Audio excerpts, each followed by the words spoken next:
Hello, guys. Thanks for joining us on Collegiate Qs. This is the fourth open tournament for Collegiate Qs. We have six colleges here with us today. We got GMU, JMU, UVA, VCU, Virginia Tech. Did I name all six of them? Got George Mason, got James Madison University, you got University of Virginia, you have Virginia Commonwealth University, you have ODU, and we have. Damn, I can't count today.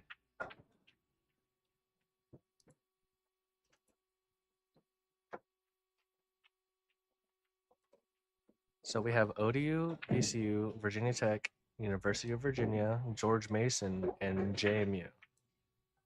Those are our six uh, players today. And we have a decent amount of people here today. I think we have 50 people.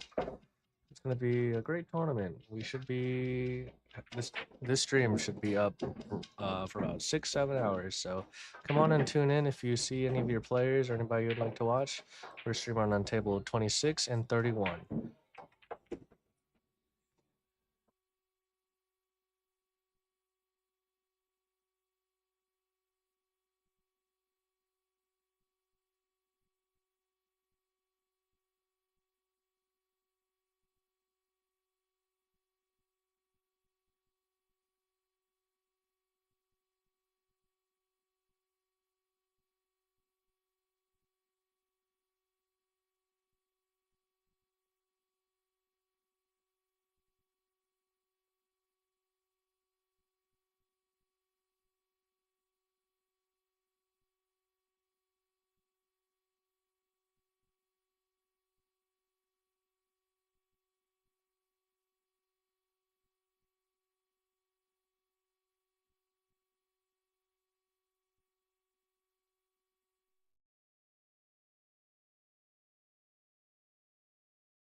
Hello, hello. Is there anybody I can talk to on here? I am the commentator. My name is David, aka Oso Sensei. As you see on the screen, I have my little logo there. But we are streaming Table 31 currently. This is one that's right ahead of me. We got John, and we got John. We got John H. and Jonathan Diaz. One rated at 343 and one rated at 450. And it looks like Jonathan Diaz is up 4-1. Let's go ahead and take a look at this match a little bit closer. Going for the combo, makes it. Gets stuck behind the 9, unfortunately. Ooh, it's a scratch. It's a tough shot.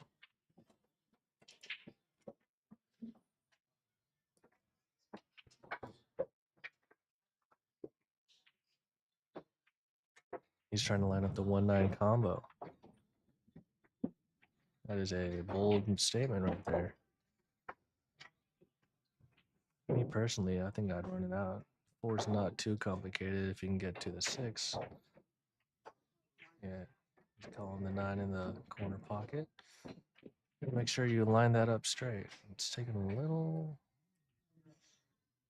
a lot of time on that. You gotta make sure you line everything up correctly. Because if you miss, then you're gonna look a little.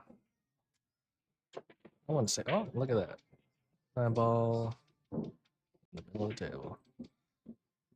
Yeah, I thought that was a pretty bold move, but opponent here, if we can get a slow roll on the 1.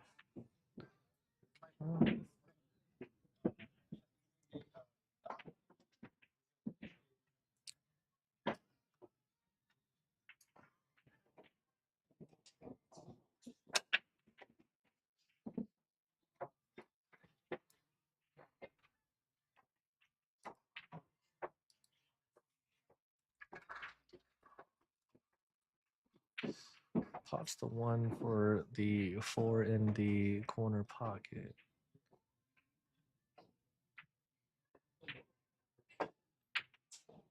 Oh, the 2. I'm blind. I didn't see the 2.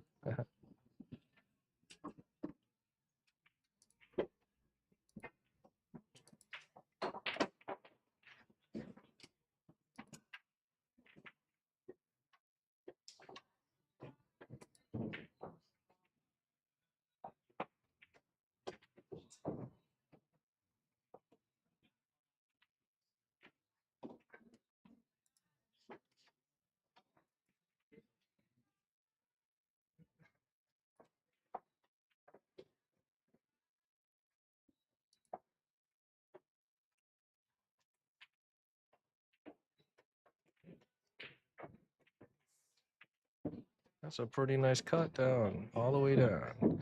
Looks like he's stuck on the 4.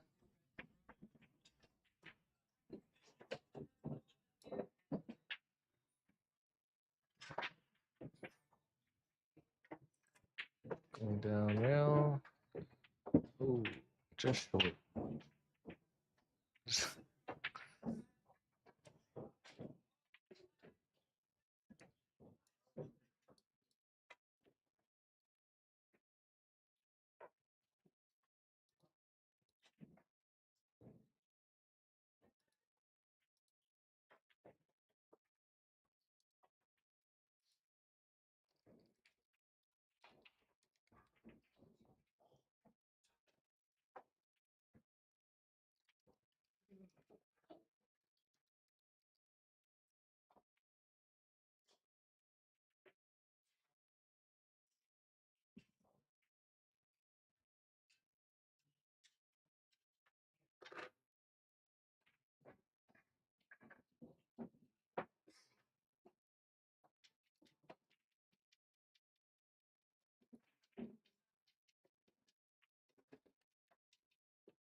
Looks like Jonathan Diaz is from University of Virginia, and John H is from Virginia Tech.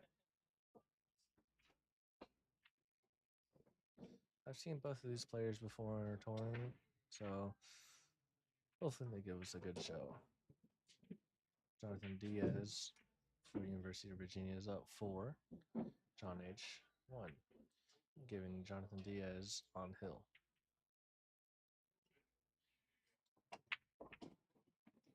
Ooh, can he get a lucky sit on the 7? Ooh. So this one looks like it would have to play still very difficult in front of that corner pocket. Doesn't look straight. It looks manageable. Me personally, it'd be a tough one. I would jack up and oh, he goes for the cross bank. Almost gets it.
All right, I am back. So it looks like John just won his second match, hanging in there.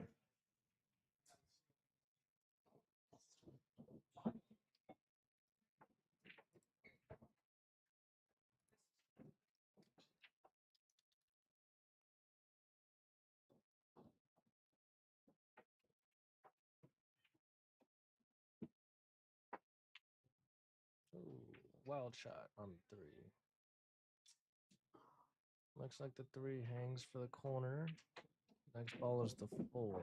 It'd be smart to play a safety here because getting back to the four is a little tough for these players. Try to stun it into the corner pocket. And looks like the three sits in front of the nine. I think this player is definitely going to go for the nine. Calling the nine there, lining up the shot.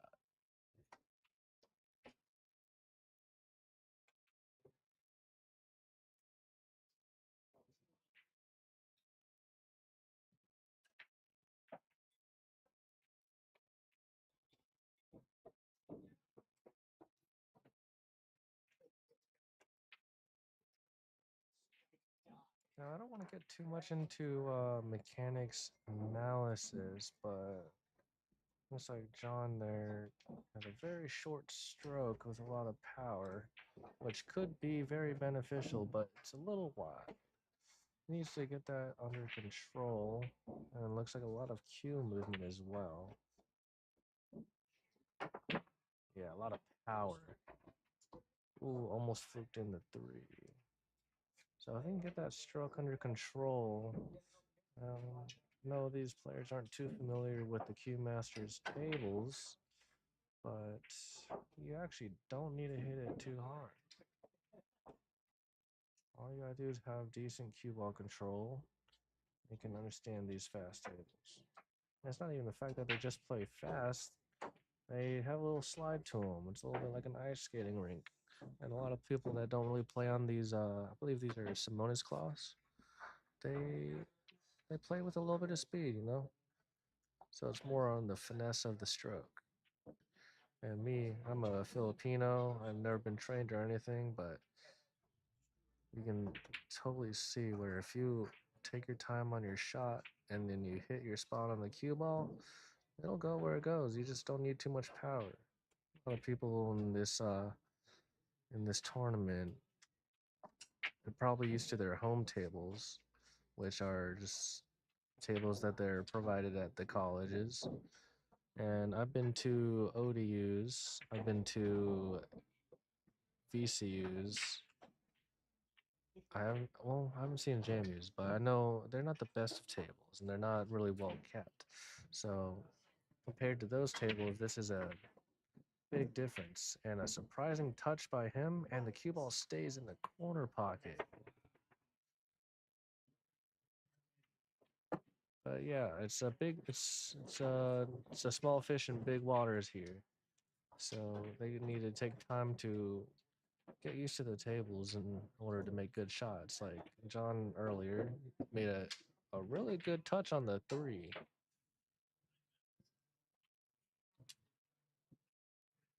Also, I'm really glad that this stream is going up again. I had to do some technical difficulties because our internet stopped working, and now it's going again. Good shot on the three for a lineup on the four bank. It's a pretty tough cut, so yeah, I assumed he'd go for the bank.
stream, the title of it says for, but it's all one word. Change, just take the E.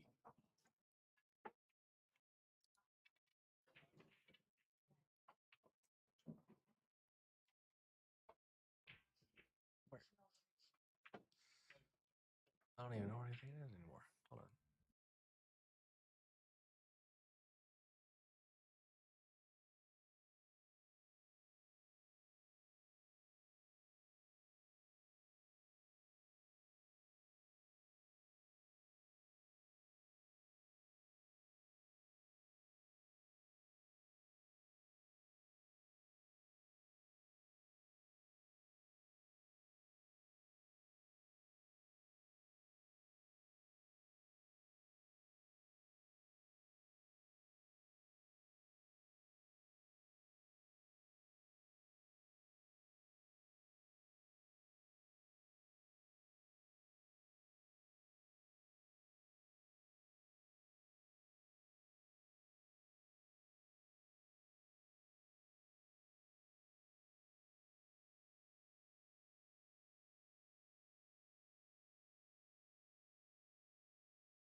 All right, guys. Looks like John is coming back.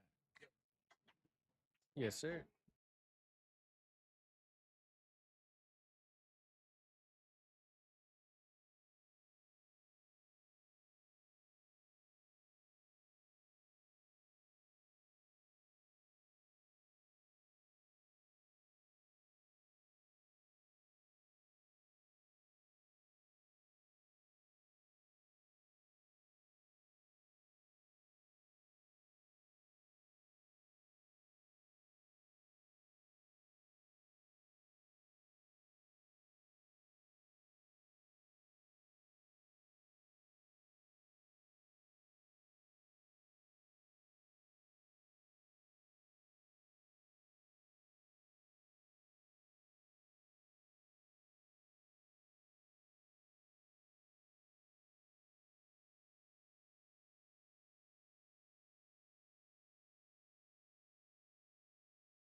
Alright guys, I'm back on the mic. I just had to answer a couple of questions for some players. Hello, Bank on Banks. How you doing today?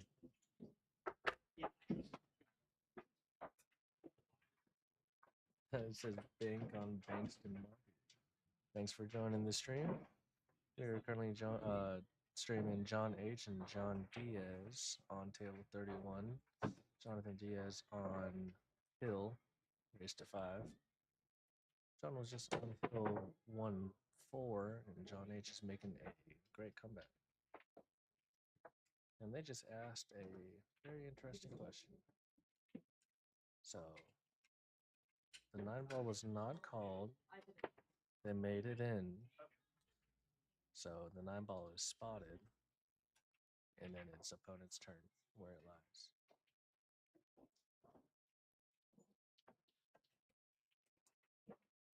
We're going to go ahead and check in on our other table.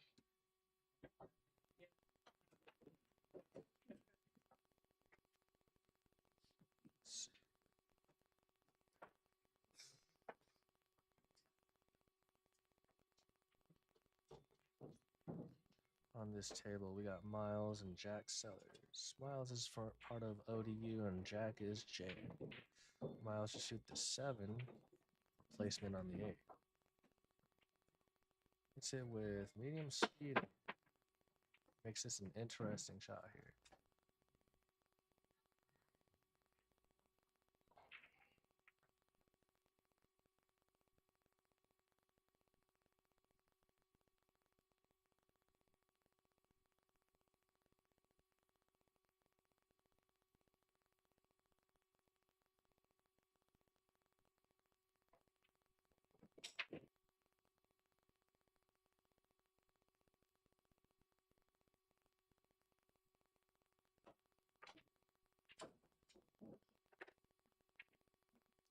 Let me get this table straight. There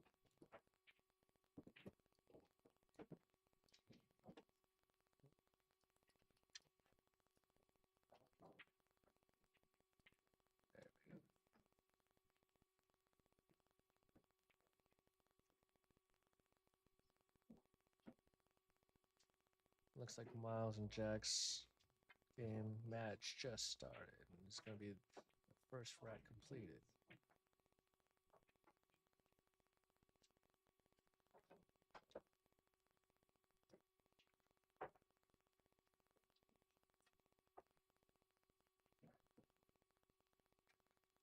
Has to play a safety behind the 9. Leaves it open to see. A couple of opportunities here for Miles. Be a safety, a bank, or could do a kick, could do a bank, could do a safe.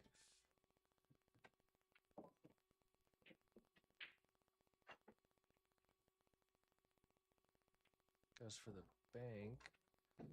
Leaves the 8 ball on the long rail. Decent shot on the 8 for the corner pocket, but you got to play this with finesse so you can get to the other side of the 9.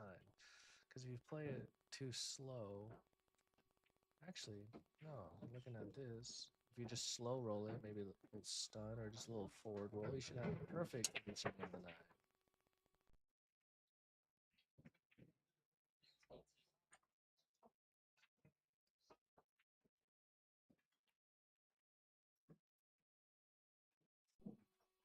Oh, he makes the 8. I wonder what happened. The camera actually blacked out for a second. Pots the 9. Miles wins the first match. The first rack.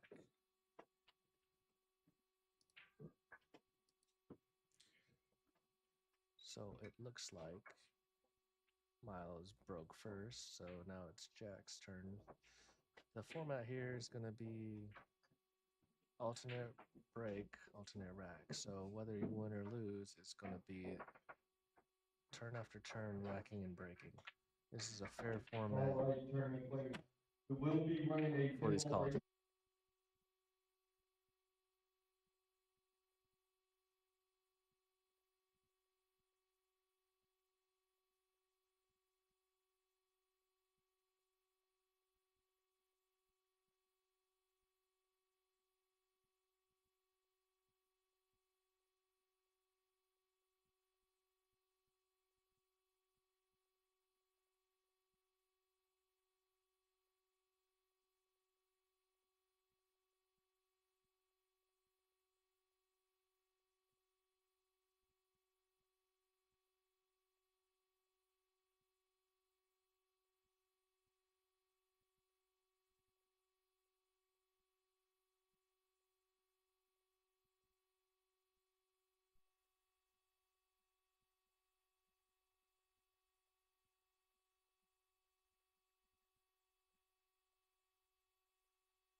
What a 9-ball break from Jack.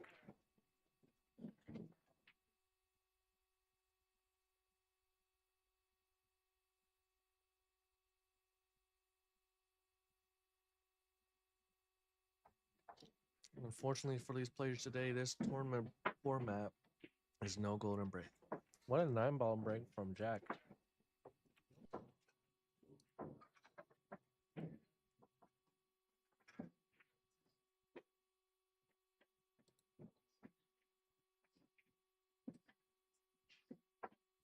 All right, we are going to head on over back to table 31. John H. back on it.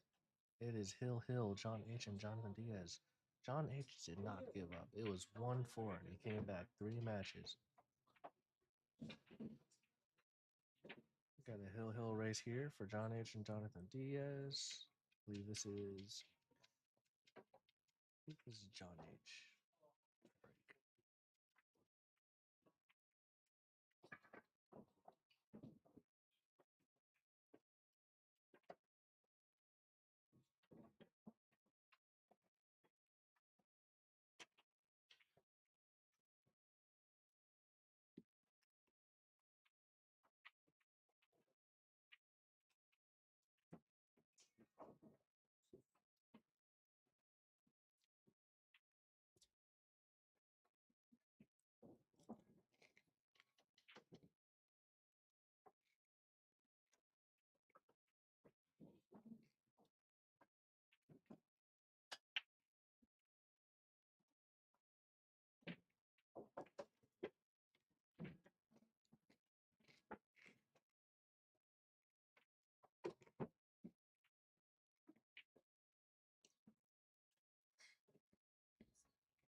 shot by Jonathan Diaz there.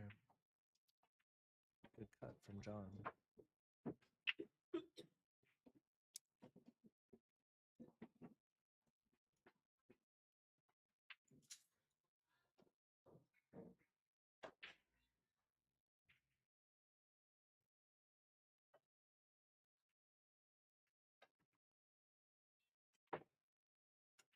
Ooh, double bank. Ooh, that is tough. Looks like it's going to be a bank.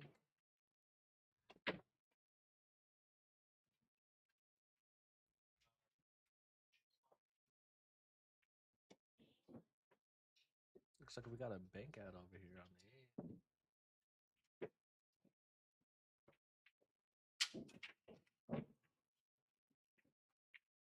Goes for a safety. Leaves it out.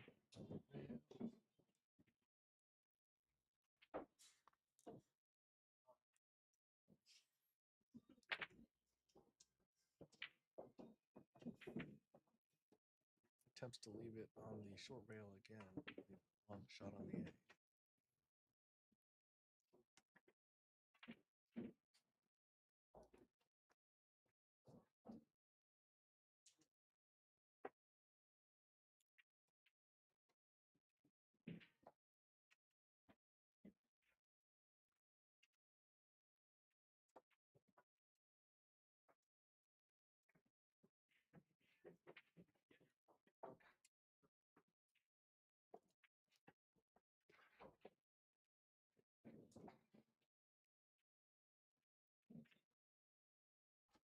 This could be the end of the match right here.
It's blue. It's on.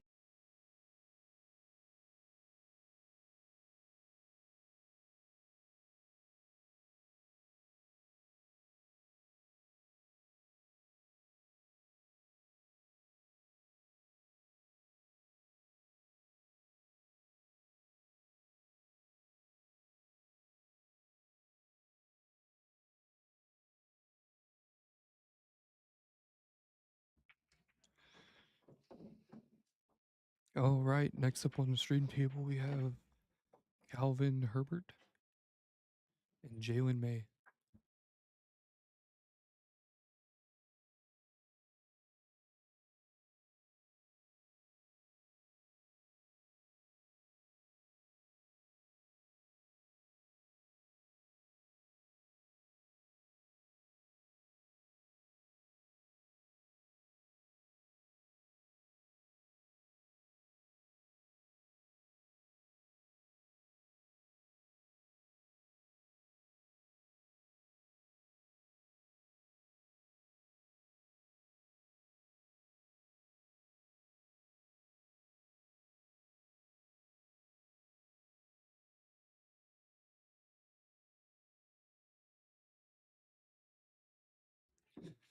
All right, guys, this should be a pretty interesting match.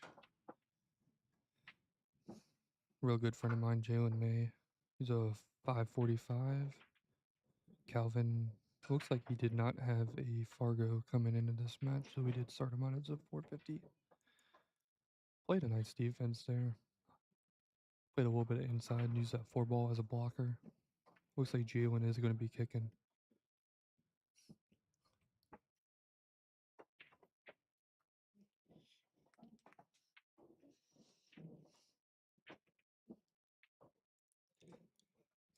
It's going to kick to the long rail.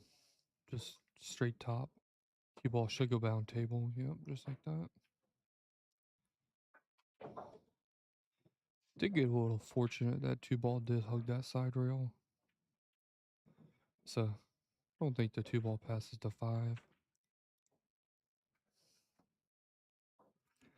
I like playing this with a little bit of inside. Just get the 1 ball, 2 ball across the center of the table. All right. Jalen comes with a table. He does have a good safety here. Use a little bit of right hand spin. Try to get behind that 3 ball. Push that 2 ball down table. Looks like he is going to try to cut it past the 3. Yep. Oh, he went for the bank. Played the 8. Got a little fortunate. Does have some blockers down there he can use with the 2 ball.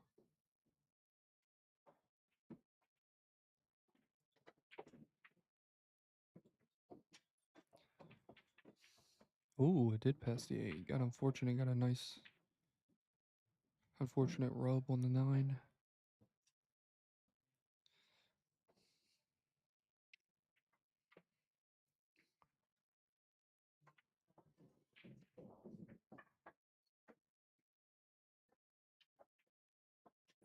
Gonna play this with a whole lot of outside spin. Good kick there. Made good solid contact. You might have got him with the 4 ball. May not be able to cross this over. Maybe with a little bit of touch of the left. Send the 3 ball down by the 8. Bring the cue ball back behind the 5.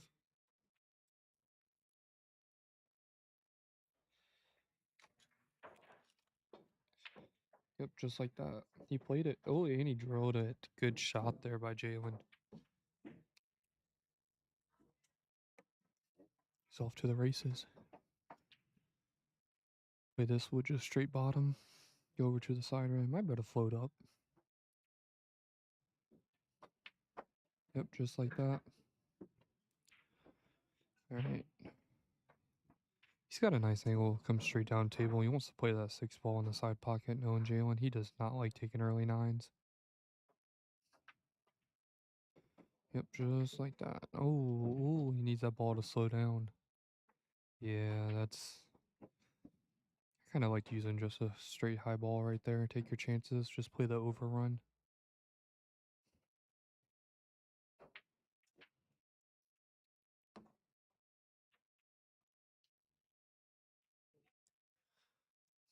This is about a, I'd say about a 70% hit. Jalen's gonna hit this.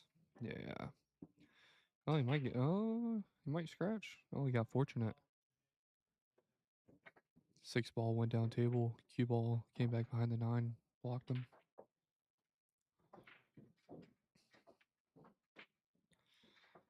Kind of like jumping this ball. Call the 9 just in case. Yeah, he's looking at it. Oh, he's gonna mass 8 around the 9. Good hit.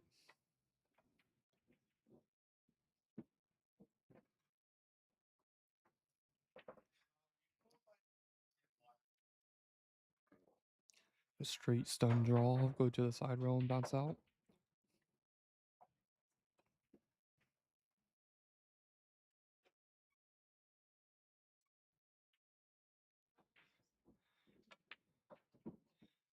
It's a good shot there.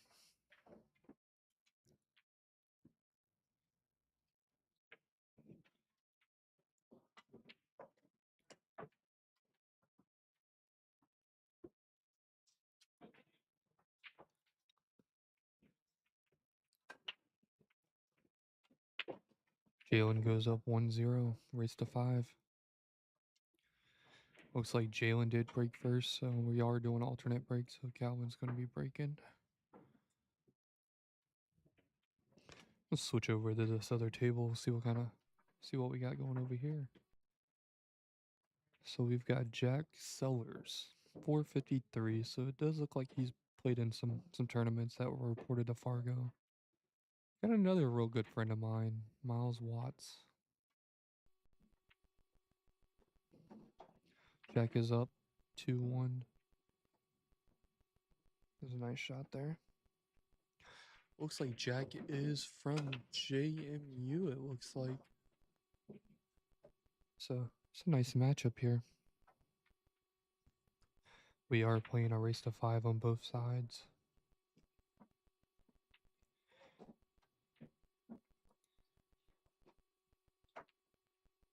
Oh, tried to bank it to get position for that 3 ball.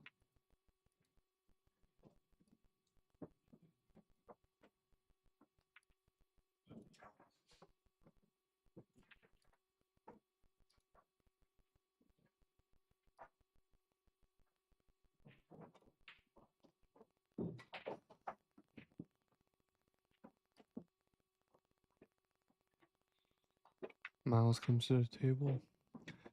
You could play this as a 2-way shot. Just play a little bit of right hand spin. Use that 6 ball. He might make the 6 ball, but he also might use the 6 ball to hold that 3 ball. Yeah, he played it with straight top. He might get fortunate here to get behind the 6.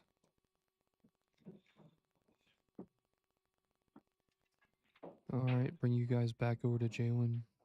Jalen's at the table shooting a 6 on the side. Holy, miscued.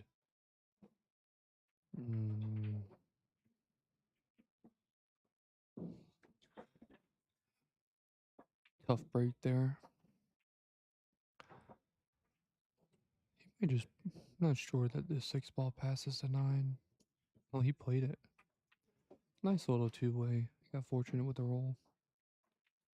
Jalen's gonna call this 9 ball back here in this back left pocket that you guys are seeing.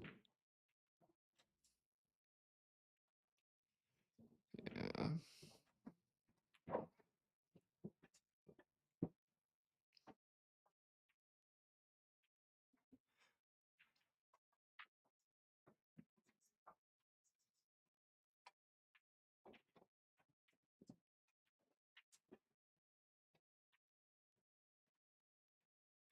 Any of you guys that's in the chat, give us a hand wave, let us know you're there, and give us a follow. We really appreciate it.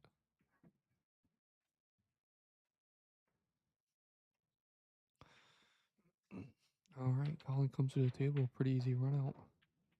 Doesn't want to baby this. Yeah, he wants to get on that good fortunate roll on that 7 ball. He might have a little bit of angle, just straight high ball. Well, he just took what the table gave him and drew it back off the side rail.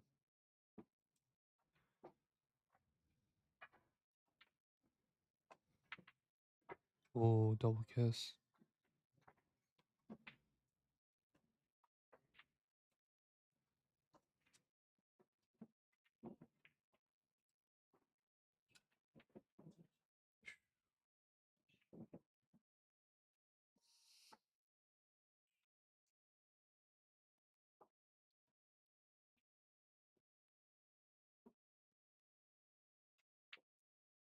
It's a good shot there by Calvin. Good speed. Focus, bear down, make this ball.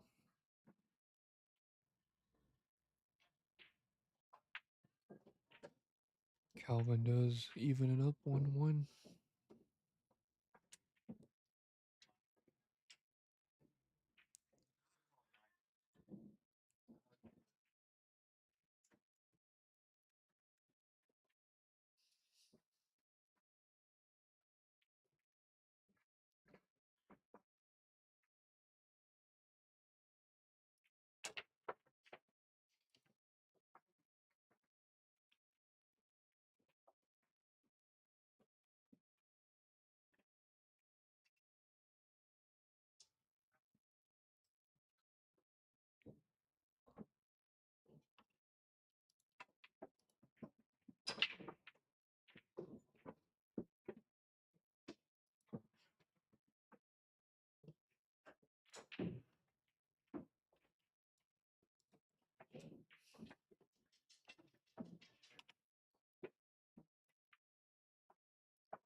Nice jump there by Jalen.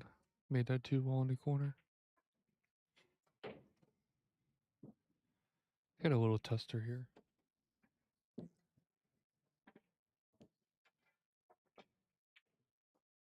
Mm.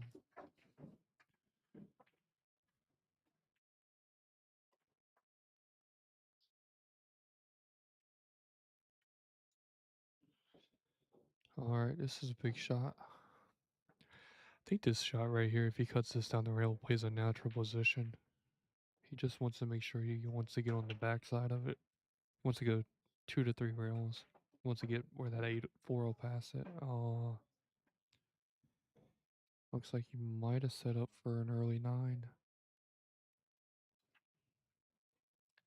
Jalen's called this 9 ball in the side pocket.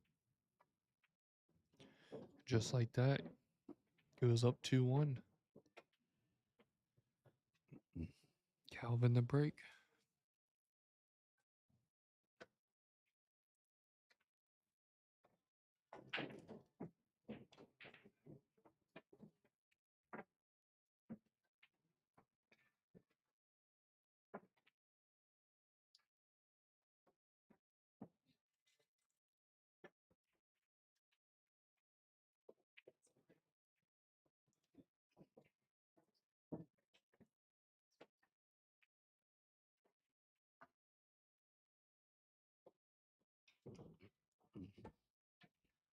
One thing about playing Jalen, you definitely cannot let him get that break tuned down. He can start running racks on you. Ooh, he's playing an open bridge. Nice pop. Unfortunate kiss on the 6 ball. So pretty open layout. I think the only really trouble is the 4 to the 6 on the side rail. Get a nice angle. Oh, he does not want to be straight on this ball.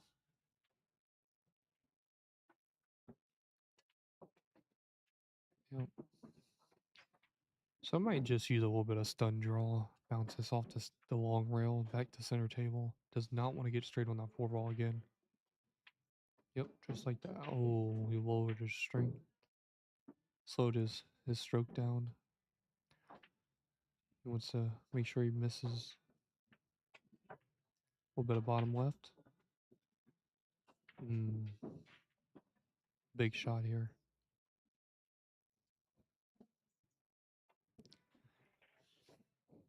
Strictly center ball in this shot.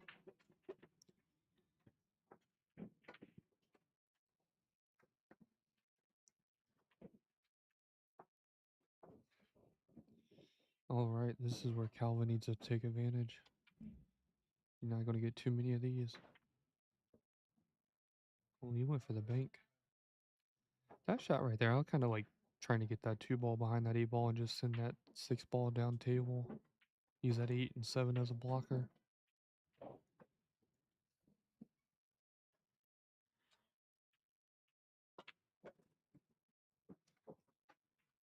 Nice shot there by Jalen.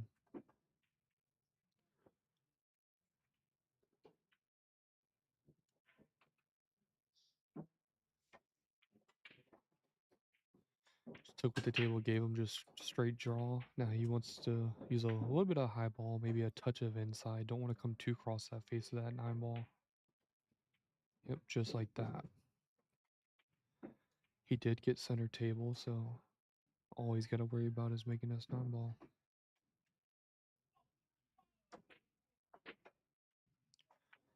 He likes to play this shot with a touch of inside. Yeah, just like that. Good shot.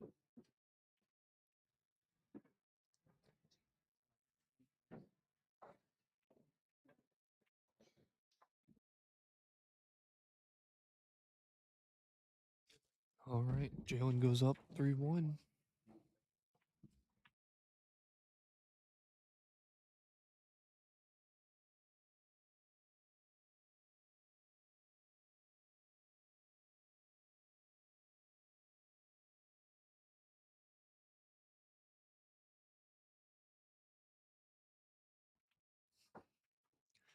This is where you want to try to take advantage of every opportunity that you have.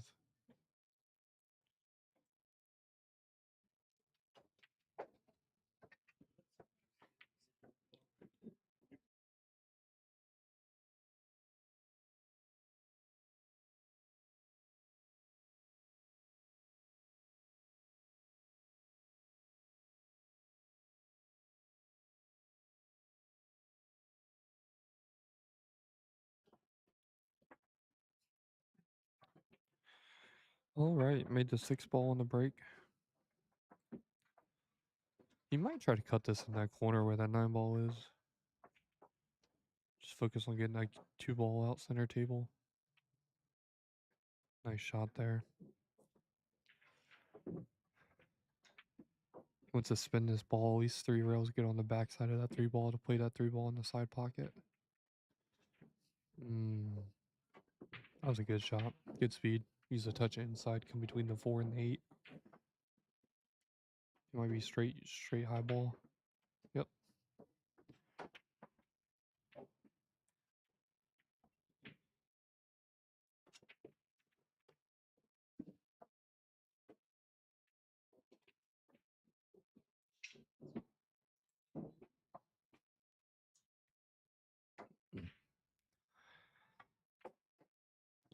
So me personally, this shot right here, I'm gonna try to hit a half ball, touch it inside, left hand spin.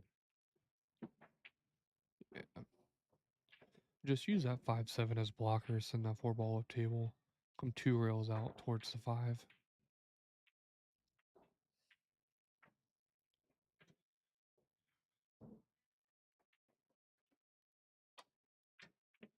Oh, he went for it, got fortunate. Nice friendly bump on the 5 ball. 5 ball went inside.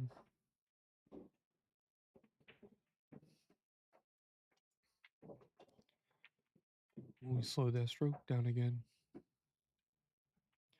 Tap the table. He knew where he wanted to be. He could have played that a little bit softer and went straight for the side. Now he's got to go 3 rails to get on the backside of the 8. Yeah, he's focused on position rather than making the ball.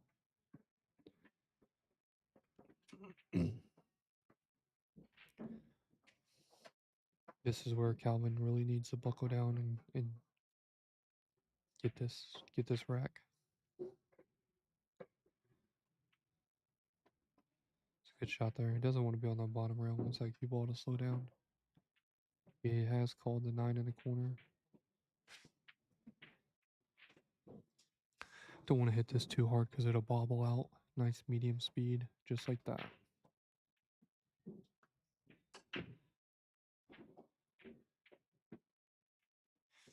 Take you guys back over to table 26 and see what's going on. Miles is up 3-2.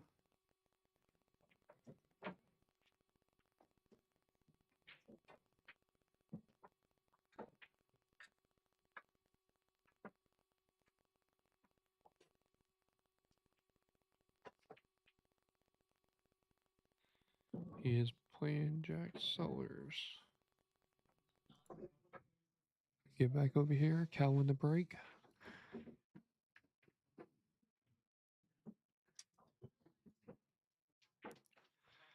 All right. That was a good out there by Calvin, cinching that 9 ball. Try to keep that score as close as possible. He's got a solid break for an open bridge. Unfortunate maker ball. Wants to play this one. Maybe just inside. Get that 2 to the side pocket just like that.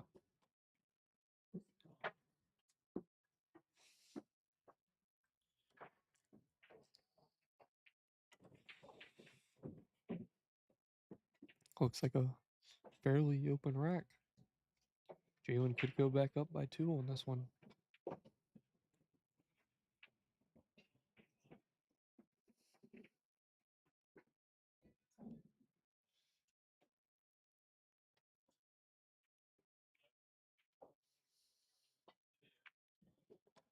Good shot there. Does not want to get straight on this ball. He wants a little bit angle. Would have been a little bit better if he was off that rail a little bit. He's got to dig down, draw this ball straight down table. Took what the table can give him.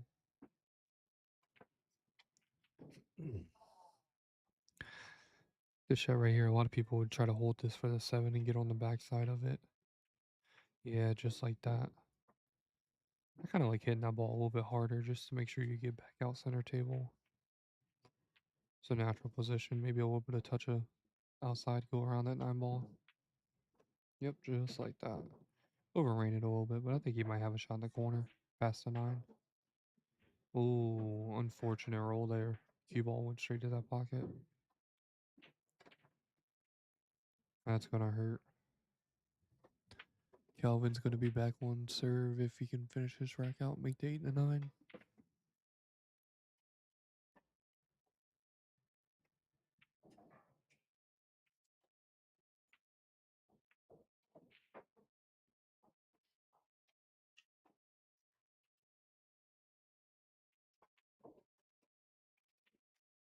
He does not want to be on that side rail making this shot. He's got to bear down, focus on making the ball.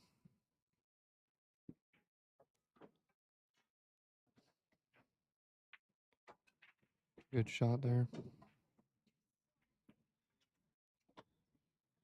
Score does go 3-3. Jalen's break.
All right, guys, checking in with y'all. How y'all doing? We got Jalen May versus Calvin Hurlbert.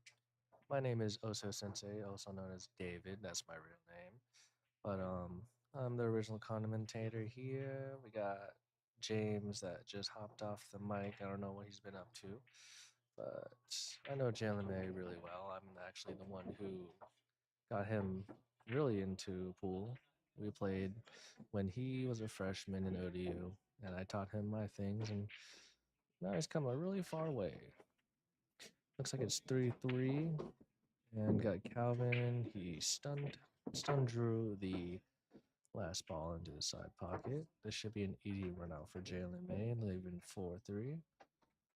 I actually played with Jalen not too long ago. He's not quite warmed up, but he knows the basics of it, so he's not making difficult shots and has good control of the ball. On the other hand, Calvin, I'm gonna watch these games and see how he plays and give my fair analysis. If you guys have any comments, questions, or concerns, please let me know. I am the one hosting this tournament, and I should know many of the questions you got. But it is 9 ball. It is 9 on the spot, 2 in the back. That's your son, Calvin? Well, I'll give him a fair analysis.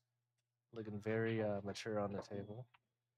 I like his shirt too. It's got a little bit of a purple blue hue to it. I need to get me a player's shirt. Looks very comfortable as well. Looks like it's Calvin's turn to break. Our format is alternate break and alternate rack. So basically, if you're breaking, you rack your own. There is no break box either, so he can go outside the break box. Great rack and great break. However, where's the one? The other one? Oh, you're talking about Jalen? Ah, gotcha.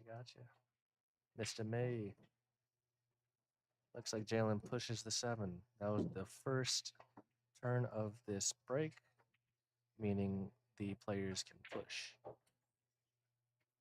That could be a smart move because it's going to be tough to get on that 3. If he left him on the other side of the 1, it might go creep up by the 3. Misses to the left of the pocket. Gets a decent leave on the 1. Looks like Jalen can go for the combo. See how this plays out. Ooh, misses the combo. Cue ball is going to come all the way down, passing the 6, leaving the easy shot on the 1. Only problem here is how is he going to play this 3? He can either play with a little bit of power, getting it past the side pocket for 3 in the side, or he can do exactly just that. Ooh, he's going to play the 3 in the corner pocket, but left the 1 hanging.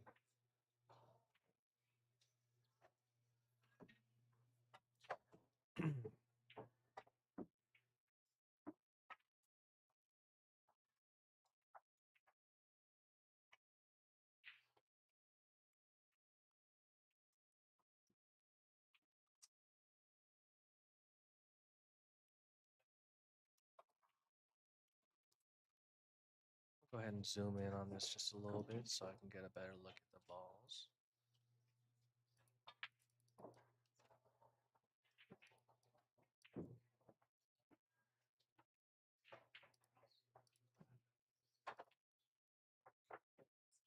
Jalen with a wild shot on the 6, just misses the corner pocket for a 3 railer. So this could be played a couple of ways. He can cut it to the left corner pocket, or he can try to stun it over in the right pocket, but it'll be a little, looks like that's what he's going to go to. Plays off the 8, misses the 6. All Jalen needs to do here is slow roll it over into the bottom right corner pocket. Easy 8-9 is the crucial shot here. Plays it nice and slow, misses right from his point.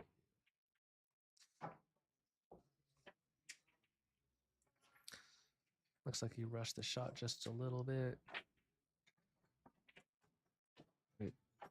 what Calvin's going to do here is he can either stun it, or if it's showing far off, it's not too straight, he could probably just play center ball or a stun and get it over to the 8. But the most important thing is here that you get the positioning on the 8 to make the ball.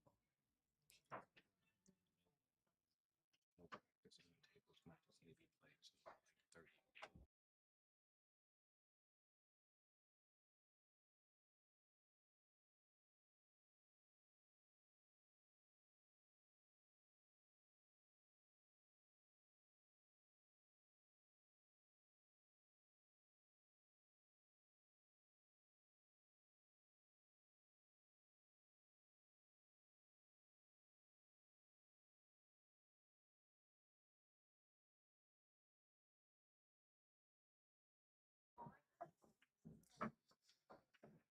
Looks like it's Hill, Calvin, Jalen. It is now Jalen's turn to rack and break.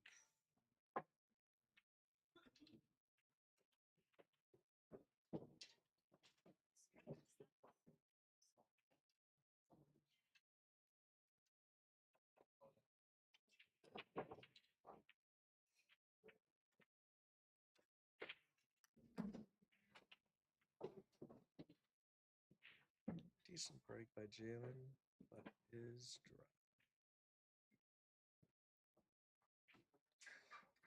Yes, the format is alternate break, and you rack your own. It's a little bit fair for the players. Also gives the players the opportunity to break their own rack, and there won't be any blame for poor rack if you break it and it doesn't break out. Players of this caliber don't know too much about the pattern racking and reading the rack, so this is kind of just a extra step just to make sure that they're accountable for their own rack.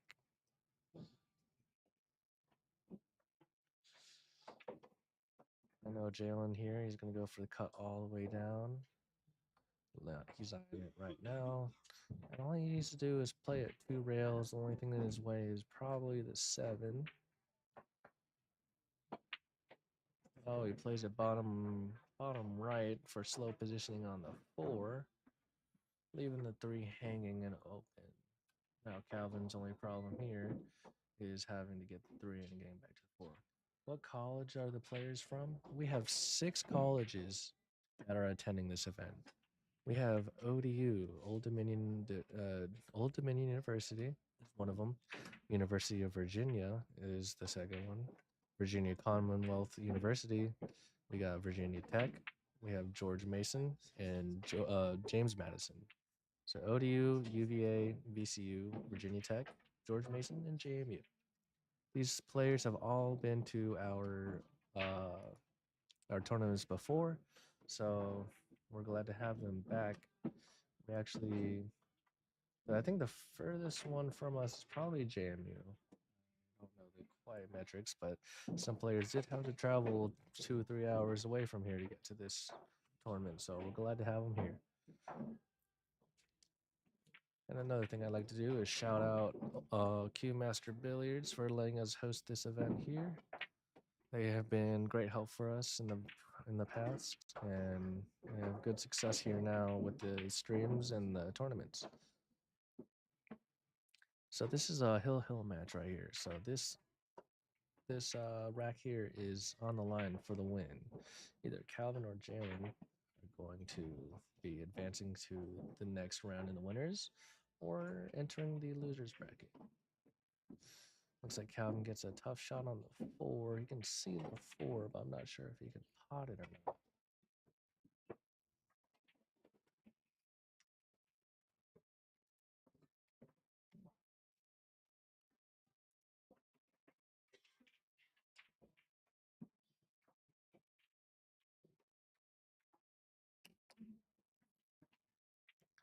Gets the touch on the 4. Looks like he's trying to leave it behind in some crowdedness. It's like he fouled, so that's ball in hand for Jalen. Jalen is notorious for playing pretty fast, so I think if he keeps with his flow and he'll stay in that state where it's pretty, yeah, pretty easy control, he'll run this out easily. Yeah, save 2 rails up table. That would have been the idea, safe for that.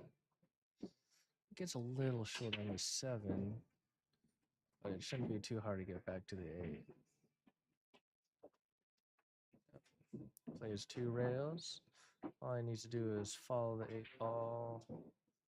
You could slow roll it here for a long cut, but I would do top right, play it around. You gotta have real good ball control for that.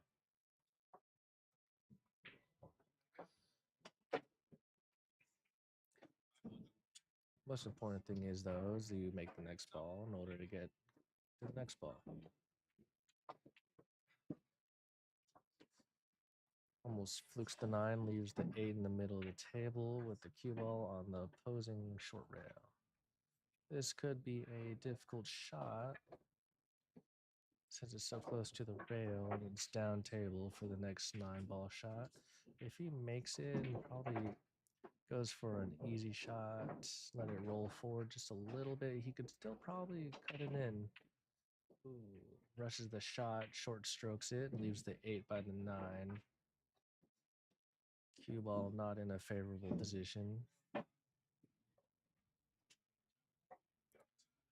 believe Jalen is going to go for a safety here behind the 9. Nope, goes for the bank, goes 2 rails, pots the 8 for a Z bank. What a shot. I don't know if that was calculated or not, but this could be the one that takes Jalen to the next game in the winner's bracket. Congratulations to Jalen May for winning a 4-4 hill match. What a shot on the 8. Gotta give it to him there. Hey, Jalen, was that Z bank calculated? Just heard it straight from Jalen. That was a fluke 8 Z bank, but it got him to the next round. So congrats to him. Now that that match is over, I'm gonna go check on our other game going on table 26. Yeah, you gotta love 9-ball. All right, so we got Miles and Jack Sellers on another Hill match. Wow, we got some nice matches on these tables. And actually, I was kind of giving it to Jalen that the quality was pretty bad on his uh, his camera, but it actually looks really good. Cannot complain, but it's a little weird, so I'm getting used to it.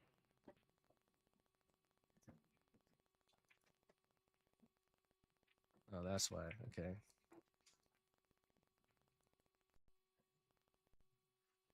Sorry, I'm just gonna try to get this camera straight.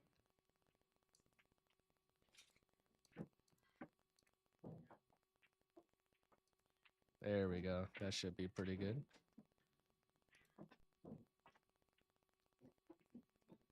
Cool, cool. Yeah, I like how clear it looks, but definitely has a weird frame rate to it. Very glitchy. But we got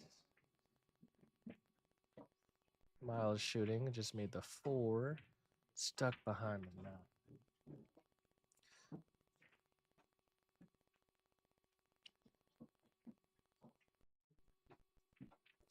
Goes for the 1 rail touch. Ooh, just passes the 9, leaves the 5-ball in the corner pocket.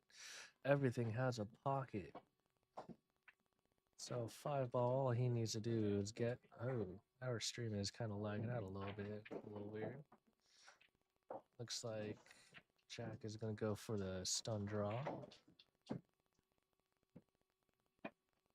Ooh, doesn't get enough power to get a good leave on the 6, but he can still cut it in. But he's going to be left pretty far from the 8. He'd either have to slow throw this 6 in, hope they can get a good cut on the 8 to come back on the 9, but let's see his cue ball control. Looks here like he's going to go for the bank. Oh, he goes for the cut. Never mind. Ends up just a little thick on it. But it's a good place to leave the 6. That 8-ball is crowding the corner. Leaving a bank for the 6 into the middle.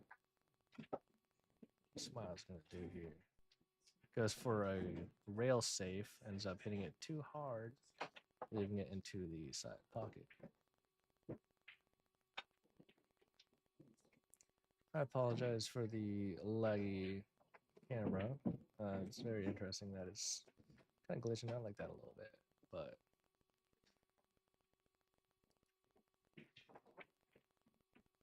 much I could do about that. Goes for the side pocket, misses just a little bit out.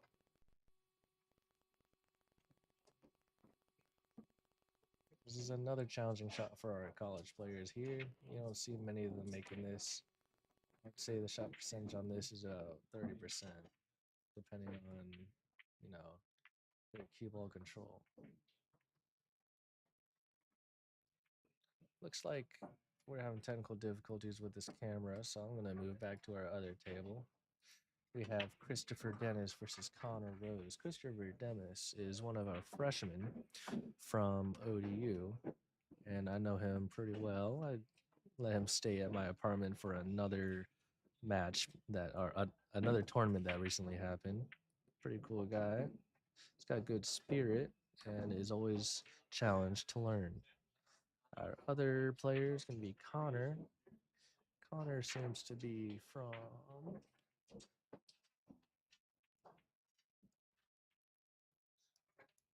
University of Virginia. And they're both rated at a Fargo rate of 450. That's the default for this tournament. If you do not have a Fargo, you start at 450. Now, I'm excited to actually see this match because Christopher, I consider him a pretty good shooter, just needs some work. Connor Rose, do not know too much. I think he was at our last tournament as well. However, I did not see many of his matches. Let's see what I can do about this camera quality.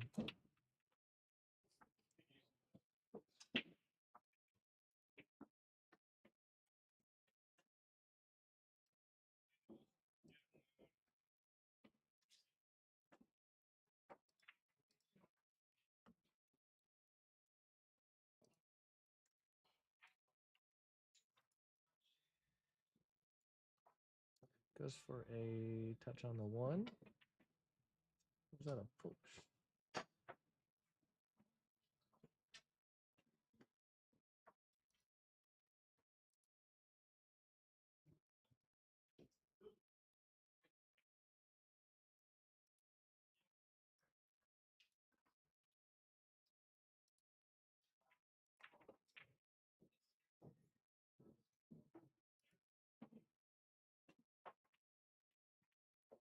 I will have to look at this later. See if I can get the camera quality up a little bit better.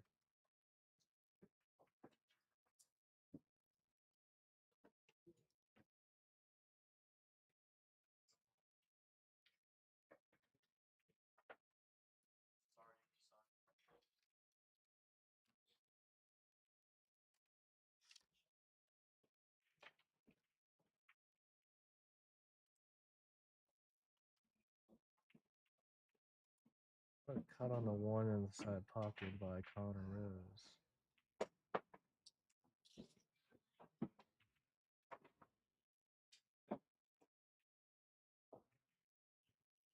How is he going to get to that three ball from the two? Looks like he's going to try to cut it. I can see a bank over there in the bottom right corner. But it looks like he's going to go for the cut and maybe a save. Ooh, misses the ball completely. It's a big scratch. Oh. Looks like the two is lined up right in front of the nine, and I believe Christian is going to go for the 2-9 combo here. That'll be a very crucial shot. Can we get Craxy versus Oso exhibition match later? Sure, brother. You gonna show up?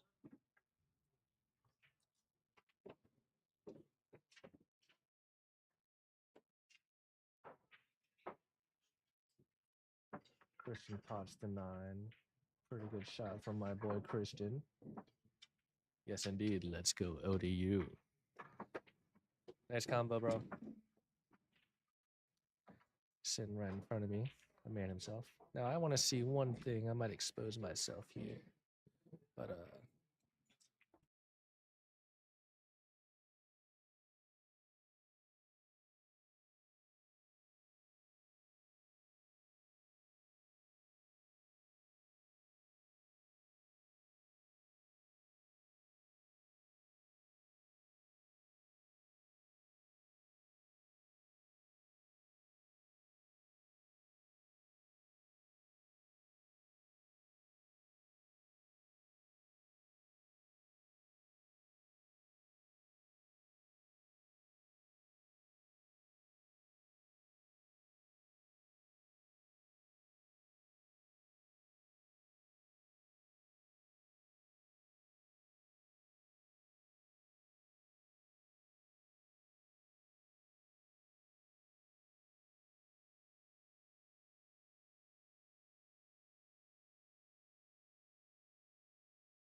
I'm running over here. You want me to run that one too?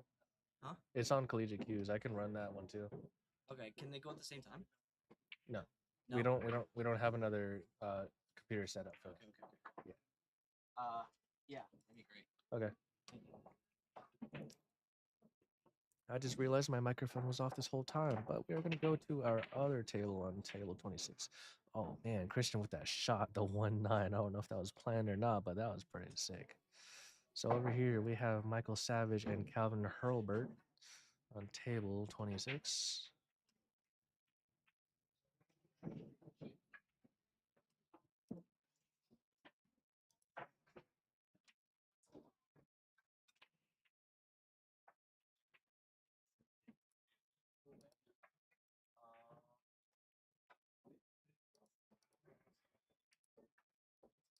It's just a little bit laggy over here on my end. It's not really connecting to.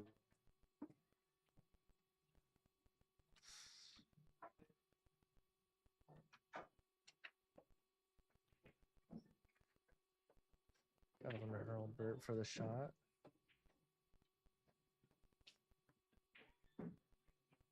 Looks like this is the losers match, I believe. Calvin Herbert, I think, played Jalen not too long ago. Just want to check real quick. Losers match. Table 20.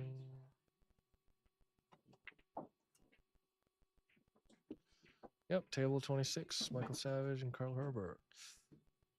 Michael Savage looks like he played.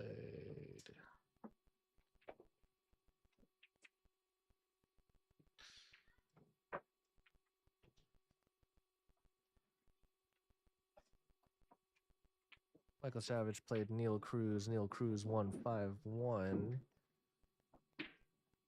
Neil Cruz is from GMU. And actually, I think we got a presidential match over on table 32. I wish we could go to that one.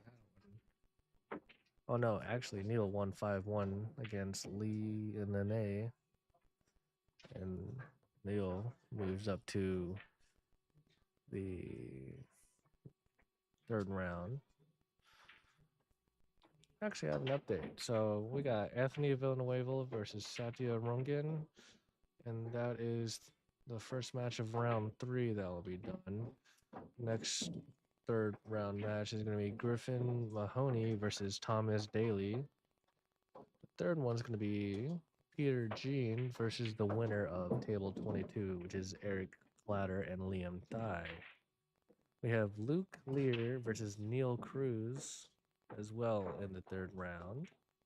Galen May is waiting for the second round match of John H. and Danish Asfar for the third round. And we have Miles waiting for the match of Muhammad Zahid versus Alex Shang. We have a couple more second round matches that need to be completed. Looks like this tournament is going underway.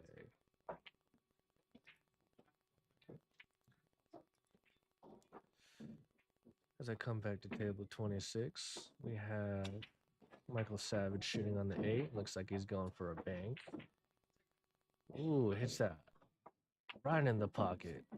What a shot by Michael Savage.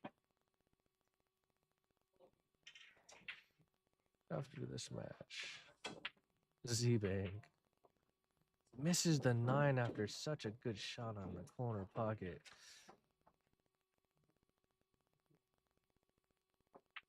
It's always the easy shot after the hard sometimes. Sometimes you gotta step back and look at the easy shot and make sure it goes in. Sometimes you get a little excited, shoot that 9 in. 2 banks back to back. Oh wow, I missed the Z-Bank on the 7, I guess. After this match, I'm gonna have to go see what's up with our camera on table 26.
All right, y'all.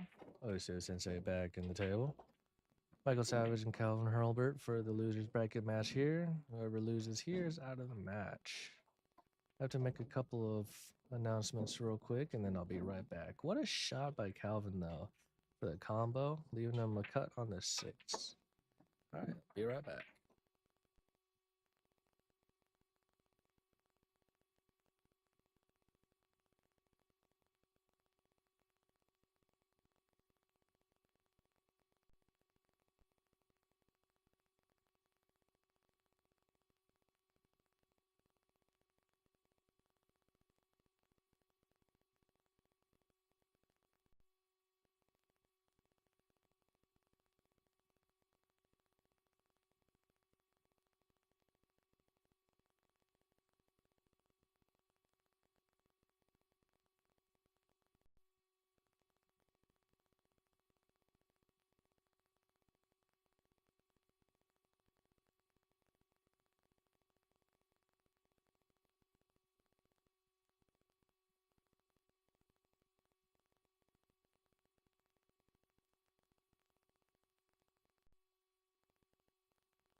So we got Calvin Herbert on the 9.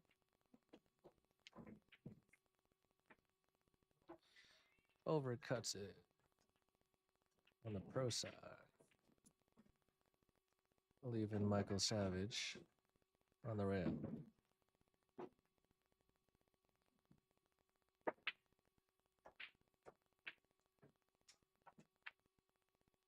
Ooh, overcuts it as well. A little thin, just a very slight amount of thin. If you played that with a little bit less power, focus on the control on that shot, he probably would have eased it in there on the right side of the corner pocket. But on the rail, he kind of squeezed the cue ball into the felt, causing just a little bit of a miscue. Overcuts the 9 again, leaving the 9 ball in the side pocket. It's a little bit tough, but if he takes his time on this, it should be an easy shot. Thank you. You done with the ketchup? Yes. There you go.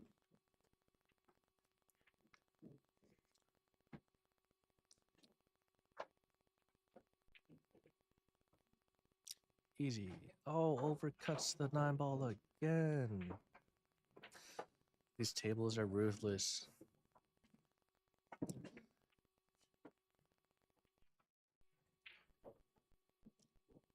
Calvin gets the first win of his match here, making it 1-1. Let's go check up on table 31. We got Christopher Dennis and Connor Rose on table 31.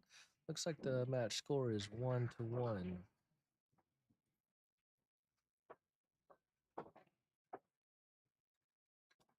Ooh, just misses the 4. The 3-rail touch on the 4. I think in a moment here, I'm going to readjust my camera so I can get a little bit better quality. This camera is not really built for seeing too far. It's a very small camera, but I'm surprised it's doing this well compared to the other one. The other one is pretty high quality, but has a little bit of like connection issues.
Man, this is such a funny angle. I'm just trying to see if I can get a better angle on it, but it looks like it's just a little bit off. Though. I need to readjust it.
All right.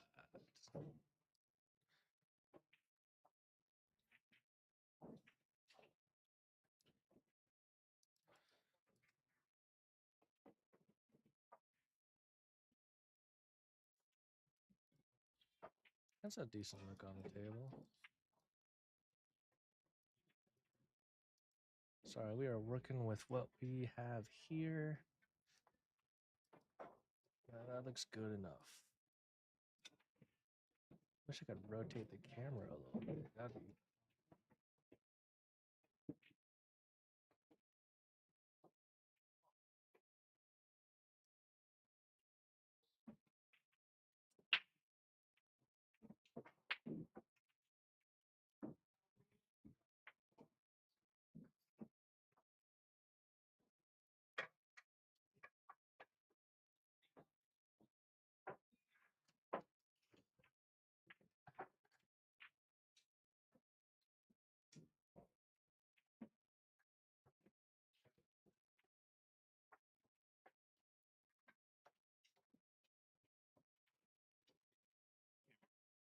It's not pointing at the table. what? Talking about that one? No. So apparently it's pointed at the floor.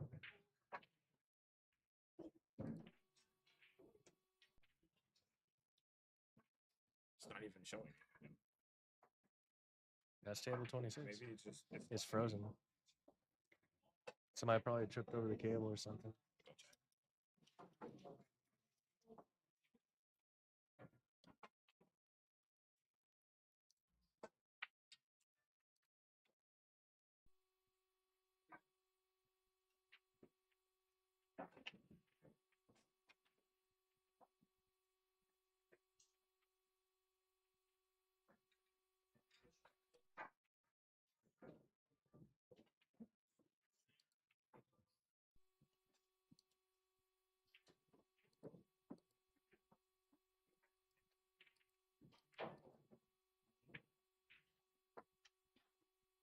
Over here we have Michael Savage and Calvin Herbert.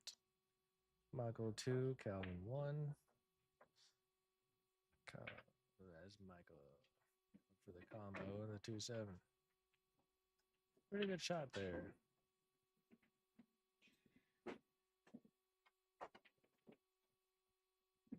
Oh, almost got an assist by the 9.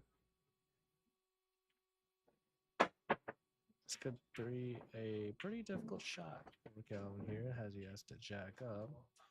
Could cause some problems, but actually did not and gets really good on the 3.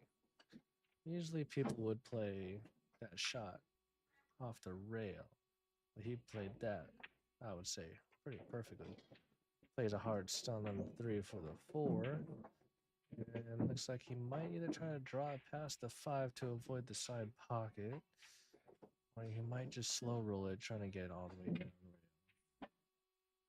the rail. Ooh, interesting shot making there. When does Connor Rose play? That's all the internet wants to see. Connor Rose, let's see what table they are on. Connor Rose is from University of Virginia.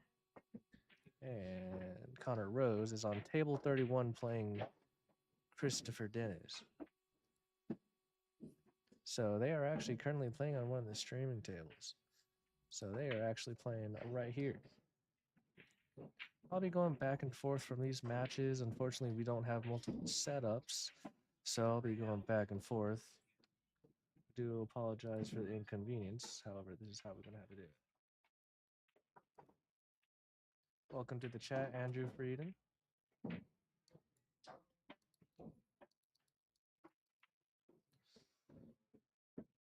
He's playing somebody from ODU. ODU, Christopher Dennis, is not a bad shooter at all. I taught him a couple of things here and there. He's one of the freshmen over at ODU. He recently played at the tournament that we hosted at Diamond Billiards up in Richmond. No problem, Andrew.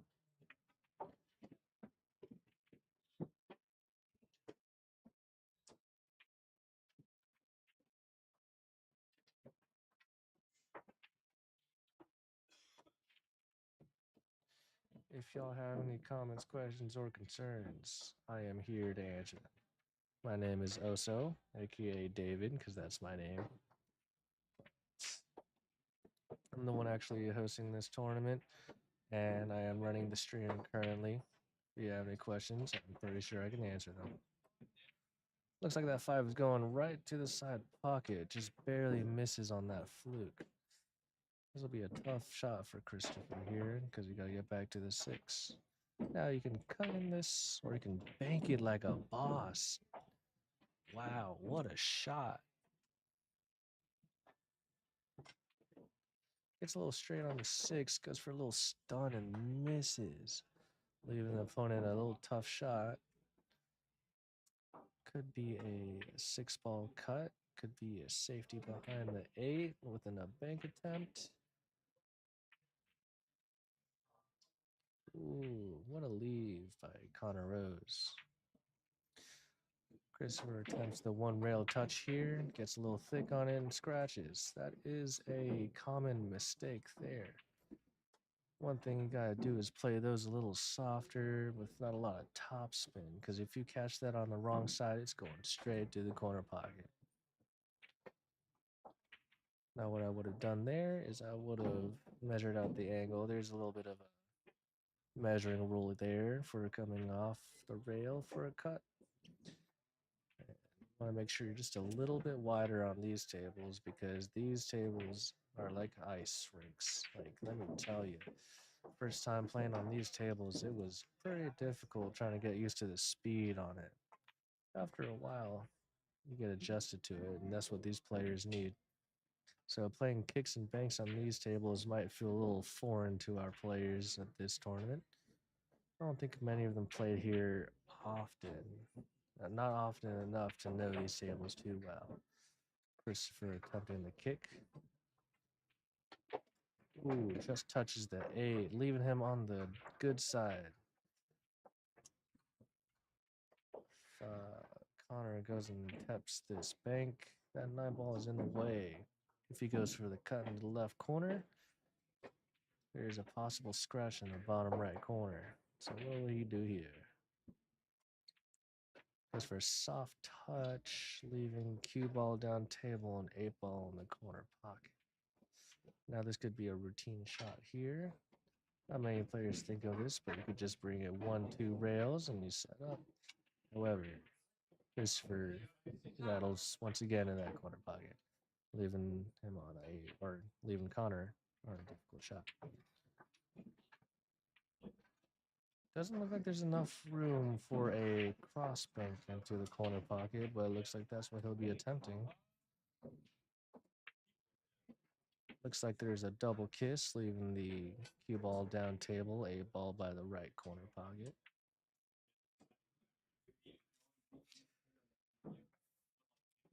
When you get down to the last couple balls, it becomes crucial that you do not leave your opponent with an easy shot. And that's where these competitors are at right now. 8 ball right along the long rail. Gonna need a very precise shot here. If you're off by just a little bit, it is gonna rattle.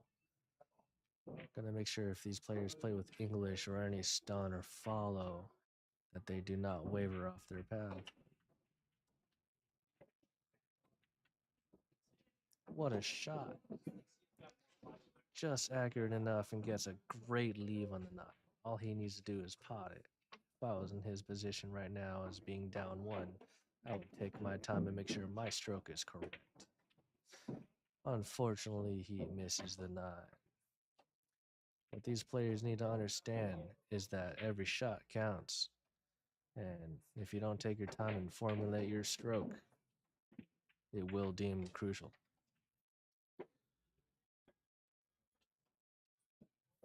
And taking a look at Connor's actual setup, his mechanics. You see here in Christopher, he has his arm relaxed on the rail, fingers down, all stable. But if you look at Connor, I think he uses a open bridge, yeah. And his wrist is elevated and not relaxed. If you look at this stroke, it's just a little inaccurate.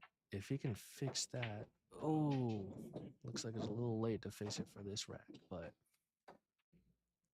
I believe a good founder's mechanic for him would be to rest that wrist on the ground, because an elevated bridge like that with your fingers up, it causes a lot of different little inaccuracies. And if you take a look at his wrist, it's just floating there. What you need for a standard bridge is your hand fully in control, meaning grounded, it's all flexed, and it's all stiff. You don't want your thumb to move, especially if it's an open bridge. And looking back at Connor's stroke, what he's doing is using finger strength and finger strength only to keep it still. Usually, if you kind of dwindle down all the different possibilities of your stroke, like let's say you have a lot of movement in your forearm or you have a lot of movement in your bridge hand, all of that can cause these little inaccuracies where it looks like it's the right, you get down the shot and it looks like it's going in, but sometimes you'll see that it's a lot of different factors that mess up your bridge. It's all about mechanics when it comes to shooting. Now, you can shoot for a while and you can develop your hand-eye coordination on how you shoot, but a really good way to really get a strong stroke, strong bridge is keeping it simple. Wow, look at that. That cue ball saved him from a scratch. Looks like it's a wide open shot on the one, long down table. Cue ball is going to be tough. But you see how his hand is relaxed on the table? He's using the rail. That would be a decent way to start. Now, if you think about a tripod, that's what I like to kind of refer to when I think about a bridge. When you're using your bridge hand, you want to make sure that your bridge hand is not going anywhere. It stays in the same place and you know where it'll be afterwards.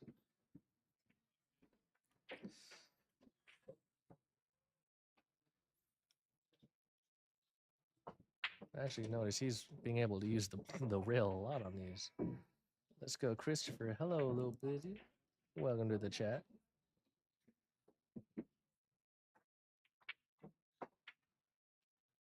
Maybe a lucky 2 here. Oh, rattles and stays in the pocket. I believe Connor Rose can see this cut in the corner pocket. Now I want to take a second and see if I can see what his bridge looks like. Looks like he's going for the kick. Bridge isn't looking good.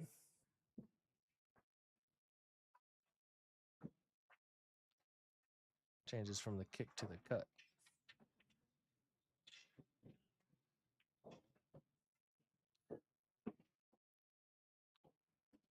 All right, cue ball lands right on the 3. All right, looks like I got to watch a shot.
Just realized my mic was off again.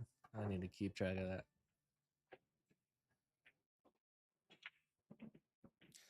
Where's the sound? That is my fault completely. I was muted.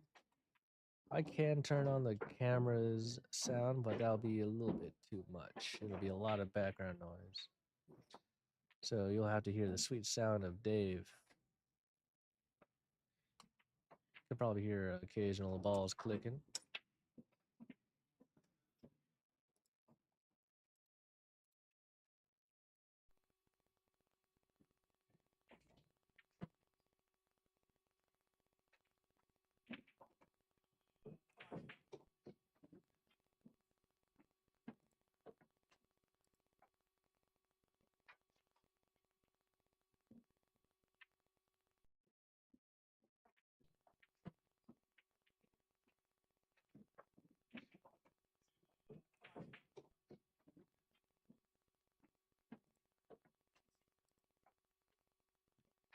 Looks like now Connor has to deal with the 6'9".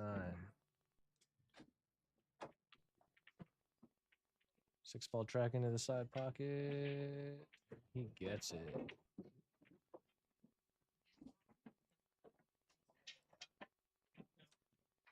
Looks like now Connor has to deal with the 6'9". 6-ball track into the side pocket. He gets it. Should be an easy run out for Connor. Just need to stun it out, maybe draw or play Connor has off to deal with the 6'9". All Connor needs to do is here take an easy 9-ball side pocket. He gets it. Should be an easy run out for Connor. Just need to stun it out, maybe draw or play Connor has off to deal with the 6'9". Thick. Leaves a potential shot. All Connor needs to do is here take an easy 9-ball side pocket. He gets it.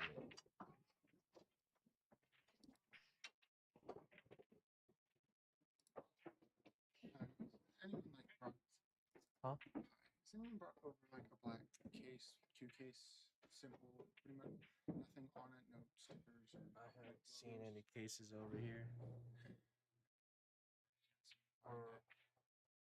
Where'd you last leave it? I left it over at the corner before everything started, and then kind of just left it over there while we were playing, and now it's not there.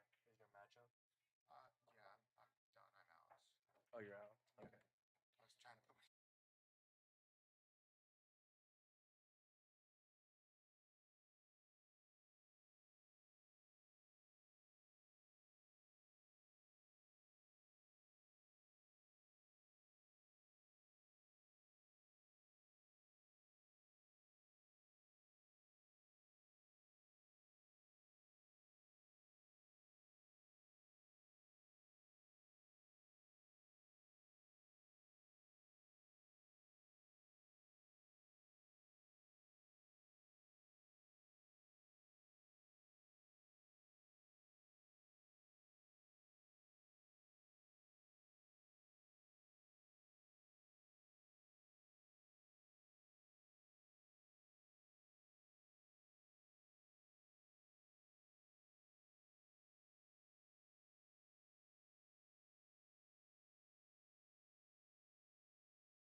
Christopher Dennis trying to go for the 1-9 early. Looks like the 9 is now hanging in the side pocket.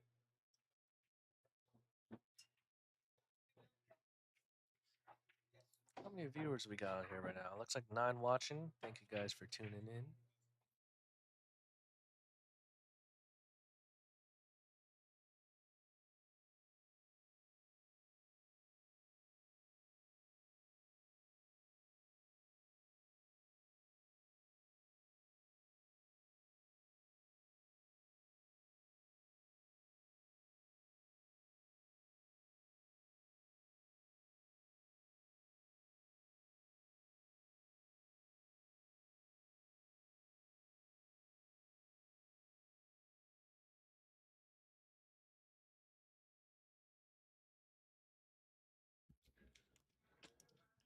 Let's go ahead and check on our other table.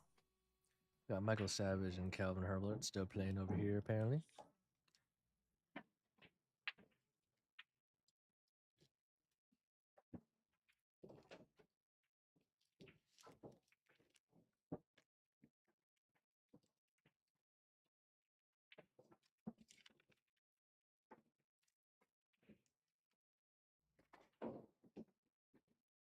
If the stream will load.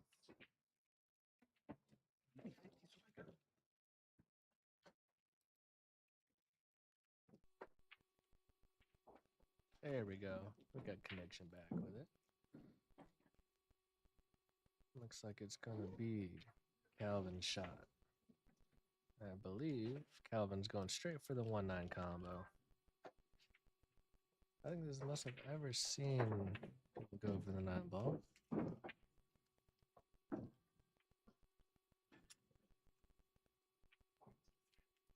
Ooh. Overcuts it. Hits the rail first into the 9. Leaving a little bit of mess over there in that bottom right corner.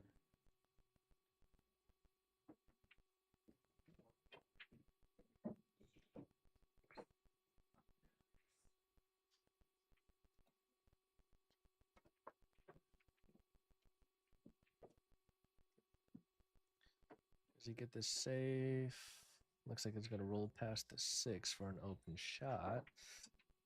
However, I think the opponent here is going to go for a safety shot because that cut in the corner pocket is not possible without scratching.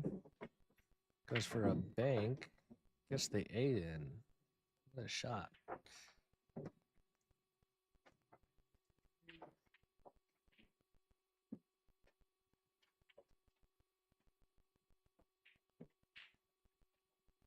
Calvin's got a really long bridge. It's almost like Filipino style, but it doesn't look like it's got too good of control. Goes for the bank, ends up short. Almost got a good hit on the 4, putting that in the side pocket. However, where's this 2 ball gonna go?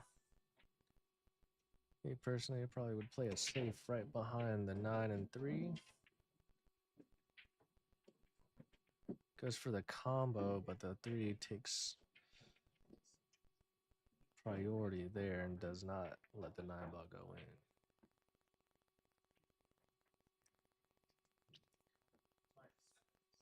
Now, there's a couple of ideas running here. I think Calvin wants to go for the 3-9 combo, so he'd probably try to get back into that 3-9 combo shot, but does not make it. It's important that you see that the line that you go in, most people, they forget about their angle on the shot and focus on positioning, and I think that's exactly what Calvin did there.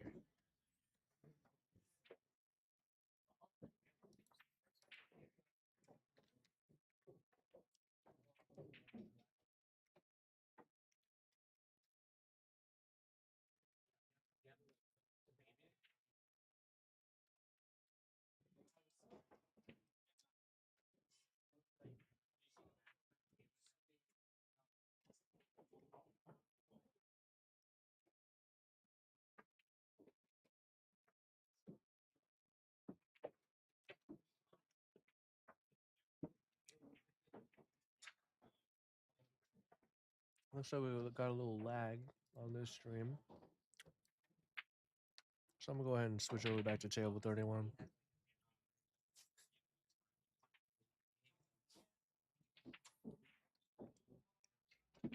Guster relieves that 5 into the corner pocket with an easy shot on a 6. I think Connor can cut this in or hit the 6, but looks like he hits it thick, leaving the 5 ball on the short rail and cue ball down table. Goes for the bank.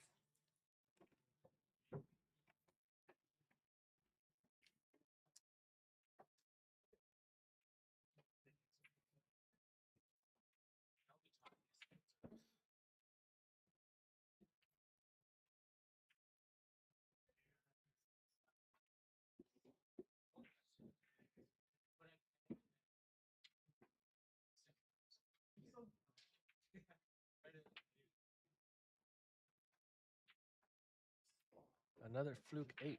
I think that's the second one I saw today. Looks like he's going to elevate. I don't think he needs to, but looks like he did. He scratches on the 7. This should be an easy run out for Connor. This will give Connor a chance to come back as Christopher is on the hill. Now, this could be big for him. It'll make it 4-2, but he needs to make good pattern plays here.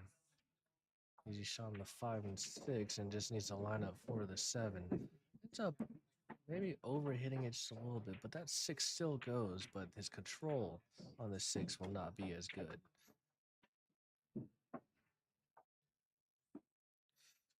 Looks like the 7 is going to line up for the corner pocket.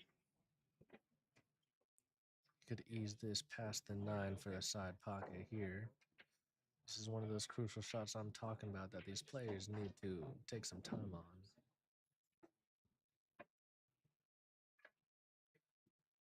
Good shot by Connor Rose. However, it's leaving him on the rail with a tougher shot on the 9.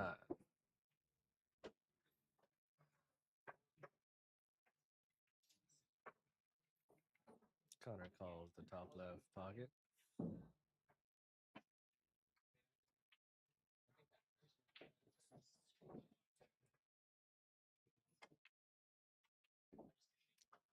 Ooh, monumental mess up by Connor Rose.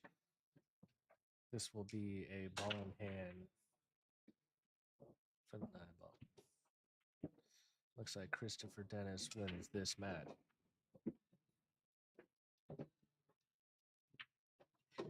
Congratulations to Christopher Dennis on a 5-1 win.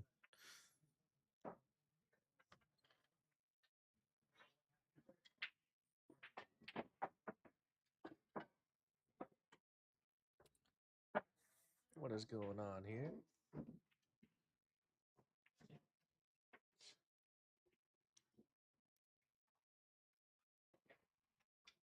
Hey Chris, come here. You want to do an interview? Do I want to do an interview? Yeah. Goodness me. So I hold on, let me get this set up straight. I got all my food and stuff out here. All right, so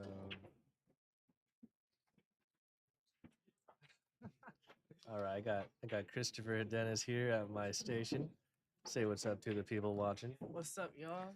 Got somebody cheering you on called Lil Busy. That's my dad. That's your dad. Saw him in the chat. Anything you want to say to him? I appreciate you for giving me your GI Bill so I can spend all this money on pool equipment because I'm kicking tail out here now. Second match of the day. Hoping I can keep on going. Yeah, you played really well today. Do you have any comments about how you played today? Oh, goodness me. Practices this morning was not it. Missing every shot, but as we keep on going, we get a little more used to the tables, more used,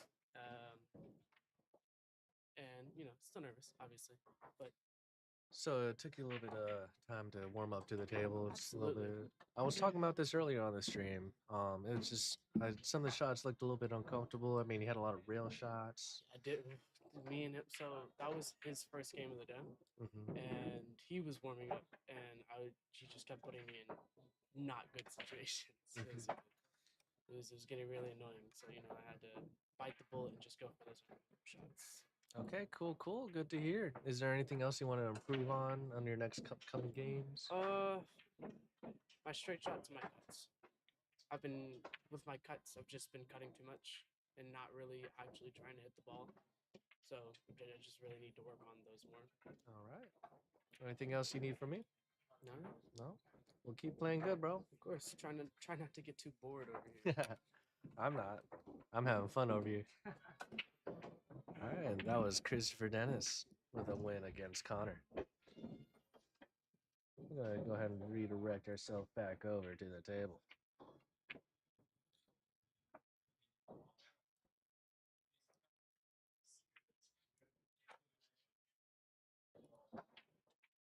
Well, that's weird.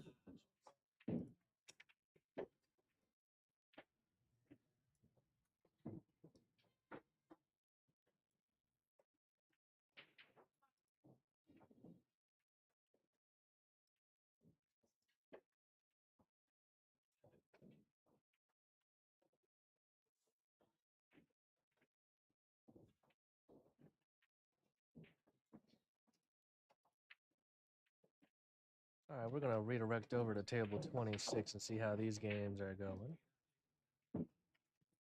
And I'm gonna take a quick break, so I'll see you guys back in about 10 minutes.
Looks like we have Israel Nixon versus Liam Tai.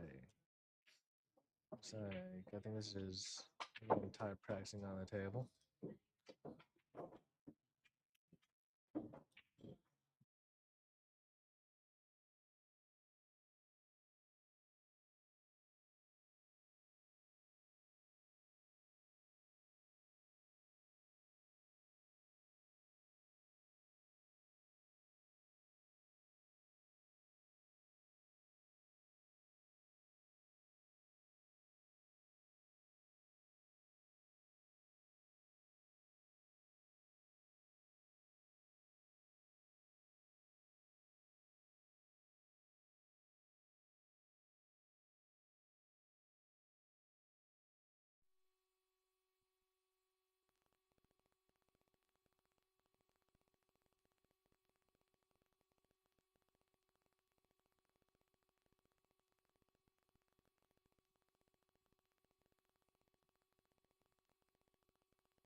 All right, guys. So back.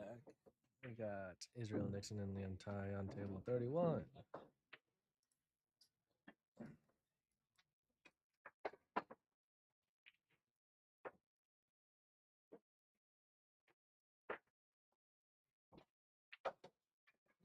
Looks like it is 0-0. Got Liam Tai on the 3 ball. Goes for a stun shot on the 4. Couple possibilities here. You can cut it all the way down to the top left corner pocket for a placement on the 6, but it's going to be long. We could go for the bank, but that won't live in good positioning.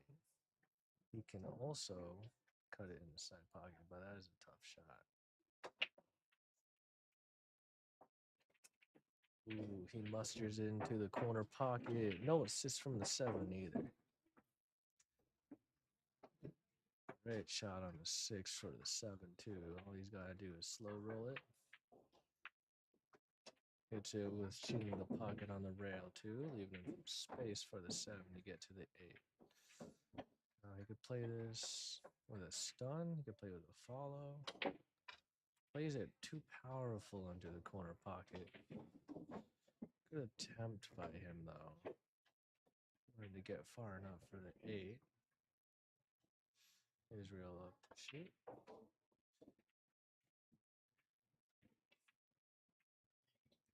How can I update the score? What's up? How can I update the score? Is your phone number? No, I don't get the message while my screen. Okay, so go over there. And then, oh,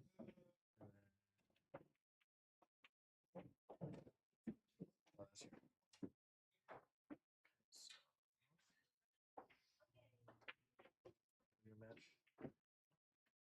Is this losers or winner bracket? Which bracket is this? Losers or winners? It's down here.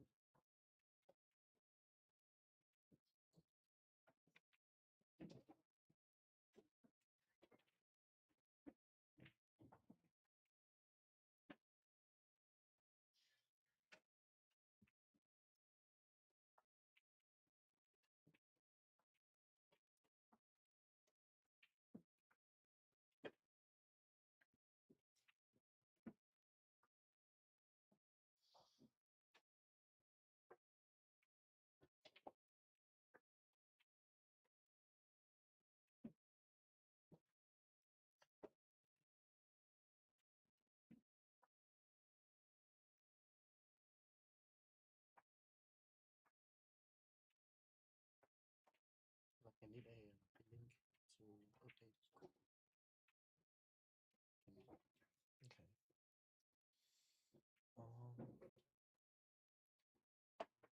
I'm gonna go up front and fix this for you.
All right.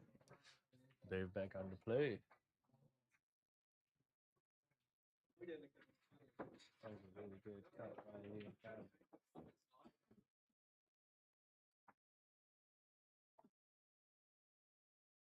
Who do I have here on the stream right now?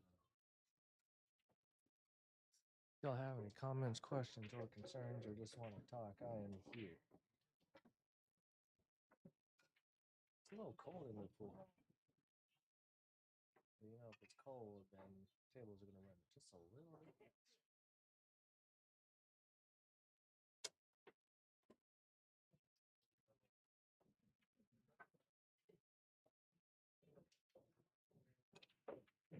Ooh, looks like that rack was not tight, but still broke out pretty well.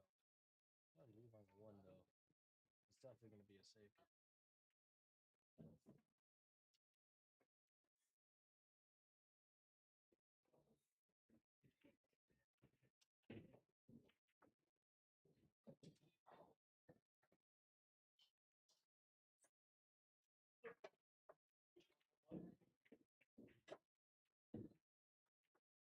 I'm gonna go ahead and check in on table 26 and see who's playing here.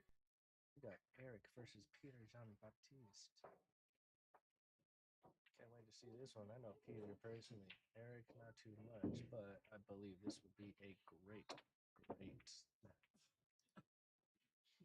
Looks like the 9-ball winner over here. Probably on. So spot 9. The rules for this is if you knock in the 9 without calling it, the 9 is spotted, and it will be your opponent's turn.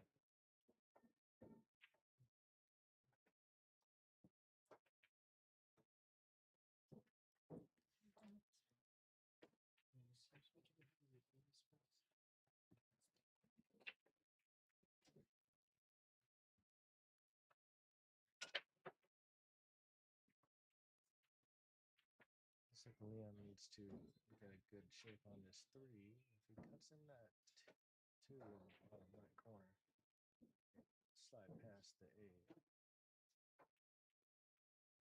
Looks like he goes for a legal touch on the 2, trying to leave his opponent tough on the 3. Pedro here is going to have to reach over that 8 with the position for the 3. He could go for a nice easy shot. Oh, he's going for the dart shot.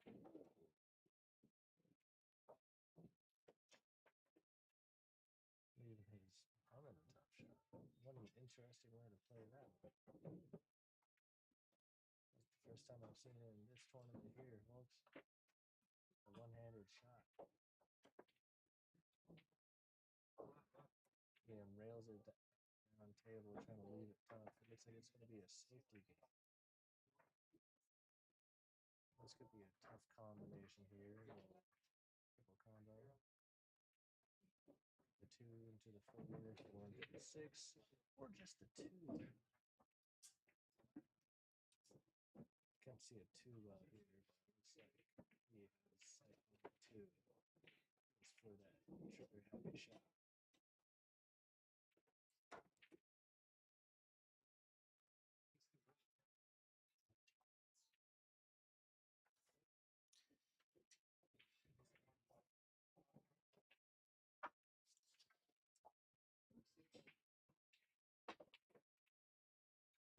All right, we're going to head over to table 26 because we have our match starting over here against Eric and Peter.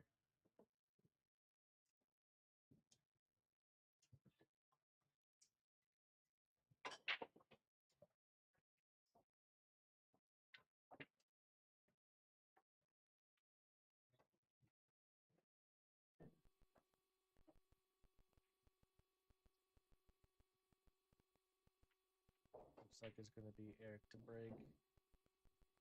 Choosing the left side of the table for his break with the closed bridge on the rail. Big stroke. It's a good breakout, but nothing dropped. Oh, gotta take that back. 7 drops with a 1 in the corner pocket. Now I like trying to see if I can run this out personally and kind of conceptually see if I play everything as I want it to. So, one's going to be in the corner pocket. If you just slow roll it, it should be good. Little bank. However, looks like he misses one. Leaving it a tough shot on the one.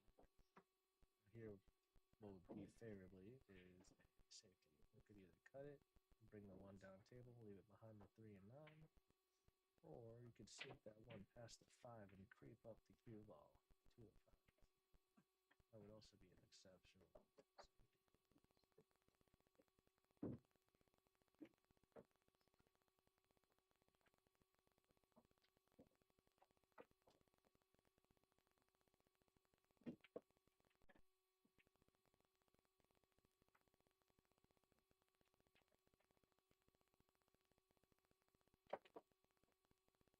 It's like he cuts it down and gets it in the corner pocket, playing that long rail.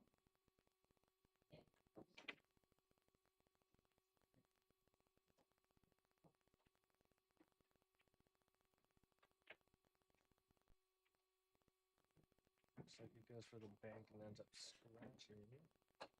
I think this is going to be a tough shot for coming player Eric Clatter. You have to figure out how to get to the 3. Looks like they're going to play a no-rail shot. Trying to get top right spin.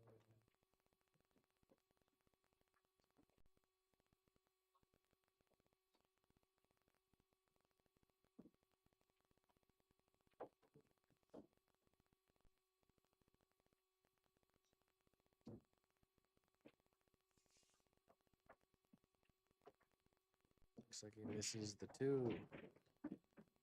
And goes in the pocket. So we got back-to-back scratch.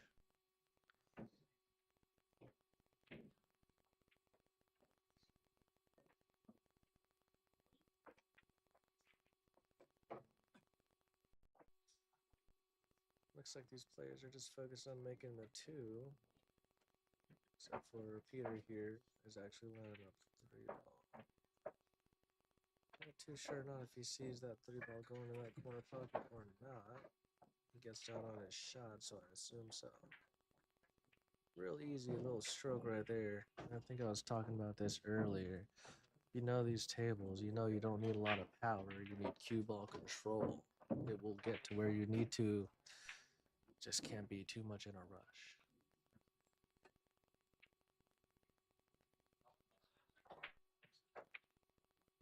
Ooh, he calls the 9. Did he? He actually call the 9 in the side pocket?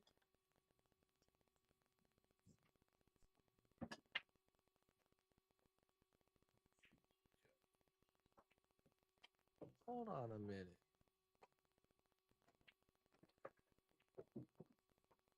Looks like he did call the 9 in. What? How did he see that? Wow.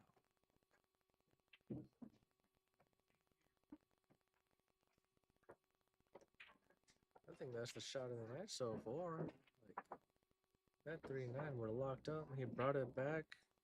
I guess it wasn't too hard, but that was a good play by Peter.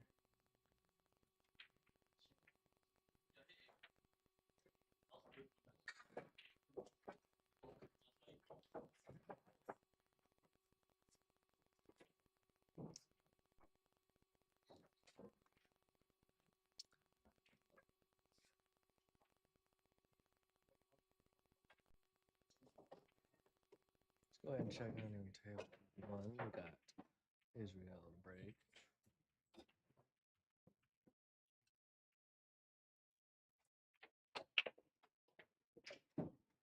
Nice delivery on that, I'm not gonna lie.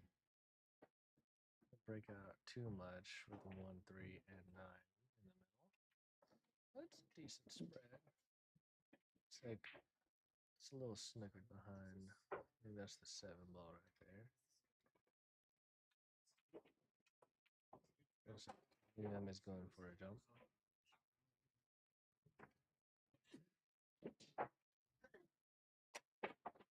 Good jump.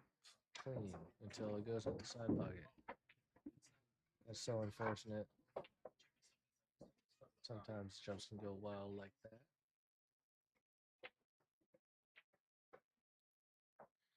really hard to control the power on the jump if you don't know if it's going to jump full.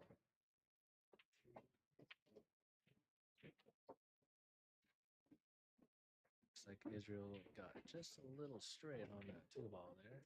But if you can draw it back just a little bit, he'll still have a good shot on the 3. And he does just that, leaving just a little follow on the 3 into the corner pocket. With confidence today. Look at that shot. Wow, juiced up. And looks like he'll just barely get an angle on that. But you can still see it enough to cut it. Still ends up hitting it thick, leaving pretty decent shot on the 4-ball to get it in the corner pocket.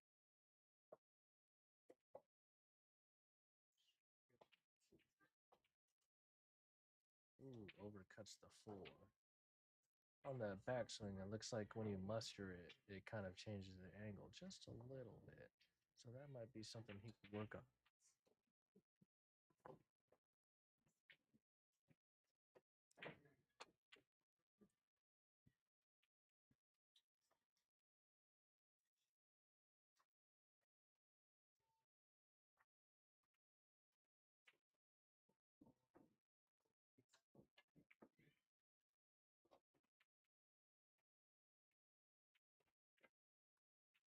Goes for the safety, but gets a pretty good safe there.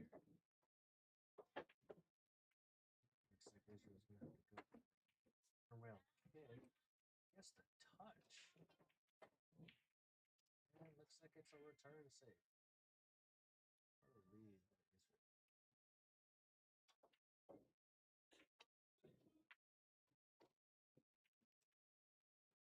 Time to keep on. What a shot on the 4. He used the 6 to put it aside. Fortunately, he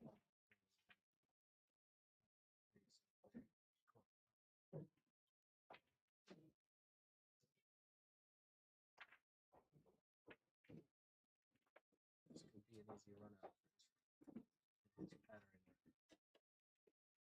Goes for the long shot. One-handed shot.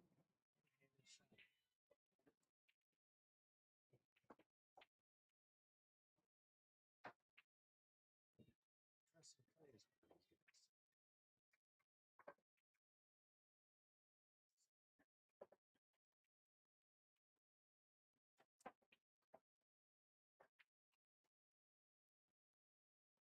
We're going to go ahead and switch over back to table 26 and see how. Ooh, wow. Peter 4-0 against him.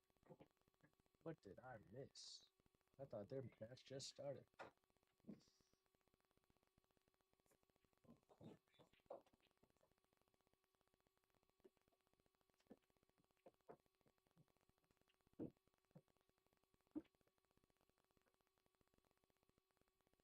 What a clean stroke by Peter.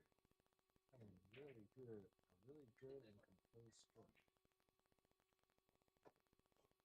Look at that stroke. It's just magic. It's nice and smooth. Push to it. All that velocity. And yes, that very cool stroke. The important part is making an accurate stroke.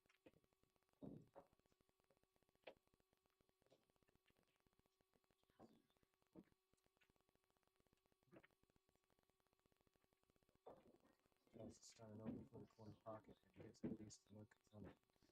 Well, he finishes out 5-0 right on Eric Clyde. Looks like it's just a little tough. I think it was a easy. He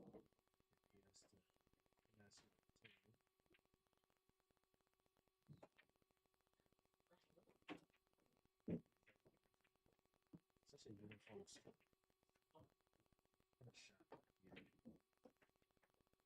That concludes the game against Eric and Peter. 5-0 to Peter. We're gonna go on back over here to Israel and Liam. Their points are actually not updating, so I'm gonna have to go check back up on that, and I will see you guys in a moment.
Oh, wonderful. Hey there. I'm David's older brother. He sometimes calls me dad. Older brother, dad. Playing. Where you going? Go shoot some pool for a second. Shit, can I come? Yeah, sure, if you want. So Jalen scratched 3 times this rack already. Oh, 2 of them consecutively, but it doesn't look like he's gonna scratch this time unless he tries to like do something crazy with the 8 and scratch again.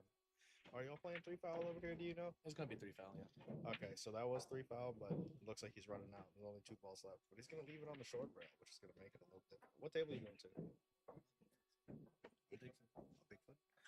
I'll be over there in a minute. All right. Oh, and he dribbles a 9. Unlucky day for Jalen. 3 scratches this. 3 scratches this rack, and he had the out on it. He just overran the 8 ball a little bit.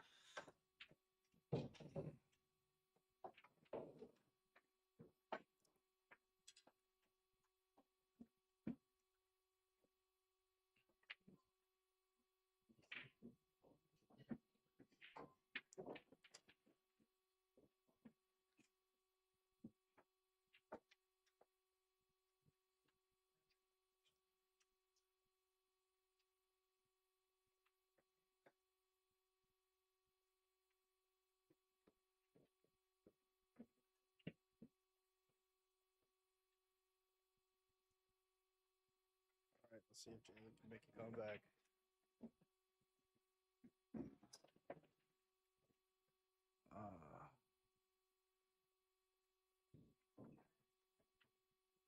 Anything off the break? Nothing. Dry break. What's up? Okay, I gotta go make an announcement. I just remembered his name. Remember what? Table. Okay. You know how to switch to table 31? Nope. It says table 31 and the scene's over there. So you're Oh, on okay. table 26 to 31. So I'll just transfer it over. When do I need to do that? Whenever you want to. Okay. If you want to. I gotta watch my boy Jalen play.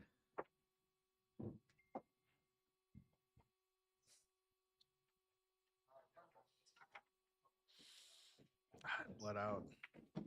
I don't know if he has the angle to break out the 3 ball, but he's got an easy shot on the 2. Quite possibly. If he drew it off the long rail towards the short rail, you might be able to play a stop shot on the 3, play a nice easy save. Okay, we'll play safe this way. If he has full sight on the ball, maybe he'll stop it.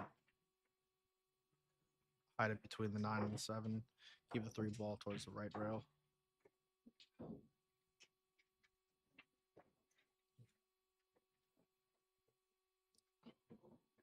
That was a good shot right there.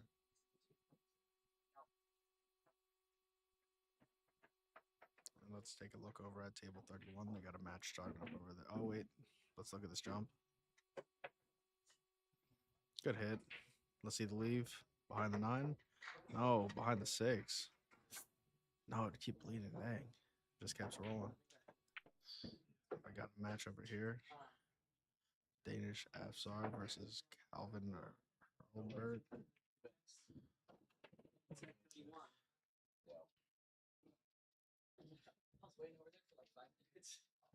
Well, let's set enough for that one. Let's go back to 26.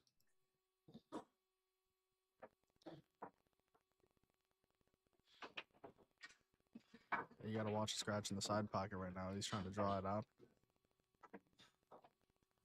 He got the draw. A little chunky. Hit a little thick on the 4. Left on the short rail. He has a shot into the corner pocket. Might be able to force follow it to the short rail, back up for the 5 on the side.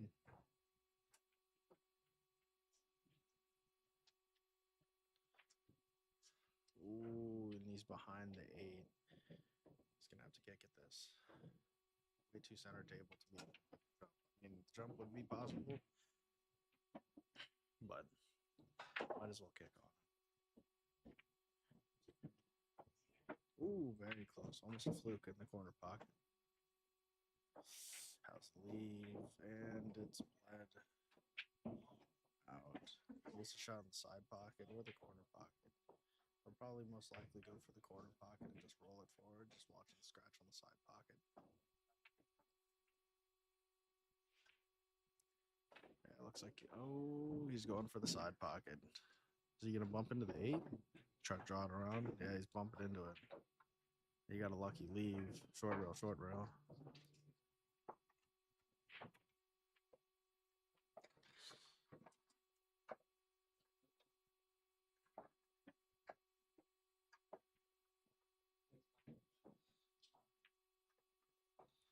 Ooh, unlucky. Let's go over to table 31. I'm just getting started over here. Does he have a shot on the 1? Yes, he does.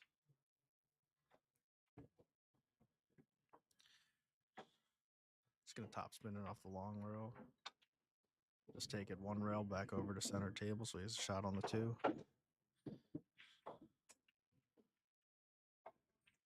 Let's see, is he gonna draw it? Past the 7, get in position over. Ooh, does it play into the side? It might. Or you can roll it, play it safe behind the 7. Oh, we're losing a little bit of focus. Ooh, short rail behind the 9. Good creative shot.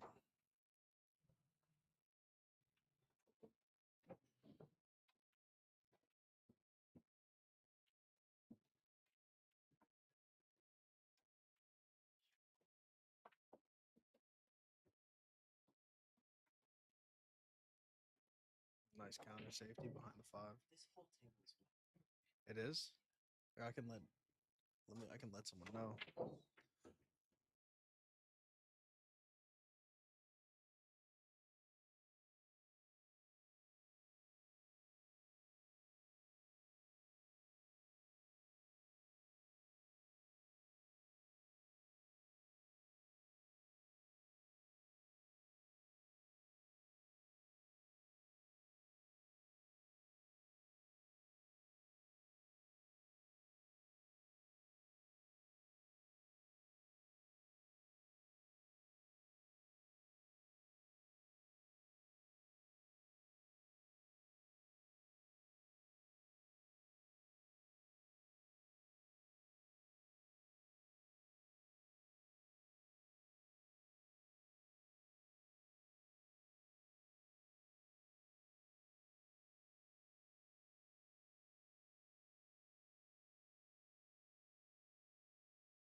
right, guys, how y'all doing?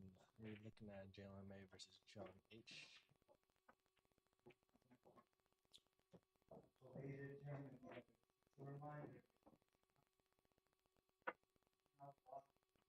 The front A was extremely distracting.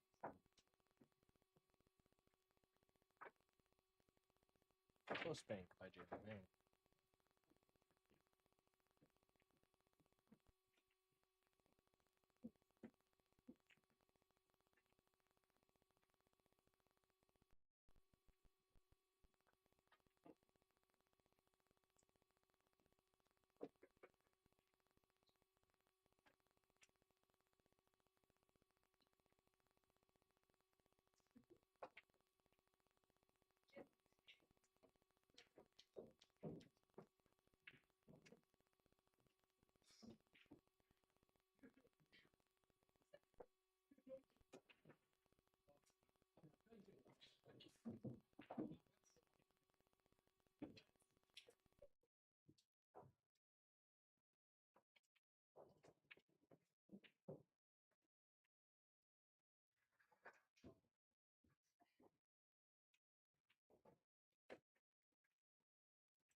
That's a tough miss by Calvin.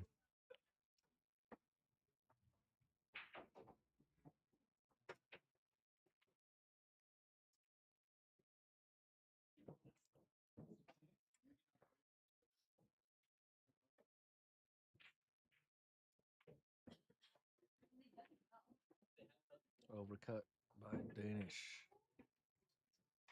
Leaves him a straight in shot.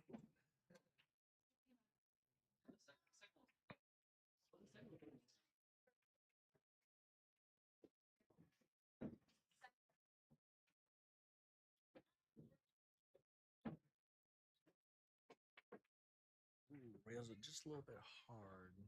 Trying to force that positioning on the 5.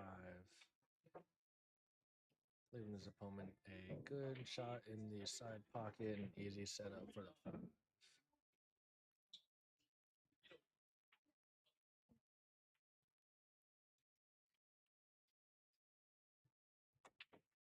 Goes for the bank, hits it too tight, leaving him behind the 7. This has turned into a safety battle here.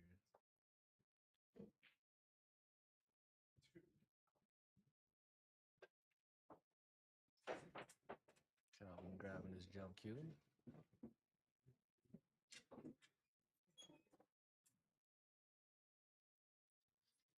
Let's go jump to table 26 real quick. Actually cannot. But Jalen just lost his first match over there on table 26. This is a pretty tough shot. It's real uncomfortable, so all he's got to do is make a good contact on the ball. Unfortunately, does not get that shot.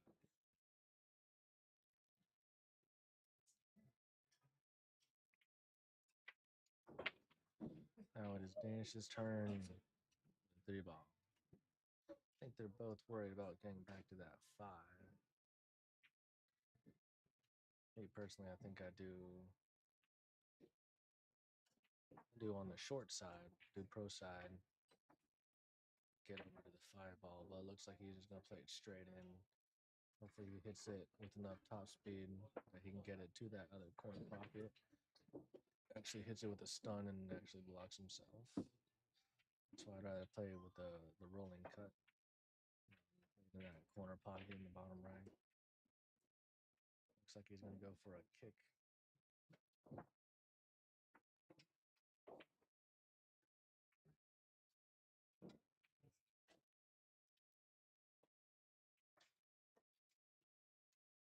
Plays it just short.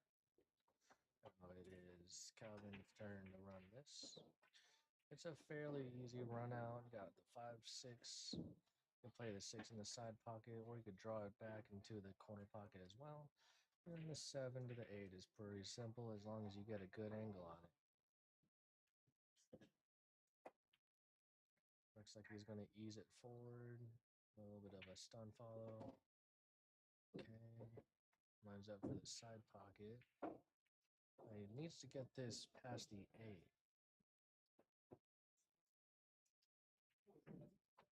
And he does just that, just barely. It's going to be a little bit tough to get back on because these long stun shots are pretty difficult. If he wants to... Oh, looks like he pushed the cue ball, giving it a foul. Danish is going to take ball in hand.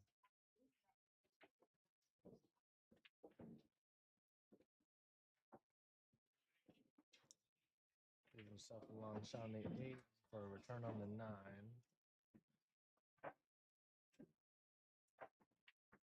Ooh, just misses.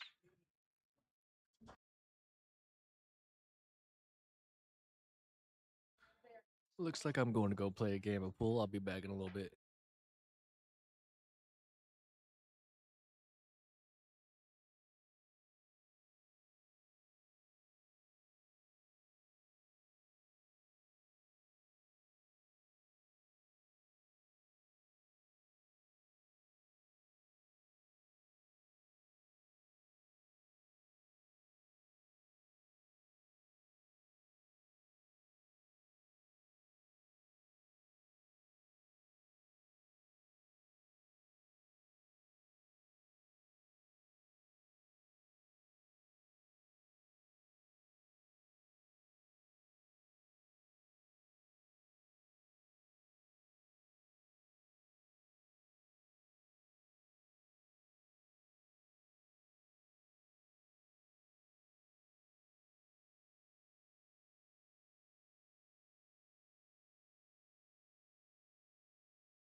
shooting 5 50 rounds or 10 ball break pot, volleying 50 rounds first, and then we will do the 10 ball break pot after.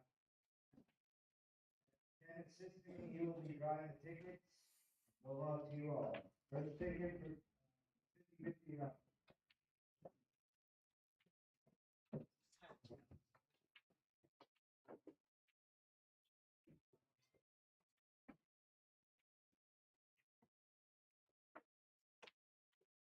Last score will be 7034. 7034.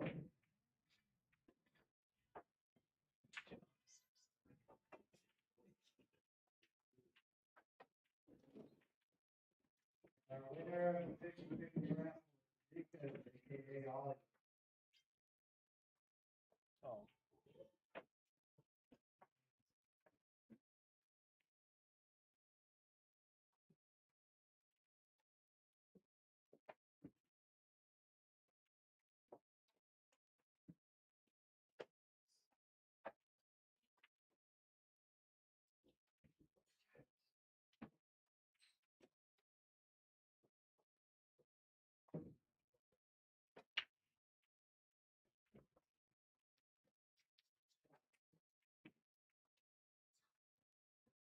Right, now we will be doing the 10 ball break pot, and we will do as many draws on.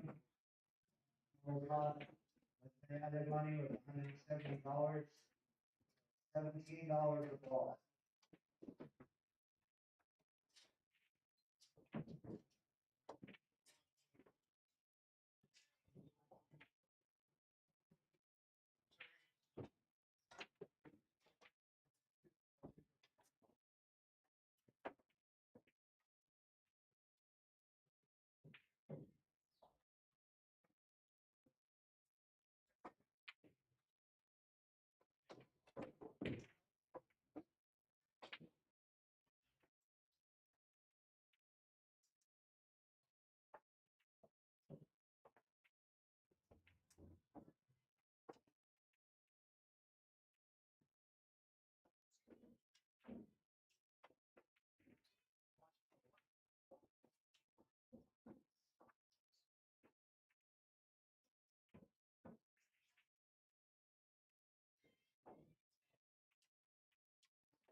Right, so the rules for a 10 ball break pot. Make one on the break and follow it up. From there, you choose to keep shooting the ball you make after. Get out. $7 a ball. Here's our first 10 ball break pot. Please.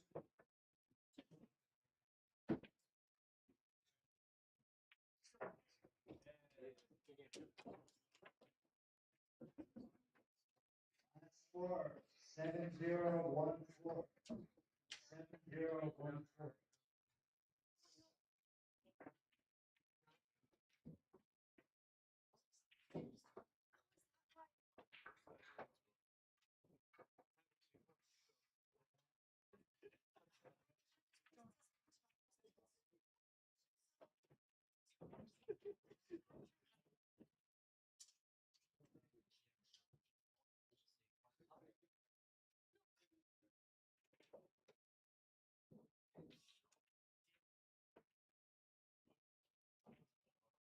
So I was shame on that one.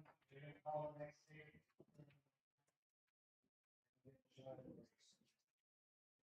Ticket is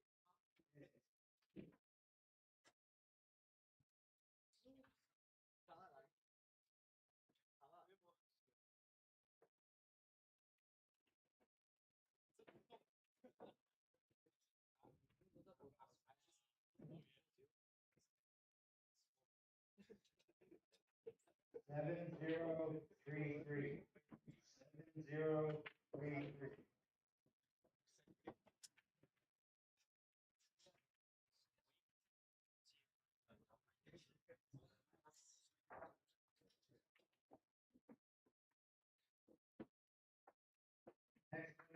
Calvin. You will be right him.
All right, we're going to make some ball changes now.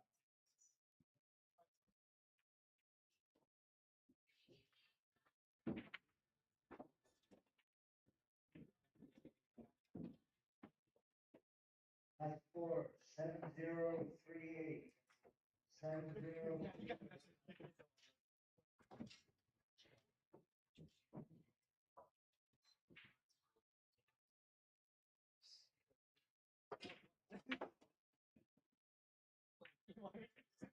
Take it.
Nobody's made anything yet.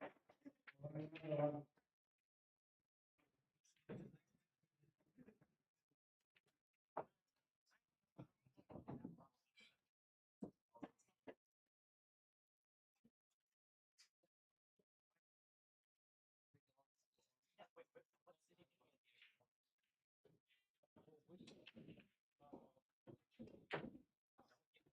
Next ticket, 7037. 7037.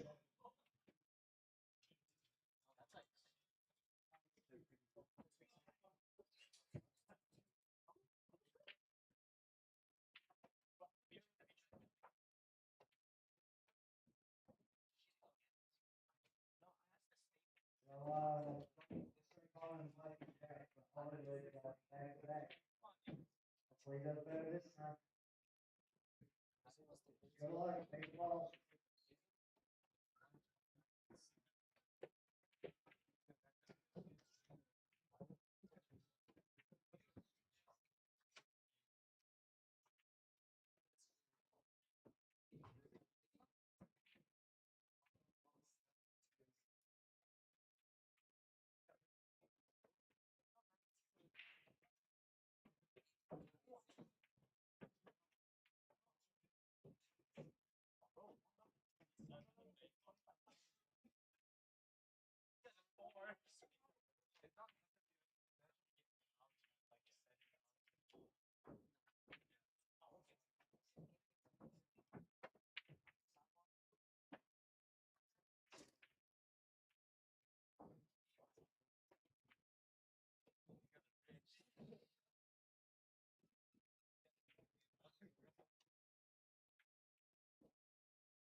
There you go, another ticket basketball.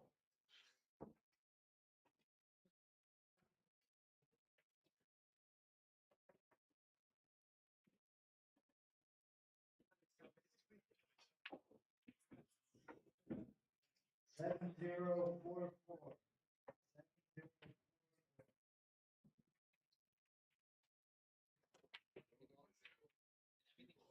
See if they can make a ball.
ticket 7024. 7024.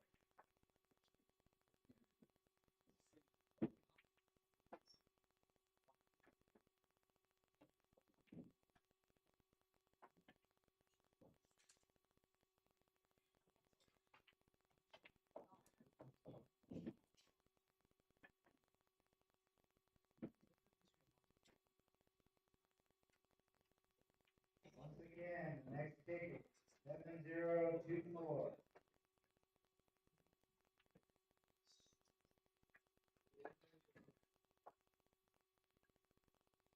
All right, if you're gonna match, man, you can hold it.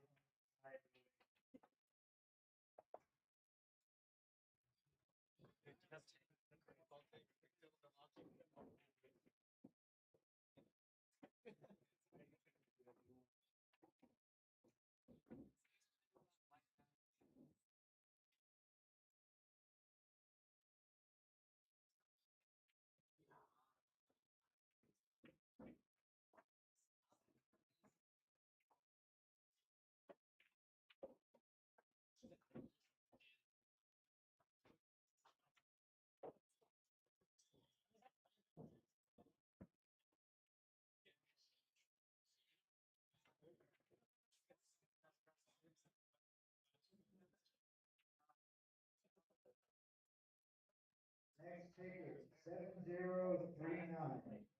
7039.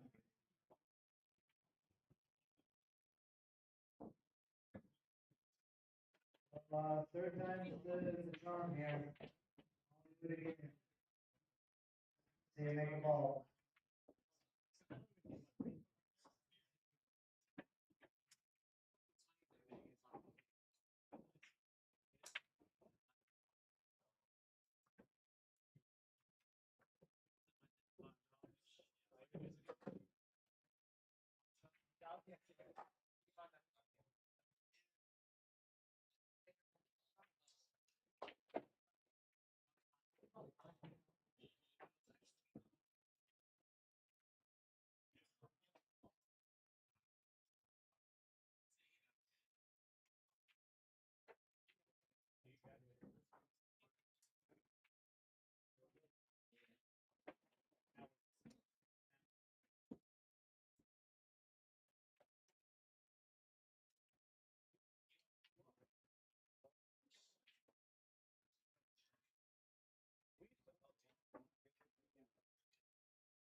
Next ticket 7040.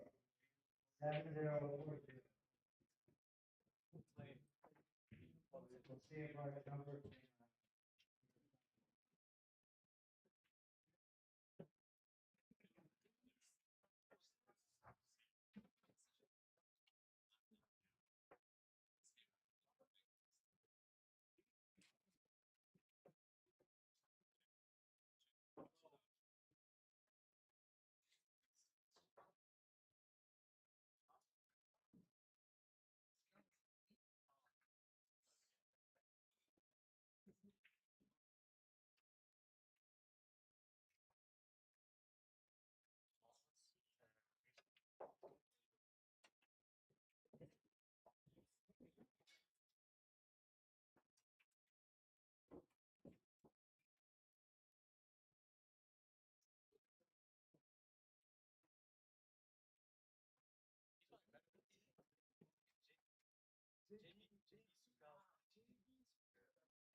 All right, we got Jalen and Jack Sellers lagging for break. Looks like Jalen wins the lag, so that means he racks and breaks first. We got John H and Alex Shang, Hill for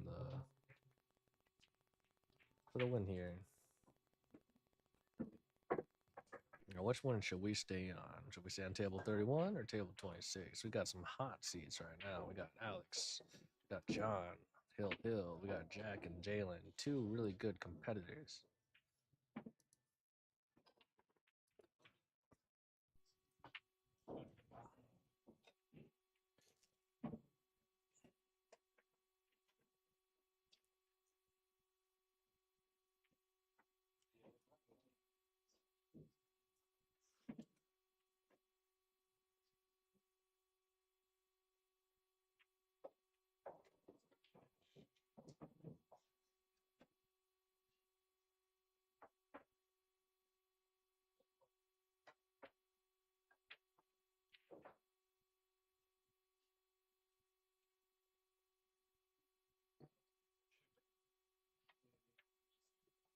So Liam and Ty or Christopher Roman each come.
All right, so since we have an empty table right here, I'm going to go all at table 31 with Jack Sellers and Jalen May.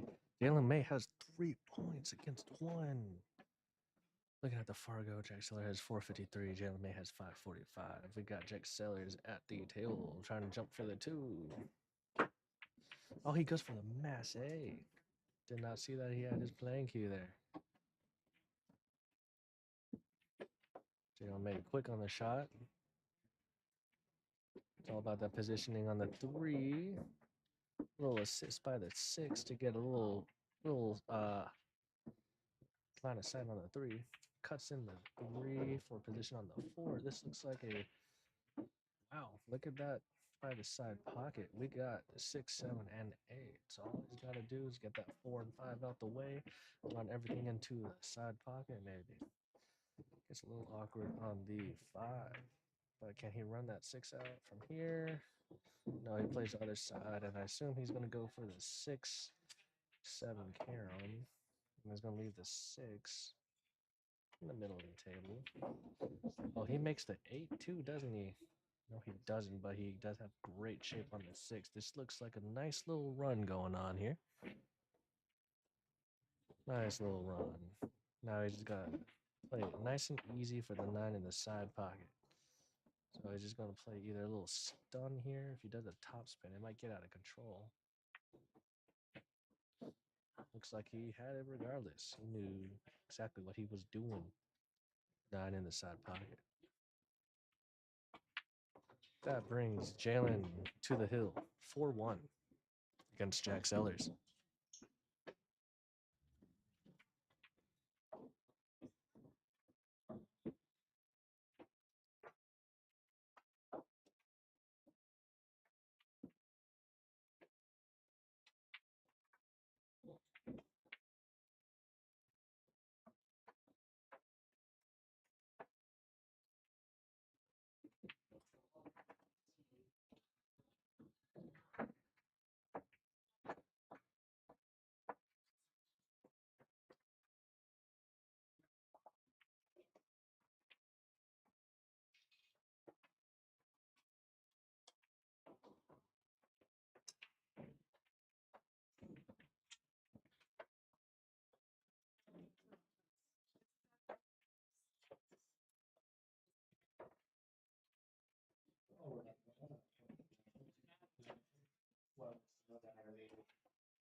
No, I'm not.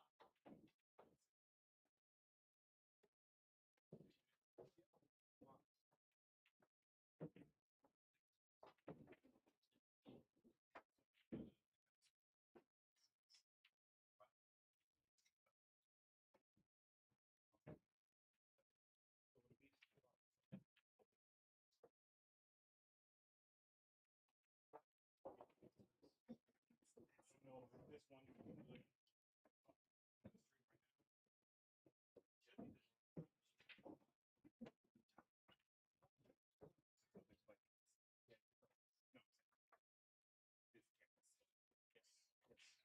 Yes. It's on 31.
Why is Kenneth here? I'm surprised nobody took my sunglasses. So, all right, let's go over here.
Where's my case?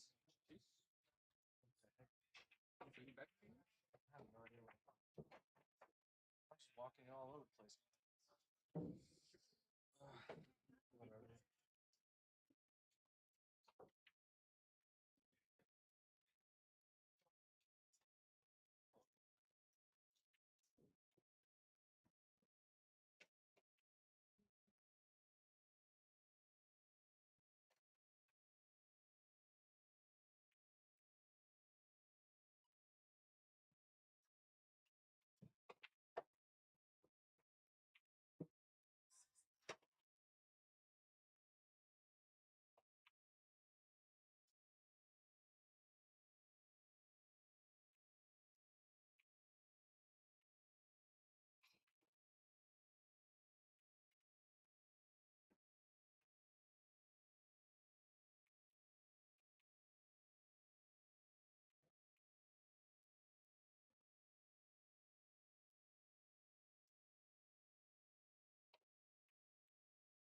Oh, Jalen.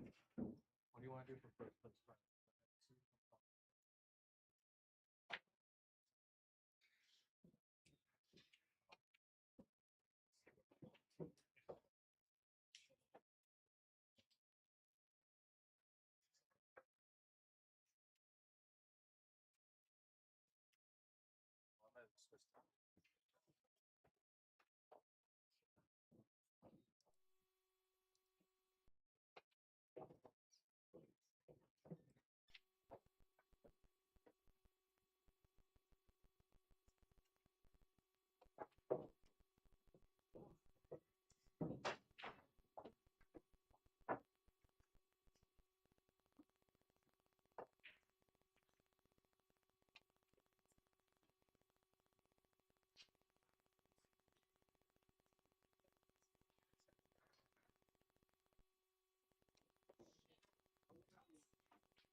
Can't really gauge you there. I feel like, yeah.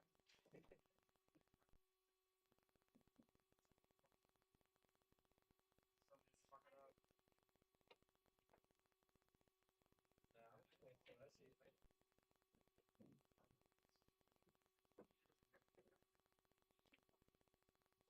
You may have upgraded. I have upgraded.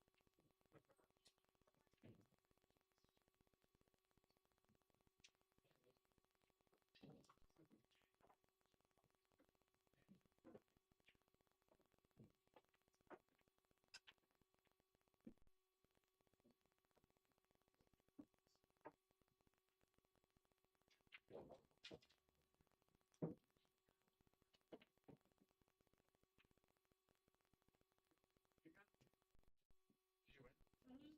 Oh, yeah, you won. I don't know why. Oh, how you gonna win?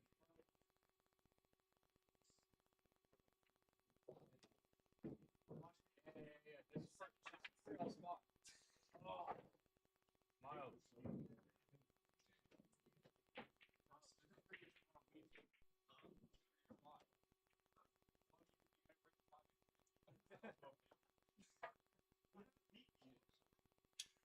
What are you doing now? Too?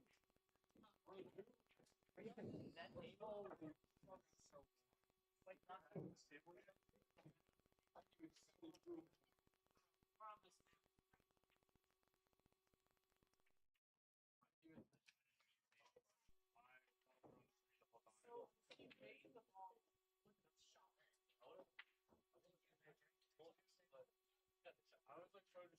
quite confident. I think Kevin know originally. It wasn't right.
Oh, what a touch. Almost made it. I avoided it.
Wow. That was pretty close.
Yes, sir.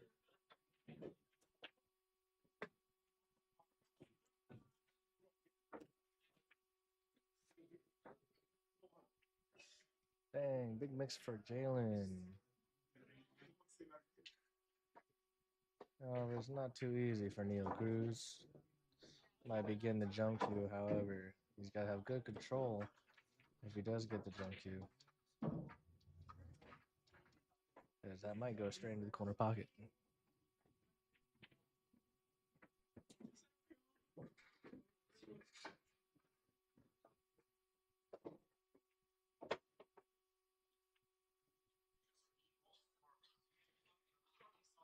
Pretty elevated. Bam. What a shot. Avoided the scratch. Made it a little hard. Might have to play a combo here. Oh, plays straight three. It's hard to tell from this camera.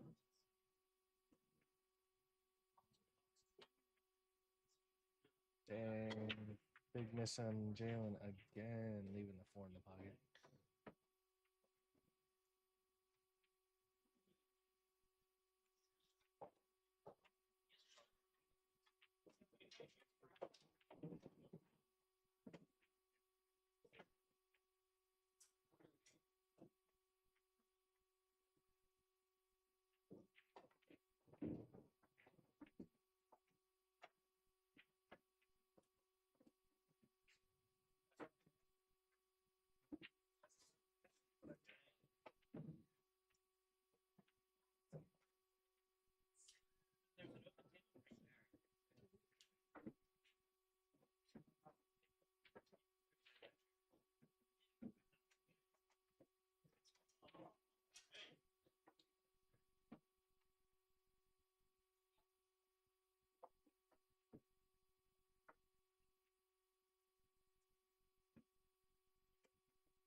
I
think it's Worthington and South.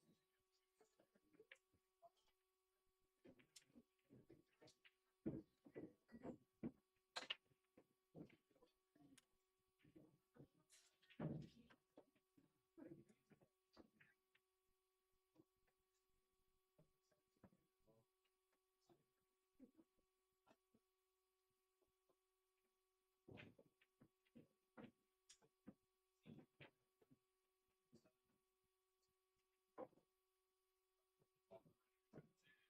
is,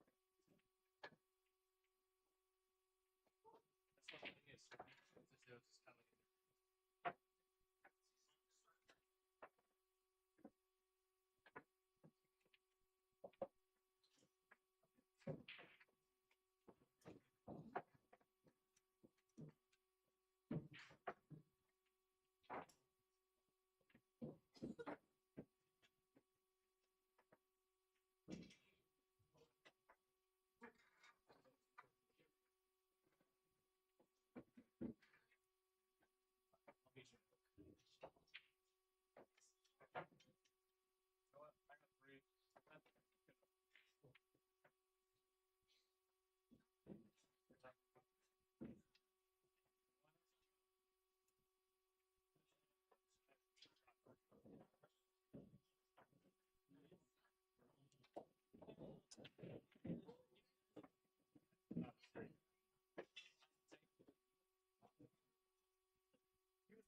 of like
It's coming.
I have in my brother's case because he left it here yesterday.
Yep.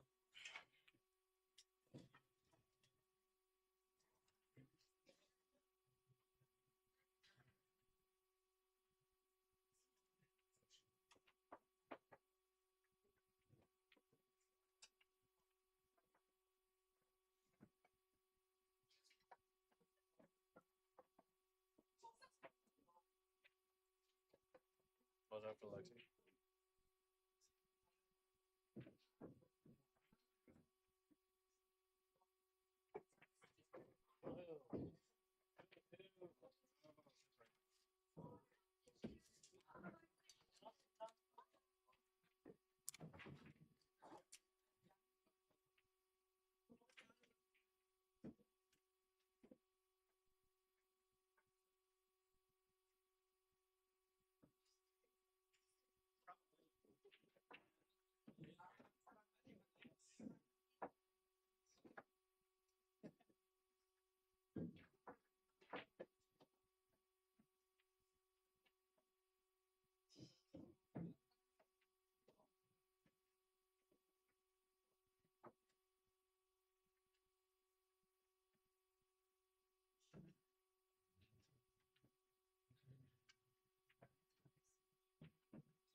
Remaining tables left by 26 total games. 31 and so the three games.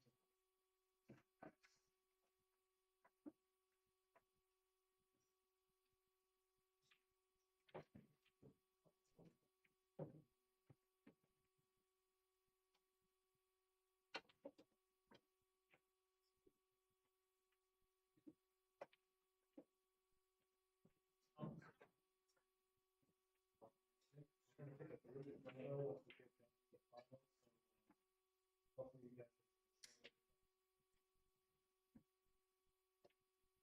If you want a photo, or if you want a copy.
All right, all the collegiate and tournament players that aren't currently in the match, stopping point in your match, please come up by the front desk. We're gonna get a group photo. We're gonna sing Lexi a happy birthday.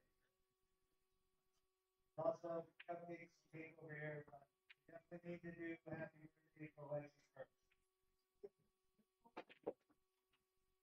Come up to the desk, we'll get that photo.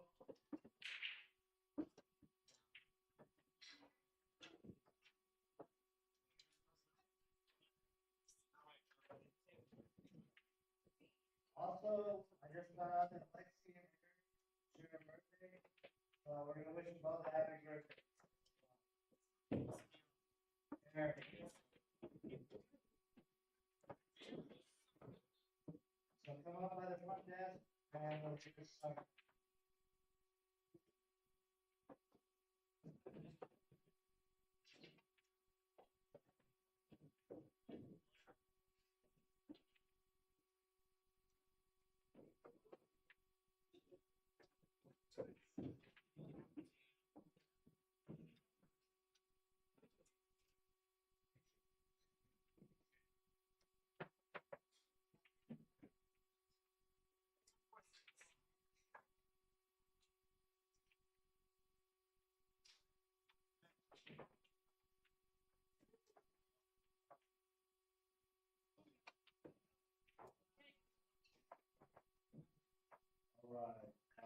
ticket people out with 22.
Everybody take a pause if you are taking a flower player match.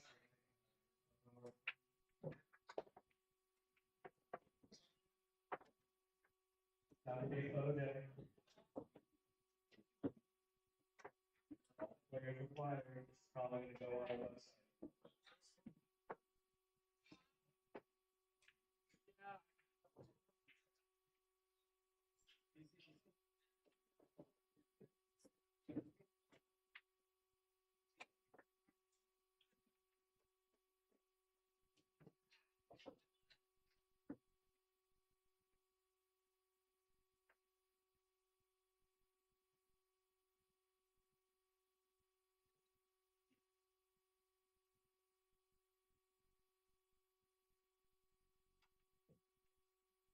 It'd be cool if everybody organized by school.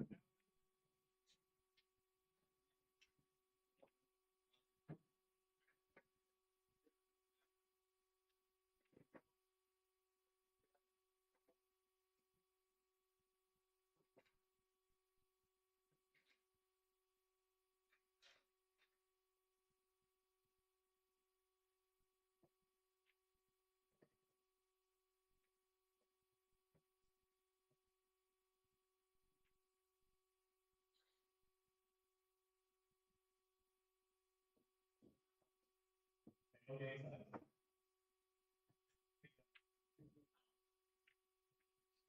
You guys organized by school? Got any apparel?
kidding me?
Oh, I'm not. You gotta give me a slice. I ain't even get no cake. I want a little bit of pound cake.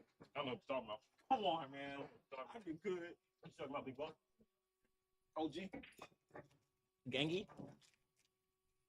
Really? You talking about?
So I looked at the site. Where's this diamond? Diamond? Yeah. It says Diamond at Billiards? Diamond. Yeah, Oh, where is it? that's in Richmond. That's in Richmond? Yeah. We were just asking. Okay. Because me and my friend Red might want to go. Okay, cool. That's all good. But if it's in house. The Q Masters? Yeah. Yeah. It's closer. Huh? Just asking.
Are you playing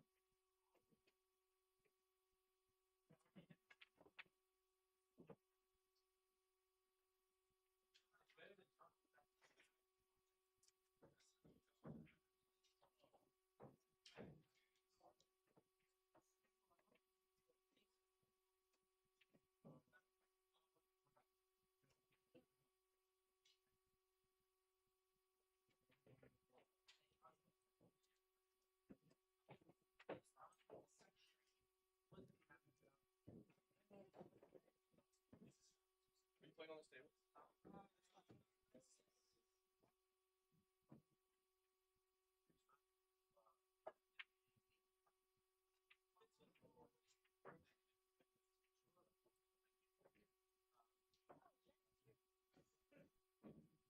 Wait, is it that clear? How do you do this?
Yo, it's Jake.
Yes, it is your bad.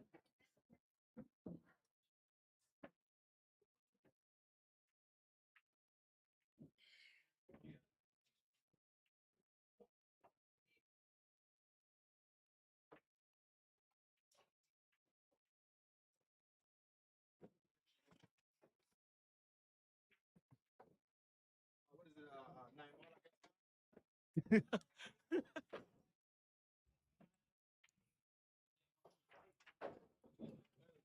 When she gets back, let her know that she got a safety waiting for her.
Yes, it was.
use rather important.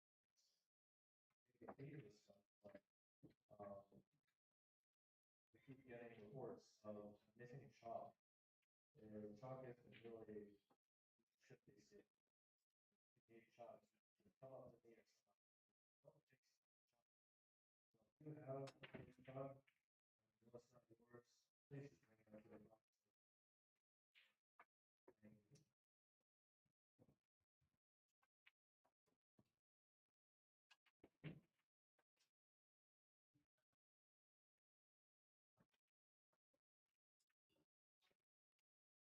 Thank you.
Probably.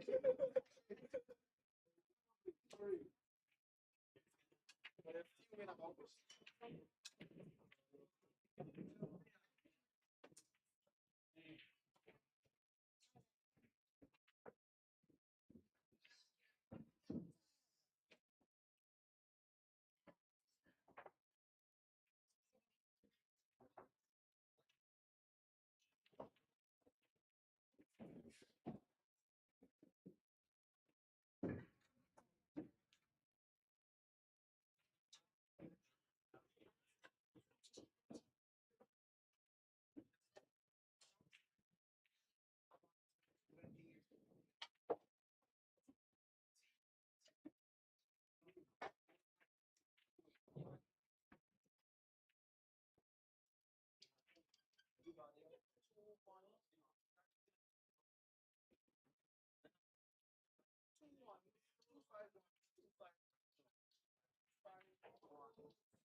You don't have any shots left. It's just you look everywhere. Like, No, he spotted you over there.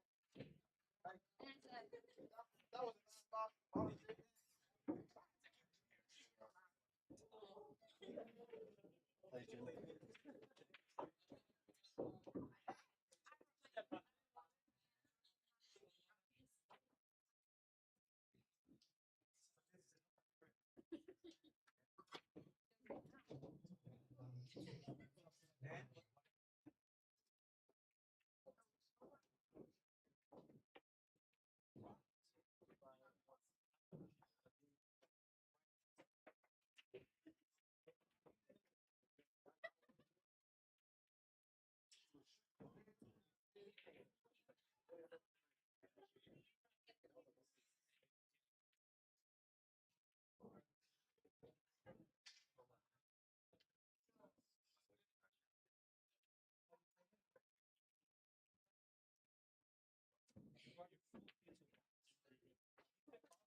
You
would cut this tight?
ago. We should have been done 3 hours ago. I think they'll run all day. I better go up a rank at least.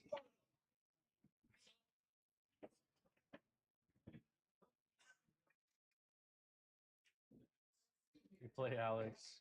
Who's Alex? Oh wait, so you just beat 5-1. Smash 120. Yeah, you're playing Alex. And he's not shooting the hottest right now, but I have a good chance against him. Just keep playing how you want. Hey, you're so close to winning some money. $25 for Food Masters? Plus whatever was made from the pot. It's being split, so we'll see.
Whoa, what you mean by that?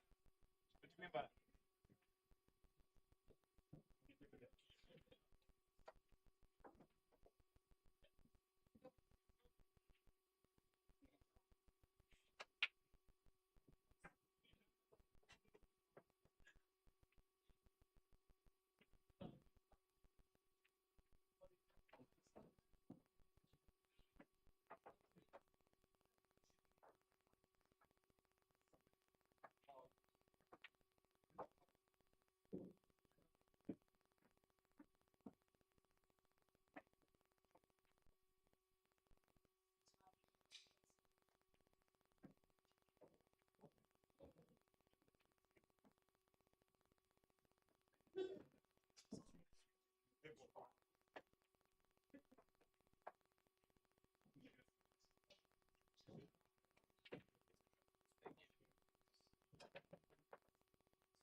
So this is the setup here. I'm gonna go get you a seat.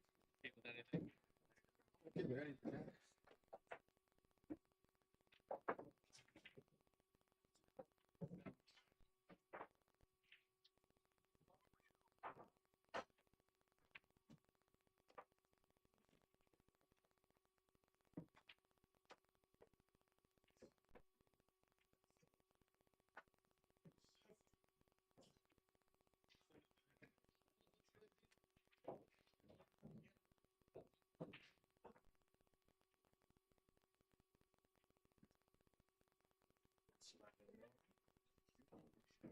Slide a little bit over to the left a little bit so you get more room here.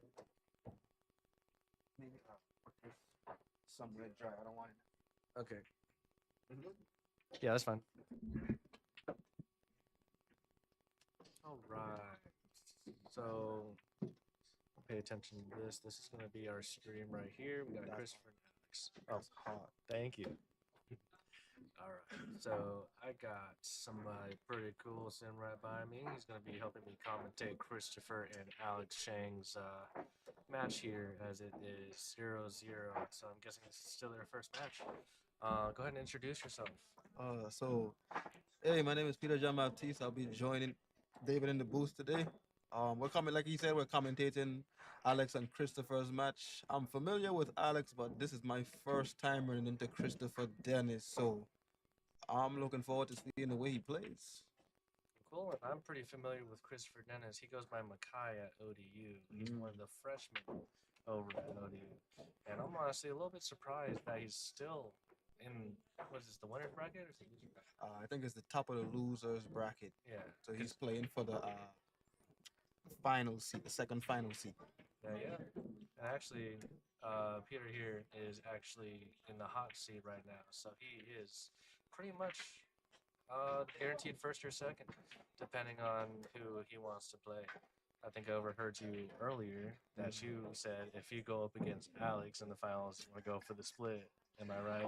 No, Alex was talking trash, so I was considering whoever else I go up against, I'd consider splitting, but Alex has to work for it. Okay, sounds good. And Plus, he Alex, happens to be our team captain, so it's fair for next time. We get to see where we stand for next time. sounds good. Maybe you can take the #1 spot. Actually, I had it last time. We switch. We don't. I realize that some teams do internal competitions to determine seeds, but me and Alex always go back and forth. So it's normally just a coin toss. Last time we switched, if this was the team tournament, I think we would have switched back. We want to do an internal tournament, but it always ends up just being us.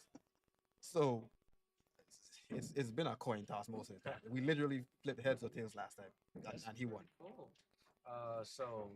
Well, I think the past couple of tournaments, I know Alex is kind of notorious for this, but a lot of people wanted to play him because, he's good competition. He really gives on a good fight. Is there any feedback you can give on why? Alex is an intuitive shooter, which I found out. So he shoots like I do, but he has an extreme eye for line of sight positioning. Once Alex finds that line, it becomes a dot. That and as long as he can keep up his morale, it's hard to stop him. Um, Alex has a pretty consistent game. Like I said, it's a morale thing and an intuitive thing, so it's literally just tied to how he feels. Once he feels good, sorry for the other guy. Okay, hear you loud and clear. So he's a fierce competitor with a big mind, Yeah. really good mind for the game. And when you say line of sight, he's talking about seeing the different angles and like a different point of view. So a lot of people they can see the ball a lot better than others and see kind of like we call it like a geometrical or Yep. yeah point of view. Yeah. Alex seems to have like this. The only way I could call it is like intrinsic bird's eye view of the game, whereas other players would use the ghost ball technique or a combination of both, like their best estimate plus the ghost ball. Alex uses purely what he thinks he sees, and even though I say thinks he sees, I'm not taking away from him. He got it down. So it's almost like a intuitive shot plus kind of like that. I guess what you call guesstimation shot, where it's like it's the hand eye coordination. So you're just so familiar with the shot, you know it's gonna go in, and then you can run with it. So sometimes he gets into that kind of, I guess you would call it, Like a rhythm. like a rhythm. Yeah, that's Yeah. perfect. Yeah. So a little bit about Christopher Dennis, aka Makai. I actually met him not too long ago. I think one of the first times I met him was when he's still a freshman, I think, maybe going into sophomore next semester. Mhm. But he's a pretty decent player. He's pretty new to the game, actually. That's why I'm surprised that he made it this far. He actually pretty much surprised me in this tournament because I I honestly didn't think much of him until then. But it seems to me he's learned a little bit more about the game, and he's honestly having a lot of fun up there. Looks like it. He played a game next to me before I, realized what his name was. I'm only now finding out his name is Christopher Dennis, aka Micaiah. Um, and he played a really what I thought was a brave but reckless bank shot. I thought it was a recovery shot or a last ditch. Turns out he called it in a 9-ball game where you don't have to call a shot. He called it and dropped it, and his opponent told him, the only thing that you can tell him, good shot. So you know, I saw his play style. He's accurate and he's brave, and that's something you need because when you feel like, man, today isn't my day, or I'm just not hitting my shots. That you can't tell yourself that, but he don't seem to care. He's just gonna stick to the textbook that he knows, and he's gonna fire based on what he's built, which is good. That's the point of practice. You build a foundation and then trust it. Mhm. So I wasn't familiar with his name yet, but I saw his play. He got a good eye. He's brave. It doesn't seem like it's easy to break his morale. He just trusts his foundation. So people like that, they tend to not be an easy fight because even if you break away from them and build a lead, they're always fighting right behind you. So the match never gets like to Dull. where it doesn't get dull to where you could think, man, this is easy. I'm just gonna coast, which you shouldn't. But the feeling creeps up on you when you play a weaker player sometimes. But players with heart like that, match is never boring. Oh yeah. It's always a nice little battle when you guys have that kind of confidence on the table, where you're like, oh no, I can beat this guy. I just gotta play my top game.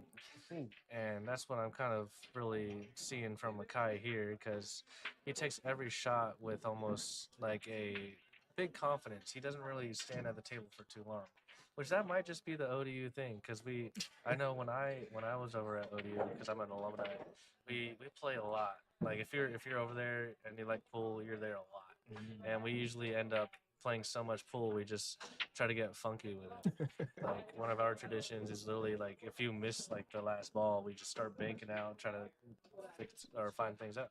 But Makai here, I mean, he's a young guy. He's learning so much and he's having fun with it. I think that's the whole point of this Collegiate Q's tournament right here, just to get these college students out here just like you to have come out here and have some fun. Yeah, I've been having fun, to be honest with you. This is my first of oh well, between this semester and last semester were my first official settings because I didn't grow up playing pool in the States or in official settings. I grew up playing in bars. So I didn't get like, big tournaments like this, 50 people tournaments, 40 people tournaments, 70 people tournaments. Oh, and I also don't have a rating. The best, yeah, the best I could show you right now. I wish I could show the people listening, but my because I don't have an official Fargo, I have what they give the supplementary Fargo 450 Fargo. for yeah, that Fargo, right? And according to them, last semester I was a negative 17. And now this semester I'm a 4, like not 400, 1, 2, 3, 4. Um, and that's like the running joke for the team because once I told them that I grew up playing in bars, they immediately paired that with hustling people. so it's like, oh, that guy is a 4, that's easy pickings, and then gotcha.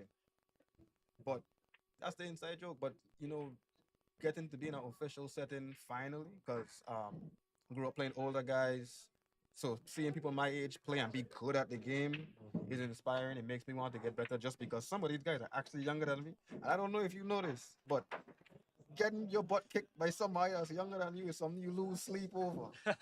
It's, Yeah. it's like, Think about that at night. You're like, wow. like how did I lose to that brat? but but it's a good feeling though, because at the same time you're like, wow, it feels like you love the game if you're that young, but you're that serious about it because this is a precision game. You don't get that good by accident. You picked up a stick and tried. So for you to be that good that young is impressive, but not enough for me to let you win. Heh, nah. That'll keep you up at night. But this is fun to see. You're correct. And for our viewers out there, the match is currently at 2-0 in favor of Alex. Now, I won't count Christopher out just yet. I think there's a couple of his matches where he actually came back pretty late in the game. So I won't count him out just yet. Yep, players with hearts are brawlers. They're not. This match not going to get easy for Alex anytime soon, regardless of the 100-point gap. He is, as you can see, you know, Christopher forced Alex to give him back a safety rather than try to run out, even though the combo is pretty close to the pocket and the object balls are pretty close to each other. So Christopher is not making it easy.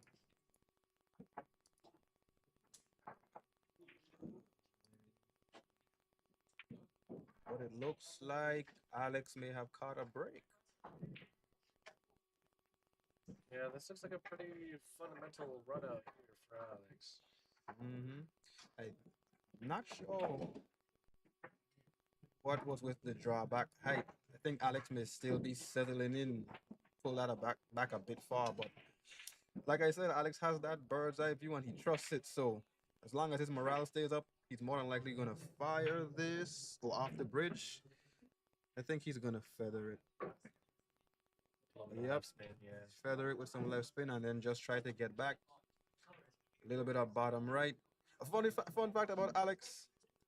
Alex uses the most extreme version of every spin, but he just changes his tempo. So he gets less if he needs less, he gets more if he needs more. But it sometimes fails him like that because it's not a consistent rhythm and it's very extreme. So at slow speeds, it will throw the ball.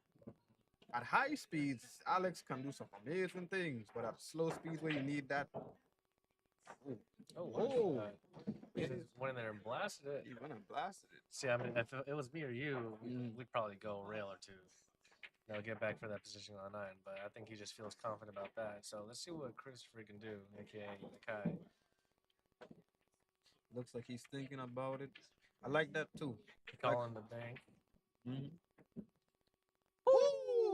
I told you, players with hard the match don't get easier. He's confident as hell. He probably heard that from us.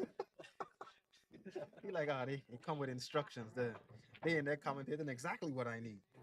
But yeah, that's what I like. Is when I personally believe that after a certain point, you've added about every shot to your arsenal. So now it's about the consistency of play. I know you can make that shot, but how often can you make that shot? And can you make it when you need it, when you're down, like Christopher just did at bank, when you're 2 down against a player that's 100 points higher than you? That man is brave. That man is brave. But he's showing you he got it in his arsenal and he's ready for you when he needs it. So I believe in the Fargo rating being a true measure, but being 100 points up from somebody don't mean that you automatically get the win or that the win will be easy. You're going to have to fight. Right. And a brave player will make you fight. And just like that, I mean, he turned a 2-0 to a 1-2, down by 1. And it's a race to 5, so he has plenty of time to come back if he could. Now, I know you're kind of wishing on Alex's down for here, trying to get some money. I think it's either way for you. I think it's either way really. Because I don't know Christopher, so I think like you said, it's the hot seat, and there's a potential to split. But if he doesn't take it, I wouldn't feel bad about it. I get to play a new player, so I want to experience his game after seeing him like this because I personally like heated games. And me and Alex have been doing drills to help with like morale or staying cool under pressure. Whether your opponent is, equal to you or better than you, we do a thing called handicap races where you take 2 equal level players or you make one of the players is higher level, and you purposely do a race to like 5 or 7, and you give them a lead of more than half. Okay. So when we do the races, we flip a coin. So it would be my handicap, which means I start with 3 points and I race to five. But it's Alex's break. So you do that, and the point is to catch up to the person in front of you. But in order to do that, you got to remain calm. This is somebody who you know can beat you. So this is not a matter of if they'll beat you, if you give them chances. So don't give them chances. And to do that, you got to remain calm. So that's why I could tell you that Alex plays really well, but it depends on his morale too. Because since he's intuitive, the minute he feels like his intuition is failing him, it starts to affect his game. So that's why we have to work on staying calm. Because he's almost magic when he's calm and he's confident. But if it starts to break, you'll see it show up in his shots. Yeah, it's almost like glass cannon there. Yeah, man, that firepower is crazy as long as he can remain steadfast. So, But um, Alex is showing us more of that firepower again. He's got a rack that should be textbook. Nothing's got any problems. 8 ball to the 9 is good as long as he gets above or below it on a straight line. So let's see what he does. little stun over for the full. Mhm. And I So always he's like playing the angles on the ball. So like a lot of people they don't really think ahead to actually getting that angle for the next ball. mm, So but there you see he gets plenty of angle to get over back to the five, which is part of the intuition that Alex has. yeah, He knows that he likes his angles, so he can play either top spin or draw and where he needs to. mhm. It seems like he got a little more than he wanted though. I think he wanted to be under the is that the 5? Under the 5. But like I said, once he's feeling it, he's feeling it. Just going with the flow. But his real trouble here is getting to that eight because if he doesn't get enough power to get back to the eight, oh, He feathers it. I think that I think the fact that Dennis is still fighting hard is starting to get to him. get to Alex because normally with this case of you having a weaker player, sometimes their morale breaks up once they see the difference. But somebody fighting this hard means that the dog is still in the fight, so you still have to fight. So I think that pressure is starting to get to him. Like it doesn't feel like Easy win. a easy win or a textbook rack. It's like, oh, I'm like fighting for my life in here. This guy won't quit. It's a good way to look at it, especially trying to figure out what's going through his head. So he's got a shot. Alex has been jumping and kicking and banking real well, especially bank saves and kick saves. So he can see what I would say is what 3/4, a little less than 3/4 of the six. Yeah, it looks like enough to bank it. Yeah, but it looks like he's just gonna play it high, but it got away from it. Well, I got away from him. I believe he was trying to go for a safe and leave it long rail, but he got it too thick. Kind of ran, so we got to see what Dennis will do with it. It looks like he's playing it low. Ooh, Oh, he had. I'd stun say he had killed him about the there. right idea. Yeah, but that shot right there, you don't really need to necessarily play it with stun. You kind of just play with center ball, let it roll just a little bit further for the eight. Like a stun follow and have a less steep angle. Yeah. But I'm glad that he had the know how to say I'll stay above the 8. And Alex gets a powerful draw, but it didn't look like he took his time on it. He just shot it and then left him really ugly on the eight. Yeah, that might be more of those nerves. Whereas, he was assuming the game would be easy. Oh, you know something? Let me not put thoughts in his head, but with a difference like this, at a point like this in the tournament, when you start to weed out people, I assume he thought this match would be more in his favor, so to speak. But like I said, to see the dog still in the fight, it's not a cakewalk. And once it starts to creep up on you that it's not a cakewalk, you really have to work. That means every shot counts. The only thing that Christopher needs to do here, well, the stream kind of lagged for me, but all he had to do is take it easy and control it there. But he left the opponent a tough shot over on the short rail. Yeah. So I'm noticing that Christopher has a really good IQ for the game, but that rushing, that a little bit of that reckless nature is costing him some shots. But the shots that he's not executing on bad ideas. They're not, but he has to take his time. I agree. Totally agree. I think they got the adrenaline pumping in them. Yeah, oh, but both of them are like competing for that finals hot seat, so I could see so. But the thing that calms me down in situations like this. Oh, he made a nice jump to avoid a ball in hand, and I think he put Alex on the. Oh, he's gonna make Alex work. It's back to back kind of return safeties between the players, giving each Yeah. other different difficult shots. Yeah, but Chris is showing that Arsenal. I didn't.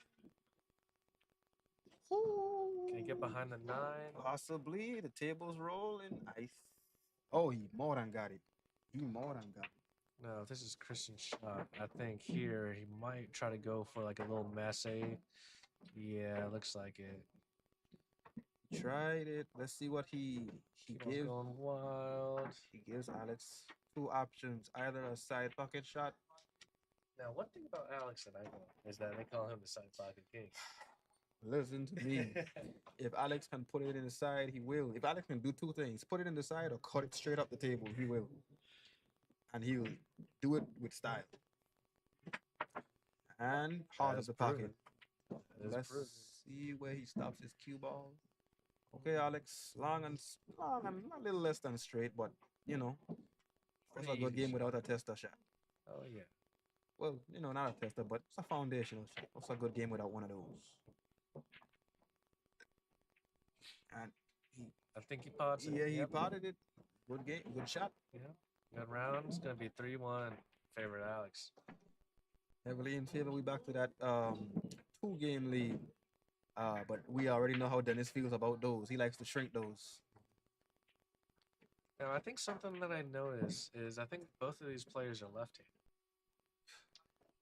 I haven't been looking at Dennis's hand. If I'll need to see that.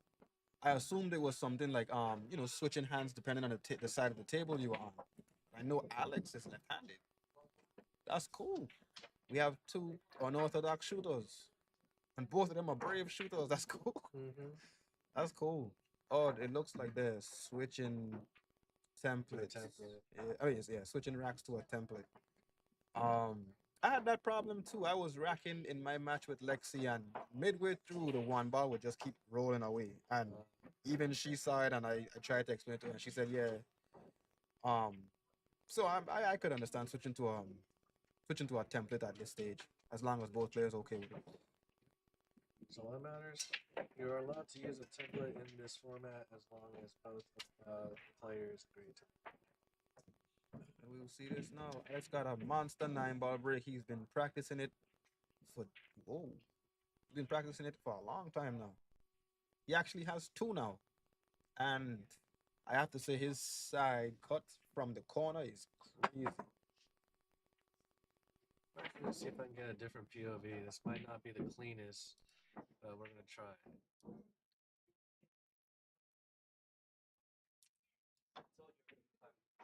It's gonna be a funny POV.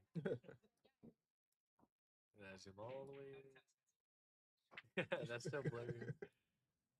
Hope it'll autofocus. We got even to the blur, we got Chris giving Alex some homework. I think we'll go ahead and just stick to that table and then just. Cause I just noticed all the lag there. But it looks like Makai leaves it over in the corner pocket, bottom left. Should be an easy shot to get to the 2. I think Alex here is going to go rail first and a little bit of left spin. Just has to watch that tempo again. And he just comes around. Yep. Oh, is it directly on path? I think he got favorable. He got a great touch on that too. It's not too bad. So 2 to the 3. I say he tries to get below the 3, but I'm not too sure about the angle. Maybe some top spin to get right below the side pocket, and then he just draws to the 4. Needs to get a little angle on that 3 so he can control that cue ball to get to the 4 as well. And top spin. He got it. It's slightly below the pocket. It's straight-ish, but now we got to see what he'll do at the 4. Would he go below? If it's straight, would he go below it to stay on line for the 5? Looks like he's drawing it. Maybe he has a little bit of an angle. He He does stun. does. It's looking good. We get into Alex's natural habitat: open balls and cut shots. The only Ooh. thing that matters here is having that consistent stroke. So theoretically, I think Alex could potentially run this out. He just needs to be consistent and not rush too much. Mhm. Because I think he's feeling it right now. It's 3-1 after that last win. I think he feels pretty comfortable. Because all he needs is two. And knowing Alex, if he's up, he's up. Yep. But just like Christopher on that first banky guy, he kind of fell down a little bit, but he recovered.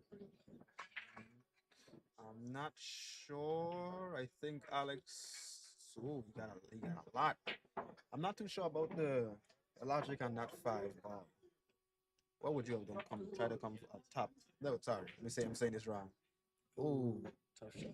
I think what the five ball was between the second and third diamond over there, and the yeah, cue ball was right around that top left corner yeah, with an angle. yeah. I think what I would have done to get back to the was it Six six? ball, yeah. Was Six that six ball was to like the right here. yeah between yeah on the second diamond about 2 diamonds away from either pocket. Yeah. If there was enough space between the cue ball and the five ball here, I probably would have gone bottom left and bring it all the way back around. Mhm. But it'd have to be enough that I can put a little bit of more draw than bottom left, so it shortens that angle up to get that six over here. Or otherwise, I would have probably done top right, try to thread it between the other balls. Yeah, the 7 and 9 thread looks good to me, but I do like that idea. Excuse me, with the bottom left. Yeah, looks like Kai leaves him with a shot on the short rail. Hmm I Cut. I see. Alex has a temperament to cut these, which is both impressive and hilarious.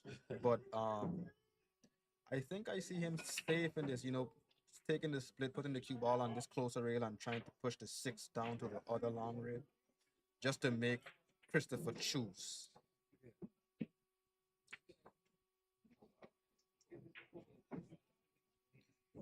Oh, he You know, goes he straight. was that I say? He's been doing that a lot. I think that was calculated because if it was cut, he knows that it's so far across the table. He would have hit that a lot. So he's choosing to make him choose between another cut, a safety, or a bank shot. And he knows Christopher likes the bank. It's bait. It was bait. He took the bait. Leaving the Uh, six ball in the corner pocket. Long and not long and straight, it's a long cut. But does Alex have space to draw, or would he just prefer to come across and keep the seven long? I think Alex could just play center ball here and follow the natural line because that seven squeezes past the eight in the corner pocket. It does. I'm looking at it wrong. Okay, it does. But he has to make the shot first. But That's what I see what you're talking about. If that's game over. Well, that should potentially be game over right there. I can get a little bit closer to the seven here. Missing the Ah, side yes, pocket. sir. So now he plays a little above center. Just goes to the rail and comes back out for the eight. Good shot. Textbook, textbook. Now a baby draw just past the nine. He has to play this with confidence, though. He can either play a top spin and maybe knock the nine, or he could play that draw. It's up to how he's feeling about. Is he comfortable enough moving a ball in a table that's already set? And he goes for it. And yes, sir. This is now more pressure for Alex because, like I said, that dog not letting you go so easy. He got the dog in him. He keeps fighting. We got to see how bad that dog bite. Is it a 2-3 bite? It's a 2-3 bite. 2-3. Game goes to Christopher with a little bit of a rattle on the nine, but he made sure it went in. And that's a confidence booster. There's something about being an aggressive shooter and watching your ball fall that gives you that confidence to start a rhythm. Like one shot is all you need to get in rhythm, really. One good shot when you need it. And then you believe that you can make more. And I think one thing about these players is that they look at each shot and they either approve of the shot that they make, or they shake their head in disgust. What I mean is they really look at each shot they make, whether they make it or not, and they understand what they did wrong and they grow and develop within each single game they play. Yeah. So that's one thing that I think we're seeing from both Christopher and Alex. That decision making is showing up introspectively for them. I think Christopher made that 9 and immediately realized he should have taken more time even though it dropped. But I'm clearly he's still happy it dropped. Oh yeah. But his score has not gone up. I think they need to check the app, but I think both of them are too in swing right now to worry about that app. Oh yeah. I think Makai's just gonna wait till he sits down to put it. I think we can see it be put in just a moment, but yeah, no, you can see the fire in Christopher's eyes when he wins. Cause you remember that first when he did that break and he was racking, And he he had was a like, big smile on his face. I was gonna bring that up earlier, but man, that was pretty funny. He was like, "Yeah, I did that. Did that. 560 don't mean nothing." I think Alex gave him the thumbs up for the bank there. Alex is a good sport too. Whether it's casual or competition, he's not afraid to tap the table, say good shot, a hand clap, a fist raise. Alex is a good sport for that kind of stuff. He really likes the game, loves the game. My bad. But does he love it enough to give the other opponent a present? I Doesn't think, look like he has a clear shot on the one. yeah, it doesn't seem like. Well, that was a legal shot. That wasn't a push, right? No, it wasn't a push. He hit the one first, and then something hit a rail afterwards. So it is Christopher's turn. Got you. So we'll see what he does. This is a pretty intimidating table with that 9 sitting, the 2, the 1, 2 and the 1 are above it. So that's a clear combo. The 3 might make you consider just running it out. It's a pretty intimidating table. I say he needs to just make contact with the 1, or can he cut past it? Is he trying to carry on the 9? I think he's really debating it here. Oh, I can't quite tell what angle he's aiming at. Who knows what's going through his head? See I what think he's looking at the one rail. Yep. to move the 1. I'm a bit about you guys. Have you seen like a coat? It's like it looks like a flannel almost. A little bit dark blue, black. Do you have it? It's okay. I haven't seen one around here. You know, one thing I'm not looking forward to is taking down this whole setup. Because it took me a couple hours to actually get everything set up, but hopefully it doesn't take too long to tear it down. Because definitely it's 11 o'clock. Oh, he goes for the combo and But it's leaves the him. two-way. He played it with bottom spin. Alex has been real keen about his position play and shot selection, so seeing that two-way shot is not surprising. Honestly, if I was him here, I would just cut that 8 into this 9 ball if he could. Yeah, just drop it and get it out of the way. Make Alex have no choice but to run the table. Part of me makes him want to be like a little bit ballsy. Looks like he's going to go for a massive left side spin. If he hits the 1 first, the 9 drops. No way, did he call it? He called it. Oh, wow. Wait Okay, a he's minute. getting the. Oh, no, he's No. spotting it. I would have called Oh, he didn't call it. Oh, man. Oh, he just. I would have called that that. would've- Just in case. I've been hearing players say that just in case, even when they didn't believe in the shot. Just early 9, just because. But it was impressive for him to find that line. So, just making sure all of our viewers know it is Alex 3, Christopher 2. They just haven't updated the score yet. Players are responsible for updating their own score as the match goes on, but I don't blame them. I think they're all in heat right now. yeah, they're too focused to be checking their phones. But Alex is looking to make the gap a little bit more comfortable. Assuming he runs this out, he's got a 3-ball cut there, the second diamond, while being frozen to the rail. It's a very thin cut on it. Yeah, overcooks it a little bit, but Christopher has to stretch. I don't remember. Christopher is decent size, but he's not that tall, right? This should be a.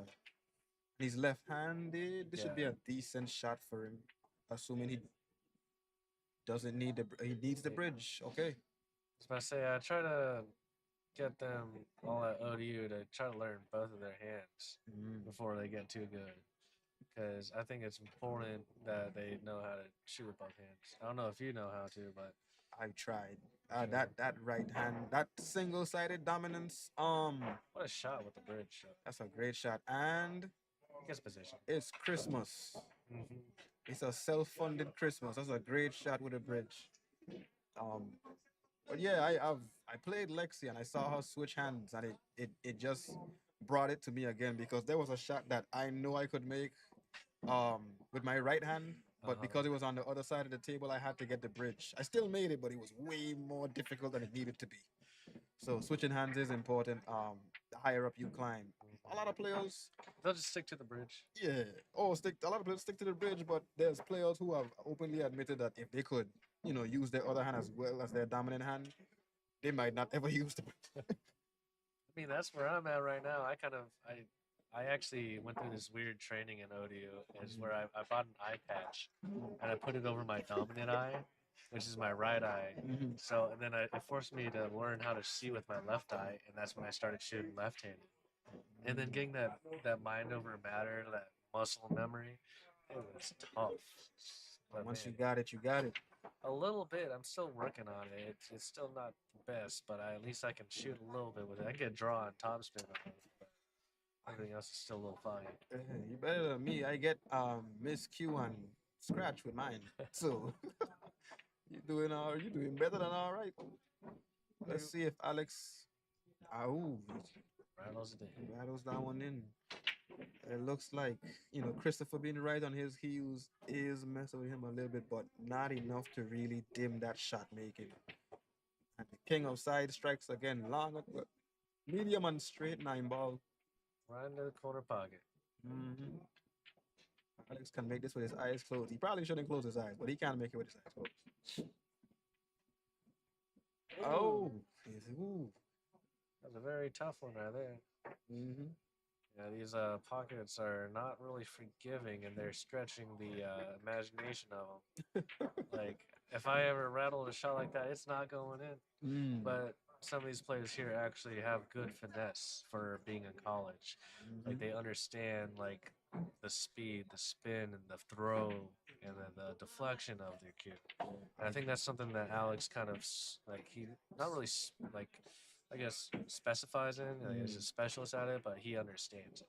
Yeah, he like that thing I was telling you about how he uses the extreme version of every spin. Like for me or you, where we'd go, a little bit below center for draw. Alex is literally using the bottom of the cue ball with different strengths to get varying draw. So Alex has had to learn how to shoot using extreme bottom, extreme left, extreme right. So when it comes to throwing the ball, Alex has got one of the best touches because a shot that you think wouldn't fall at pocket speed with maximum spin, he just drops it like it was straight in the pocket. What a break by Alex. Unfortunately, he scratches. Fortunately for Christopher, there are no problem balls on this table. 3 to 4 might give him a problem if he gets on the wrong side of the tree. He might end up going through traffic if he somehow gets below it. But if he stays above, I'm not seeing how Alex will get back to the table. I can tell you the run out right now. So that one goes in the side pocket, 3 goes a little bit bottom right, bringing it back up to the center of the table, 4 into the top left corner, and then a little bit of a angle on the 5 for the 7, and then you go ahead and do a little bit of top spin just to slew it, the 9 ball into the corner pocket. And he does in fact overcook it, which means we are going to see some. Is he in the corner pocket? In the side pocket? I don't think he's obstructed by the nipple of the pocket, so he might just play it past all other balls. Make way. 9 ball stops him in his tracks. 9 ball has become large. This has become a big problem for Christopher because Alex is on the hill. So he needs to make a good contact here where, he might give Alex a low percentage shot. Looks like he's lining up his shot right now. Is he going for 2 rails? Does he have? It seems like he has space to go behind the 2 rails to first diamond. Oh, he just slammed it. So it doesn't seem like he had space. He tried to make that angle. Tried to manufacture that angle. My bad. I don't think he has quite the experience to understand the 2 rails yet. So I think he was actually going for a 1 rail, but overcompensated it. He tried to compress it as much as he could. Because at that angle, it was pretty tough for him. I know he's a lefty, but it's still reaching over the table to get an angle there. So maybe that might be it. Yeah, but it looks like Alex has had enough. This is the first time I'm seeing him, stop plots before he even touches the cue ball. So it looks like Alex is in game winning form. He's decided what he wants ahead of time. Now it's just a matter of execution. So if he does like what's in his head, I don't see Christopher coming back, but we'll see. This could be the end of the game. Christopher put on a big fight. I think Alex might come up top here if he doesn't mess up on this run. Great starting shot. Is he straight? He should have enough angle on that 5. To come back.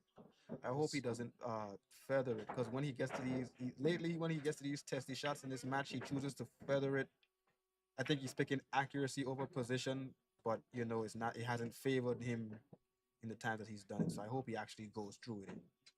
Okay, he's chosen to drop it, but like I said, accuracy over position. So now he's got to make something. And he has an angle that's not too friendly with the 9 unless he plans to run into it. He chooses us. Oh, he went for the side. This could be monumental for Chris. Mackay. So let me see. This is the angle down toward the side. So there's a lot of ways he can go with this. This is what they call pro side, where it's not a favorable angle on the table. So hopefully he doesn't run into the scratch in the bottom right is what he was just looking at. So he might play with a stun. Overcuts it and scratches. Yeah, like I was just talking about. He's worried about that scratch, but if he just played it, in the pocket, I believe he would have got a good angle on the 9. But like I said, he's pretty new to the game, so I'm still pretty impressed that he made it this far. That's true. For you to tell me he's new and have let me see, a designated 450, that's pretty good. A lot of players start at, I think the starting is 3. So he's actually a lot higher than a starter player for somebody who just started. Oh yeah. So he takes to the game well. 450 is actually the starting Fargo for anybody that didn't have a Fargo rating for this tournament. So if you haven't had a Fargo, now you do for this tournament. Okay. So this is assumed, but to be fair, you told me he was a 450. I would have believed. I would have believed you. And that is oh no, great finish. By a hair, Alex wins. It's been a nervy game, but Alex Sheng shows us why he's in the finals competition. Does that mean it's Alex versus Lexi? It should be. Has Lexi played? Let me see. Because it should be Alex versus Lexi again. Or Neil versus. Neil already lost to Christopher. So it should be Alex versus Lexi then. So the winner of this is Alex. Goes to play Calvin actually, and then it's Lexi. So we're down to the finals pretty much. Yes. So Calvin Herbert. Calvin Herbert. I have not seen this person. I'm positive I run into them before, but I haven't. I don't remember. It's kind of funny. He's been on both table 31 and 26 for the streams. He gets in his head a lot. He shows a little bit of attitude, but he is not a bad player. He just gets in his head a lot. So like if he messes up like a clear run or a shot, you can see him toss and turn in the chair and stuff like that. I think that's something that you have to work on. If you show your opponent that them winning is getting on your nerves, it reminds them that they can win, and then they start to get more comfortable. You want your opponent to be on edge the entire time. So I'm looking at this bracket with you in it right now. Looks like you're waiting for match 125, which is gonna be Lexi versus whoever wins this one. So that means it's Alex Shang, Calvin, or Lexi you go against. So that's like 2 more games. Yep. So I guess the winner of this, if Calvin wins, that's pretty much it. Yeah, I would need to see Calvin play, but if Calvin pulls a win out of Alex, then I am suspecting Lexi will win. But this is also again, I don't know Calvin's game. I can only speak for Lexi since I played against her. Lexi has a solid shot fundamentals. She can see the table. Lexi will choose a safety over a wild shot, which is really good strategically. So Lexi's a smart player. So I would put my money on her over an unknown. But if Calvin has something impressive to show me over, Alex, who's a cannon, then Lexi has some work. It seems like either player. But for you to say that about Calvin is actually pretty high in the um bracket to return to the hot seat. So I'm expecting him to be an actual good match. But most players that have made it this far, surprisingly, the same thing I say, the same thing you said. Coming in, I didn't think much of them, half because I just didn't know them. So I had no reference. And other half because for the ones who were lower ranked, they kind of play within the same range, so I have an idea. So I kind of put them in a box. But Christopher has shown better than that box. Calvin I haven't seen, but he's made it to the point where that they're all playing against Alex, who's a known cannon, and putting up a fight. So I'm actually looking forward to him. But like I said, no matter who comes to see me at the end, I get to play pool. I ain't mad. So Just check the stream. I think I remember talking to you earlier. It's like, I better see you in the finals. I did say that, didn't I? Comeback story. Comeback story. Because I think it was either like in the bathroom or somewhere. Uh-huh. And I was like, hey, I better see you in the finals. I man." heard that both of y'all were in there when I went to. I was like, I'm see you in the finals. Like they plan to break the game or something. But that's good. So the match that we have coming up is between Alex and you. Well, good luck, man. Alex is a cannon. And I Winner thought, plays The Lexi. winner plays Lexi, and the winner that plays you. I'm looking So we forward. got 3 games. Yours, the next one, and then the final. Sounds good. Good luck to you both. So are they paired off immediately, or we're just waiting for the I think they're taking a momentary break. Alex just got off of a heated match with Christopher, so I think us commentators are going to take a couple minutes break here, give us some time to just go and relax and talk to some players, and we'll be back. Cool. Gives me a chance to go to the bathroom because this match stressed me out too.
Okay, so we are beginning the match with Alex and Calvin. We're familiar with Alex's game. I, for one, have seen Calvin play before, but I have not, had the pleasure or luxury of playing a full set against him. Um, so it seems like I'm gonna be a spectator for my first experience. So we'll see what he shoots like, thinks like, plays like. Um, more specifically, his play style as opposed to balance, offense, defense, and I'm looking forward to a good game. He's competing with Alex for one of the final seats to return from the losers bracket, so I have no doubt he's a good player. Um, we have the supplied Fargo of 450 for the players who didn't have a rating before the tournament, but if you were to tell me he was a natural 450, I would not be surprised. He does play within that range from what I'm hearing. So we have Alex, who's a bona fide 561 against him as his opponent. So we'll see how this goes. Is his break or a miscue? I am not familiar if miscue is a foul. Do I get a second chance or is it his? I'm not sure. You might have to ask the director. If David went to the side, they're trying to confer and see if that a miscue on the break is actually, a turnover or if the breaking player gets a second chance. I know that there's sometimes a two-strike rule for this breaking situation, so we'll find out shortly when they get a hold of the director, the tournament director. So we'll sit tight for now until that decision is made. Mm,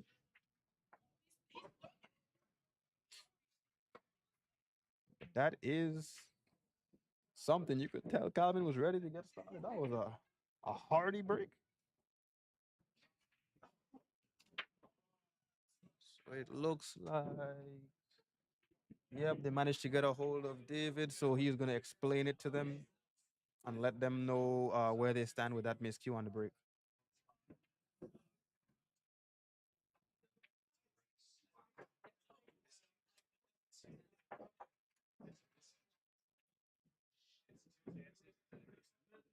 Okay, so it looks like it's two chances. So Calvin miscued as we saw on the first break. So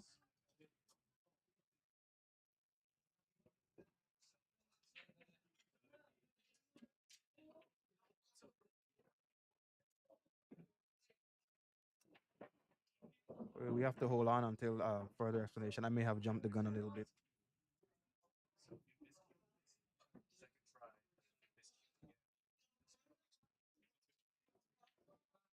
Okay, so the miscue will not be counted as one of the three fouls in the 9-ball game. He's just gonna have a chance to go again. Oh, but now it is a foul. Now it is a foul. Calvin is a good sport about it. He's laughing as the ball goes flying off the table. Um, so it wasn't a foul before. Now it's a foul. So what happened with that break? He rocketed and the miscue break or the second one? No, the second one. Yeah. The second one he slammed it and it went flying that way. So we almost lost a player. But the game started. Alex has taken the ball in hand. But that does count as one foul towards Calvin. The original miscue is not part of the three fouls. He just gets a second chance to try again. So it's Alex's table. It looks like the one is wide open, but the 2 and 9 are tied. Are tied from my perspective, from the overhead perspective. He chooses to go down towards it. I can only assume. Okay, he's going for a safety. Almost definitely. Um, Alex may try to knock the two out with right spin and freeze the cue ball behind in 9.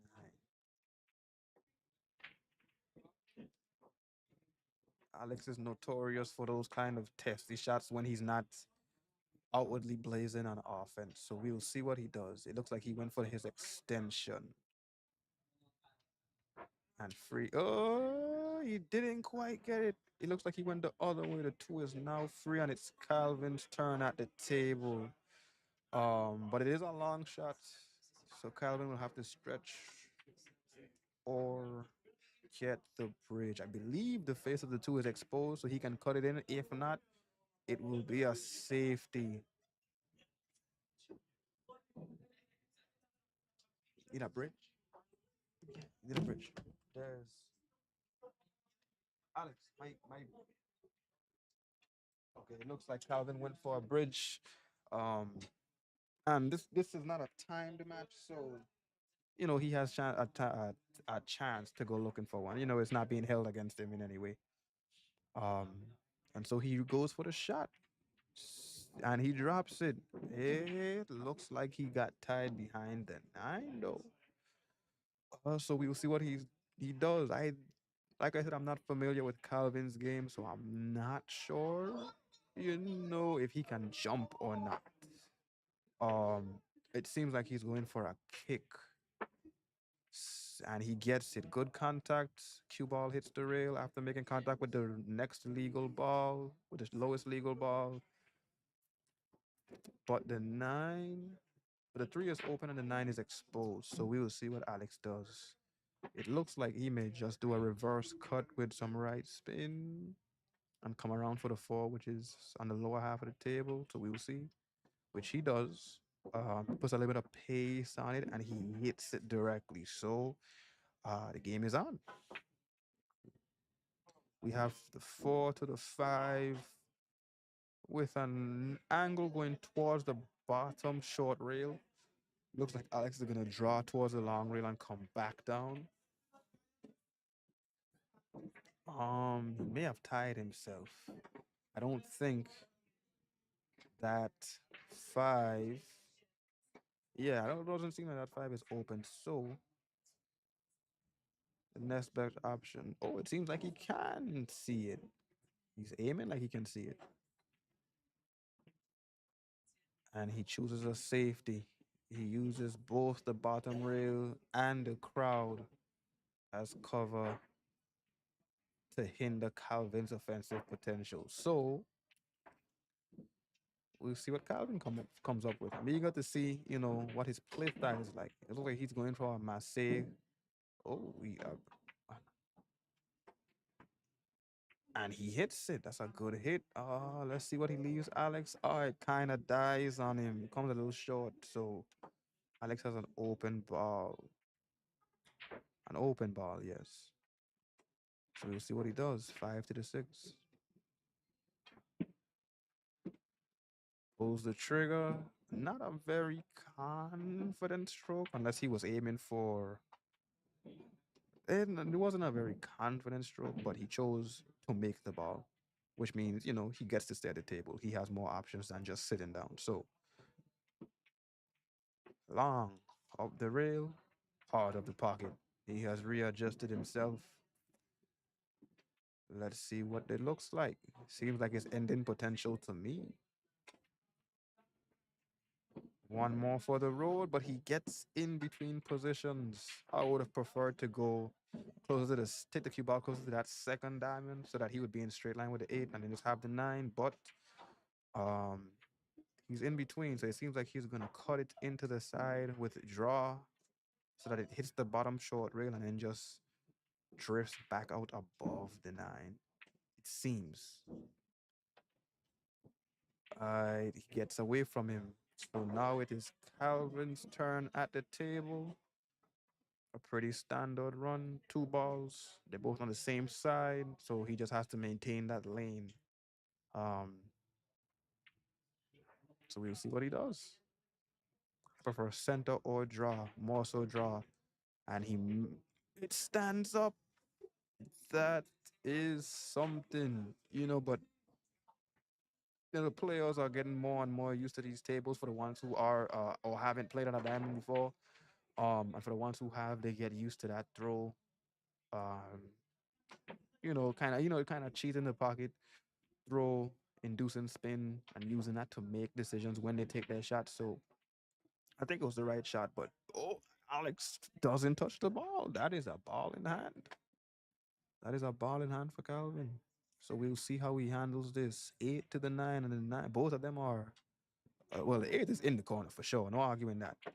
Both of them are pretty much gimmies. No shot is free, but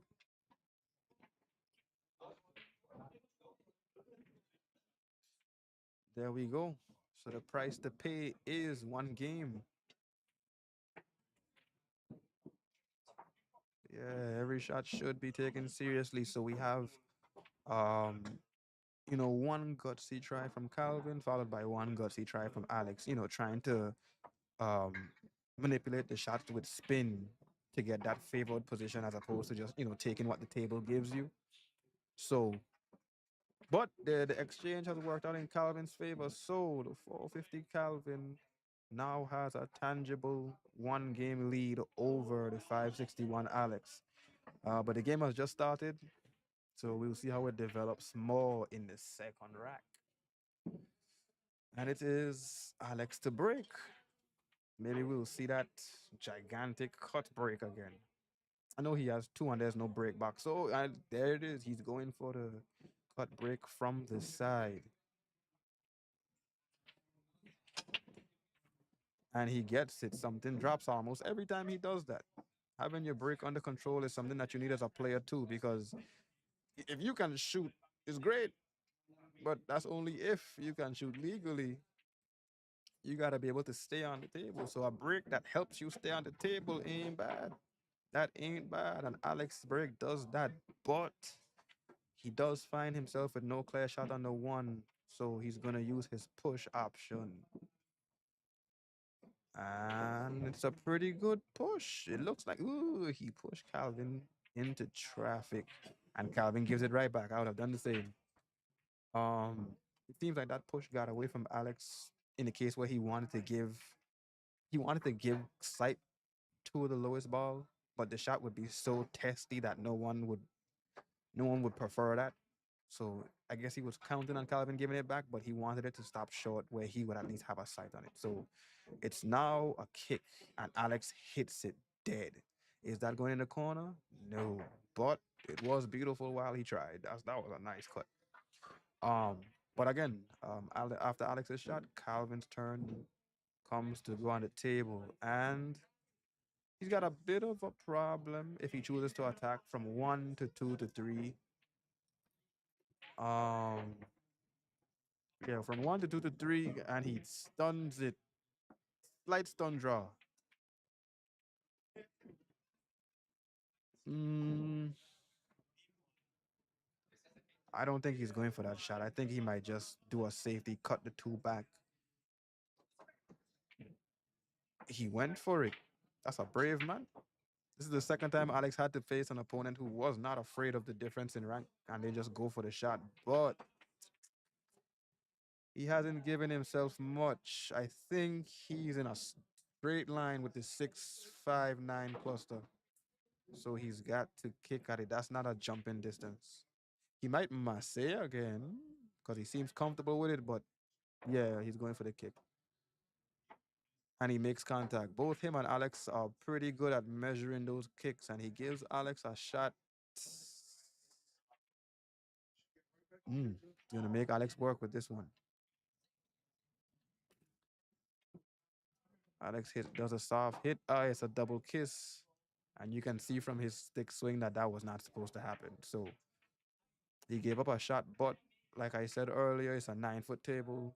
Chris is of decent height, but he's still gonna have to stretch. So he chooses to go half body over the table.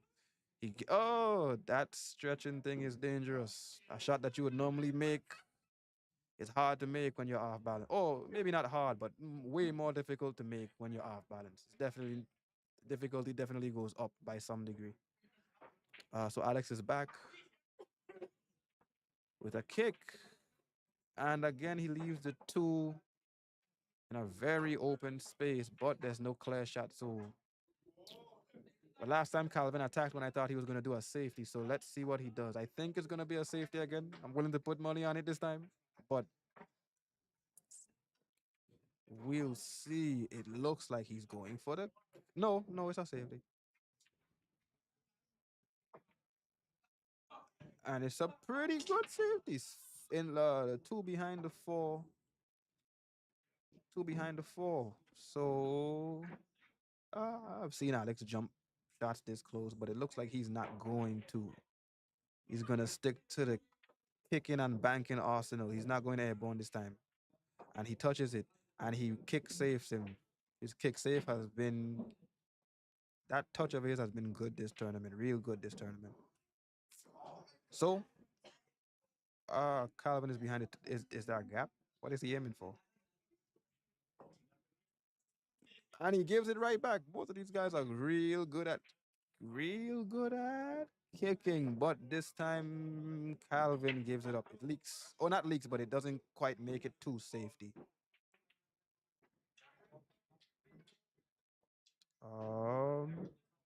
Okay. Alex is continuing the safety battle using the 5 and 9 as cover. I'm sure he left a gap. He should be able to see maybe half of the two between the 5 and 9. But if not, Calvin has to find his way around the table. The way he's aiming directly, it looks like the first. Yep, the first deduction was right. There was a very clear gap, and he gives it right back. Okay.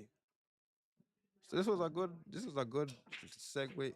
Sorry, entryway into the match. Calvin is not letting the higher ranked Alex Sheng outgun him. He's not letting him shoot at all, apparently. Hard to get outgunned if the other guy can't shoot, period. So we'll see what Alex does. Going for the long kick to hit the face of the two, and he leaves the bottom corner. He leaves the two in the bottom corner exposed. So from here, there should be no trouble. Calvin has enough space to hit the face of the two. Not too much power. He can either draw or use a little bit of right spin to get to that top rail. It drops, he does it. So the 4 is exposed. The 5, I believe, goes to either corner. The 6 to the 7, with the 6 being in the center of the table. So the 6 to the 7 is pretty textbook. It's just coming back for the 9. So we'll see what he does. So he's on a I think he would like to be a little bit more straight just because it's a side pocket shot, but he's on a generous side of the 5. But he's gonna have to move that ball. Yep, he does. And once again, he plays the short side of the 6, but it favors the 7 only because he has a lot of options to get there. He can either go down. Oh, he played draw. But regardless, he got to make the shot first. So he gives it back to Alex. It's not straight, so Alex has an angle. We'll see if he uses top or top left to get above. He uses a lot of top. Enough to actually run into the 7. Can you give Lexi 25 for third and Jalen the gift card? She's maxing for gift card to Jalen.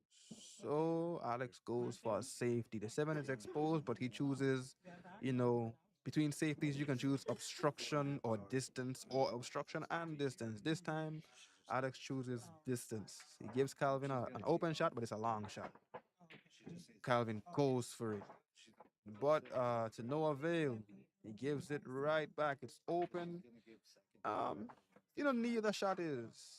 It's a basic shot, cut to the corner, but it's on a bigger scale. He has to go to the top right corner. There's also the possible bank option into the lower left corner. Sorry, cutting it to the lower right corner or bank into the lower left corner. That's also an option, but he has to do both.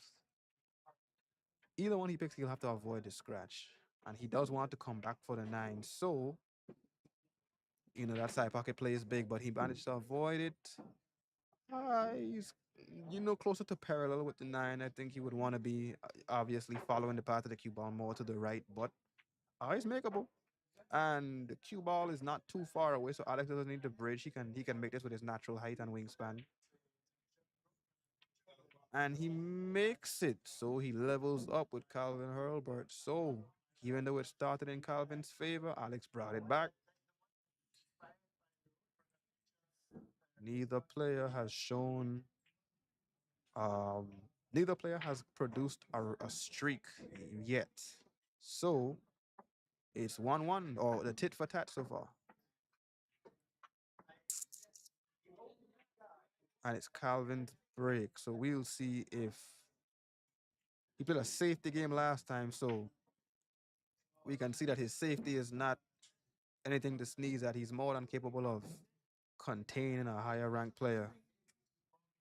Um, and regardless of rank, Alex is a player with decent firepower, so he's shown that he has a safety capable of containing that kind of firepower. So, now he's got a break that favors offense, at least to me.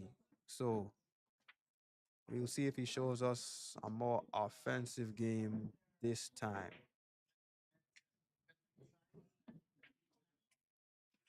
No real problems. We'll see what he does.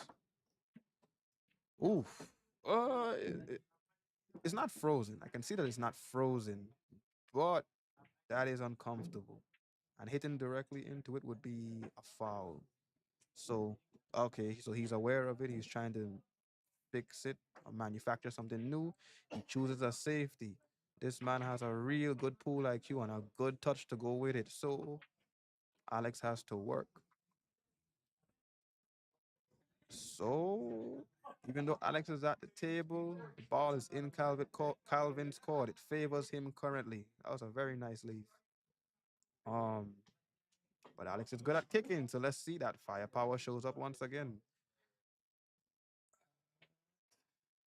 But Calvin's safety shows up in the best form. He has a chance at the table and a shot at the table. So, with no problem balls and a decent run, I have a hard time seeing Alex come back. So he starts with the three in the lower right pocket. But he's landed a little bit funny, and the cue ball is not frozen to the rail, but it's very near the rail, and he chooses to jack up. He's making use of the space in between the cue ball and the rail, and he makes it. Let's see. He got there. If the cue ball slows down, he got there. So, we should see a pretty decent run out. Alex's score has not changed yet, only because the players are responsible for maintaining their own scores. They're both in the heat of the match right now, so I don't expect either of them to stop and change the score, but it will be updated soon. So Calvin makes the 6 and gets above the 7, which is pretty good. The 7, 8, 9 should be pretty standard. An almost straight 8 into an open pocket. It looks like the 8 passes, but he's giving it a second look. Strike, draw. And now he's above the 9 with the 9 hanging above the pocket. So, and Calvin reminds Alex that this will not be easy. Got a player that's brave. So he has an offensive game, but he's also tactful. He chooses strategy over offense for the majority if it's a more favorable play in the long run, which he's proven. Um, and it works.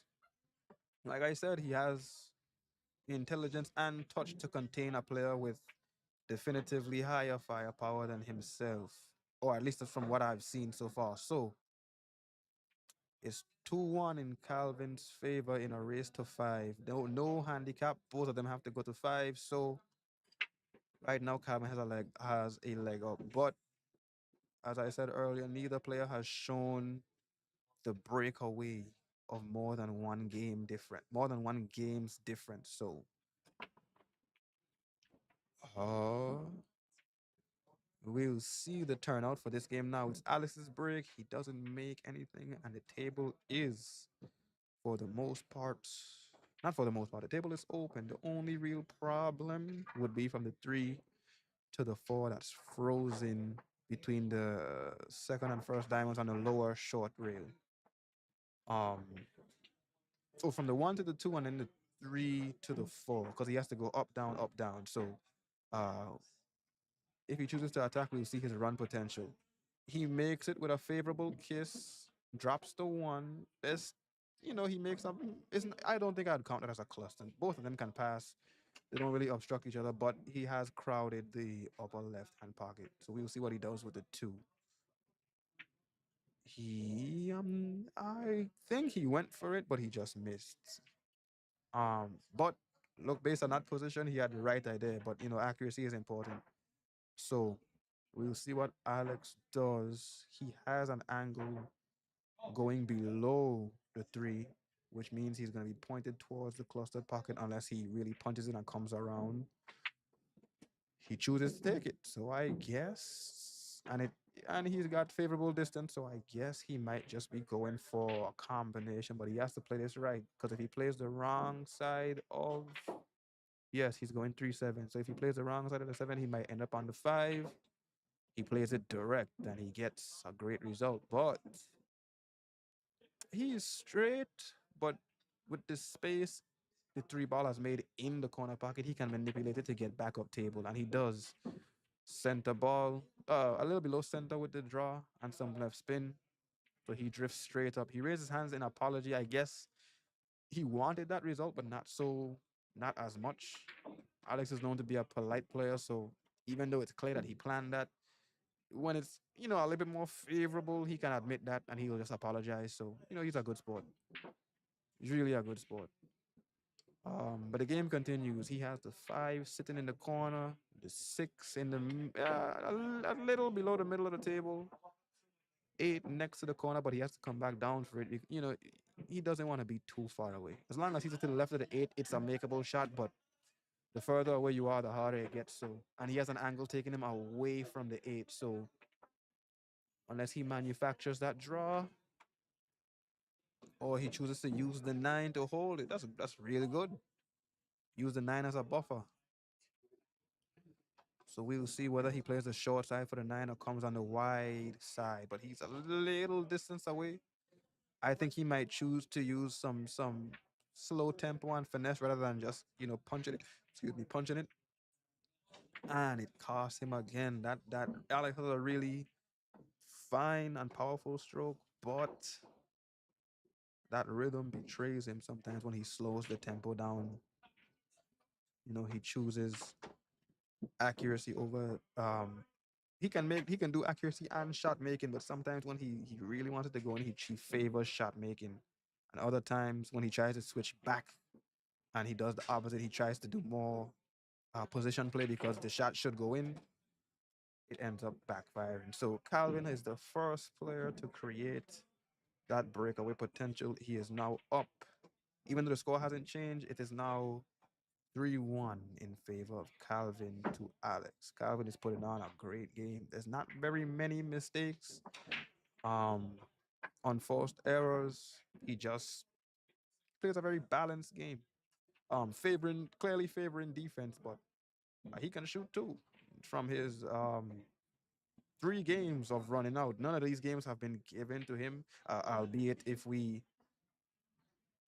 we really inspect Alex's, a few mistakes at the table, unforced errors at the table, but he still has to. Calvin still has to have the skill to take advantage of those. So the games have been in his favor, but none really given to him. He's taken the 3 that he's earned for the most part. So, well, not for the most part. He's taken 3 that he's earned. So, um, it's a 3-2 lead in his favor.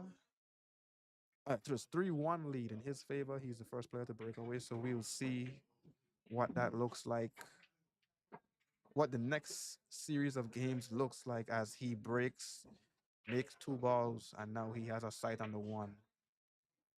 He thought he could get through the gap. He goes for the shot. A favorable bump. It comes around the 2 rails and sits on the 2. It's nice. It's a good leave. It's a very good leave. Alex has to work now. I think the 2 is frozen. There may be a gap between the 2 and the cue ball, which means Alex can kick at this, but he's gonna hit the top side of the 1, which means he would have to have hit that a little harder. But he gets a favorable leave. He takes the banker where I believe the 8 is in the way of the 1 ball. So Calvin can choose to cut the 1 backwards and run the cue ball up the table, which is an option, but he risks leaving the 1 exposed, or he can bank the 1 down table and leave the cue ball up table. He opts for a double kiss safety. Well, not much of a safety, but a double kiss contact. Alex can see the 1 ball, but he's in a similar situation to Calvin where he can see the ball, but there's not an obvious shot to be made besides, very large gutsy shots. So Alex favors again the safety. He wanted to use a combination of an obstruction and distance, but it leaked out. So Calvin can see the ball, so there's not no obstruction, but it's a minor obstruction. But there is distance, so Calvin has to think his way around this. He's looking to cut at the right side of the one. Did he? Seems like he wanted to sort of bank and pray a little bit. That's what it seemed like. Um, he didn't take much time in between measuring the bank, so I can't believe that was a fair attempt at a bank. I think that was more so like he wanted to create some chaos on the table. Alex leaves the ball, the cue ball behind the 7 and obstructed by the 9 with the bottom rail, I believe, blocked by the 3. I don't think Calvin can come out. He's gonna try to masse around the 7. Doesn't work. So Alex should have ball in hand now. Yeah, Calvin, uses the stick to move the cue ball, declaring that Alex has ball in hand. So as Alex's turn at the table, Calvin has 1 foul. So we will see what Alex does with this table formation. Table layout, sorry.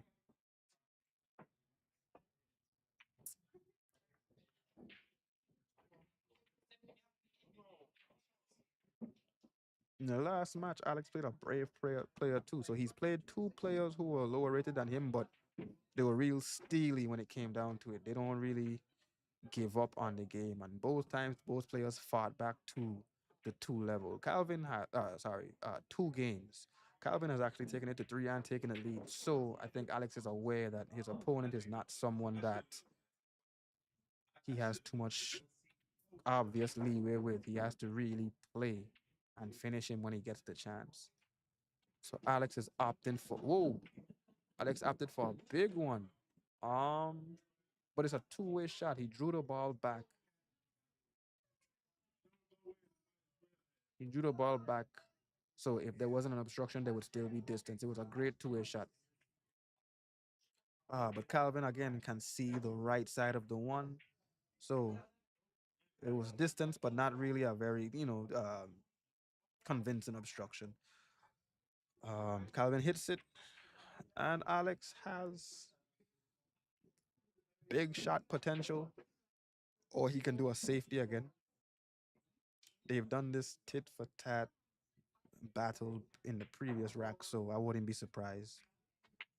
But Alex goes for it and drops it with position. So on the 2 to the 3 to the 4 to the 7 to the 8 to the 9, there's no real problem, balls.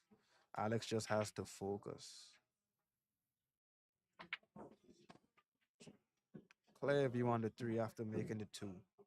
I think he would do short side. Drawing might run him into the 9.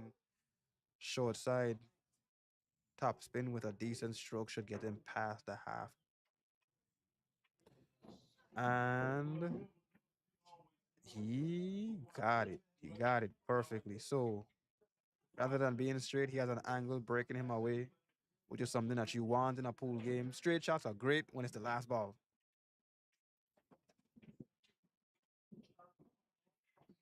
Um, a clear example, he may not have wanted to be too straight on that 7 because now he has to really leave a shot. He really has to use a shot that lets him get an angle on the 8 so he can come back with a 9. A phone is going off. Alex recenters himself from that disturbance from a cell phone. And the players have to be able to recenter themselves after distractions. It's a precision game, it's a temperament game. You got to be able to, refocus yourself. So Alex does. That's a really clean stroke. I think he got a little too much. That side pocket is big now, but uh, he goes for it.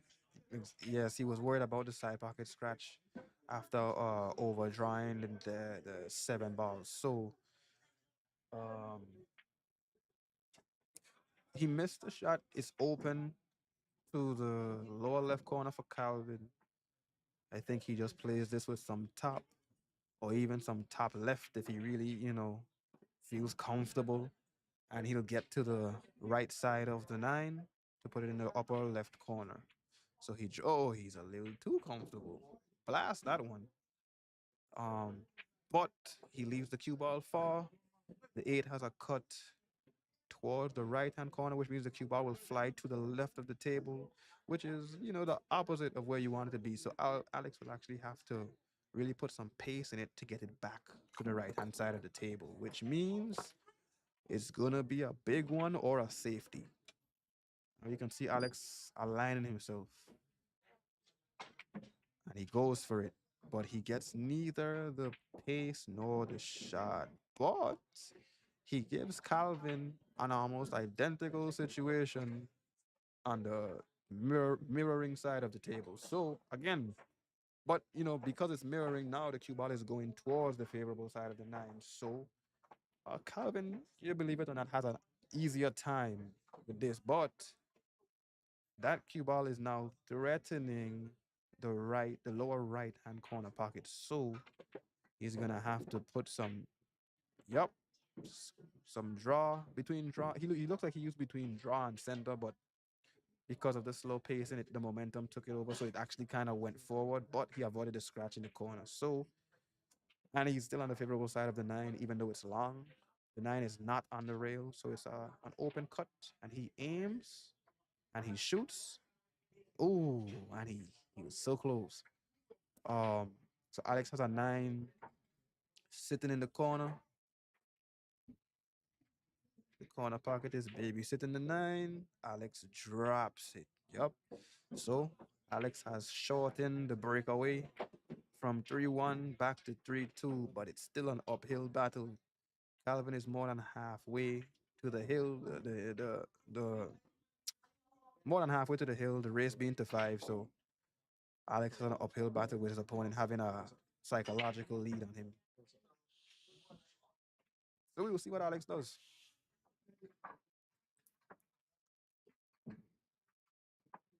We know that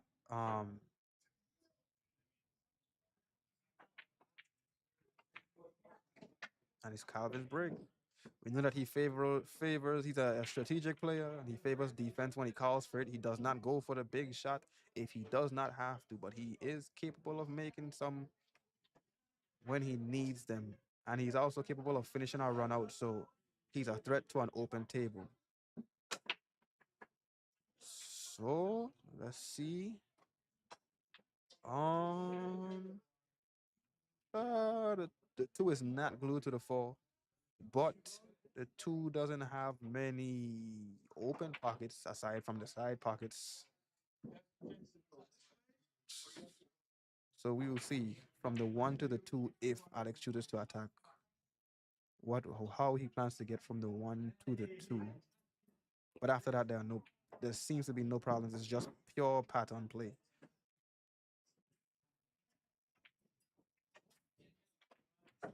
Alex drives it, and he clears the eight, so he can see the face of the two needed to put it in the side, and he has the space between the balls to get the cue ball back for the three. So if he gets above the three ball, he should have everything he needs to put this game together and shrink the distance from a 2 game distance to a 1 game distance to a level playing field. He babies it, choosing the shot over the position again with that slower tempo. Um, so now Calvin has a chance at an open table with a 3-2 lead. He's a threat to an open table, so let's see how he puts this together. He's a bit more confident in his stroke with Alec, but not as refined, I would say. He had the right idea, but not quite the finesse to make it happen. I think either he can't see the right side of the three, or he can see it, but it's like a really difficult lane. But if he can see it, there's only one way to hit it, really. Okay. Um, the shot turns out favorably. I think the cue ball frozen? I think the cue ball may not be frozen, but no, Alex is looking at the rail. I think the cue ball cannot get past the four. So Alex is going to kick at it. He does kick at it. And it's open. It's Calvin's turn. So we'll see how it goes. Calvin has. I prefer, yes, the cut to the lower left pocket with some draw. Hold it. That was a little bit punchy. Not enough. That was more center ball than draw. I'm seeing that it just rolled forward. He gives Alex the open look with an angle. Um, and this time the two is not obstructing the four, so the four is wide open for a majority of the pockets, actually. Alex passes it, no contact. It's straight-ish. I'm not sure of the angle that he has from this point of view, or from this perspective on the camera. So I'm gonna say it's straight, but from the way that he's lining up, I think he has enough angle to either drift over for a better shot on the 4 5, or he thinks he has enough leeway to manufacture an angle to drift over for the 5. So we'll watch it. No, it was. Ooh, yeah. Okay, so he tried to make the angle to get a better face for the 5, but he straightened up the shot, which resulted in it standing up in the pocket. So Calvin's back at the table. I think he's going rail first, or he just slams it, which is fine. It worked out for him. Um, he's got an angle where the cue ball will go towards the 6. If he plays it center like he's been trying to use draw but get more of a center hit, then he'll run into it. So he has to really draw it. Okay, a baby draw. Um, so he's still above the 6, which is good.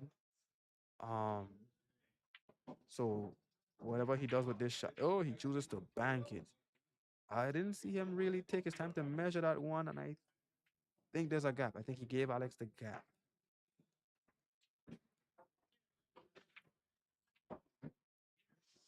I think. I'm almost positive Alex can see that.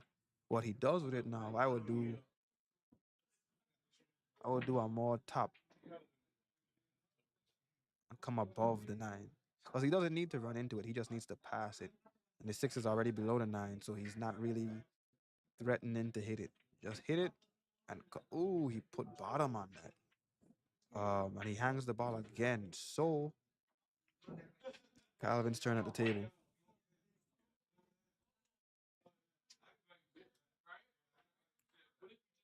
Calvin has shown pretty good proficiency at containing Alex, albeit both of them have had some favorable roles and unfavorable roles. But for the most part, Calvin has done his thing in this match, but it's far from over. But he does show us another hat trick. Well, not a hat trick, but he does show us another instance of his strategic thinking. He knew what he had to do to get into that little lane for the 7, and he gets over there beautifully. It's long and straight. He drops it. Good shot. And straight for the 8. Well, less than straight, but the angle is favoring the possibility of getting to the 9. The potential to get to the 9. It's favoring that. So we'll see how he does it. I said topspin. He chooses draw. He's, as long as he's above the 9, like I said, it's makeable. The 9 favors the left pockets. Um, the pockets on the left side of the table, whether he got below, I, but he got above it, he stayed above it, and he cuts it in. This man is no joke. It's a 4-2 game now. Calvin is on the hill. I repeat, he's on the hill. So, game time for Alex. Closing time for Calvin. He's put on a good show. Containing a player with that much firepower has got to be a nerve testing thing, because you cannot let them have an open table, and you got to be precise to make sure that doesn't happen. Again, going over both the favorable and unfavorable roles for both players, they've had about they both had fair chances at the table. They both had fair chances to make their decisions with what they had. And Calvin has been containing. This is a good match too, as far as a skill argument because he chooses um you could either contain or dominate with offense. This has been a really good defensive game, a defensive climb to the hill, this has been a really good skill argument, game for skill argument. It really is heavy offense versus what appears to be heavy defense, and heavy defense is holding. It's taking him to the hill.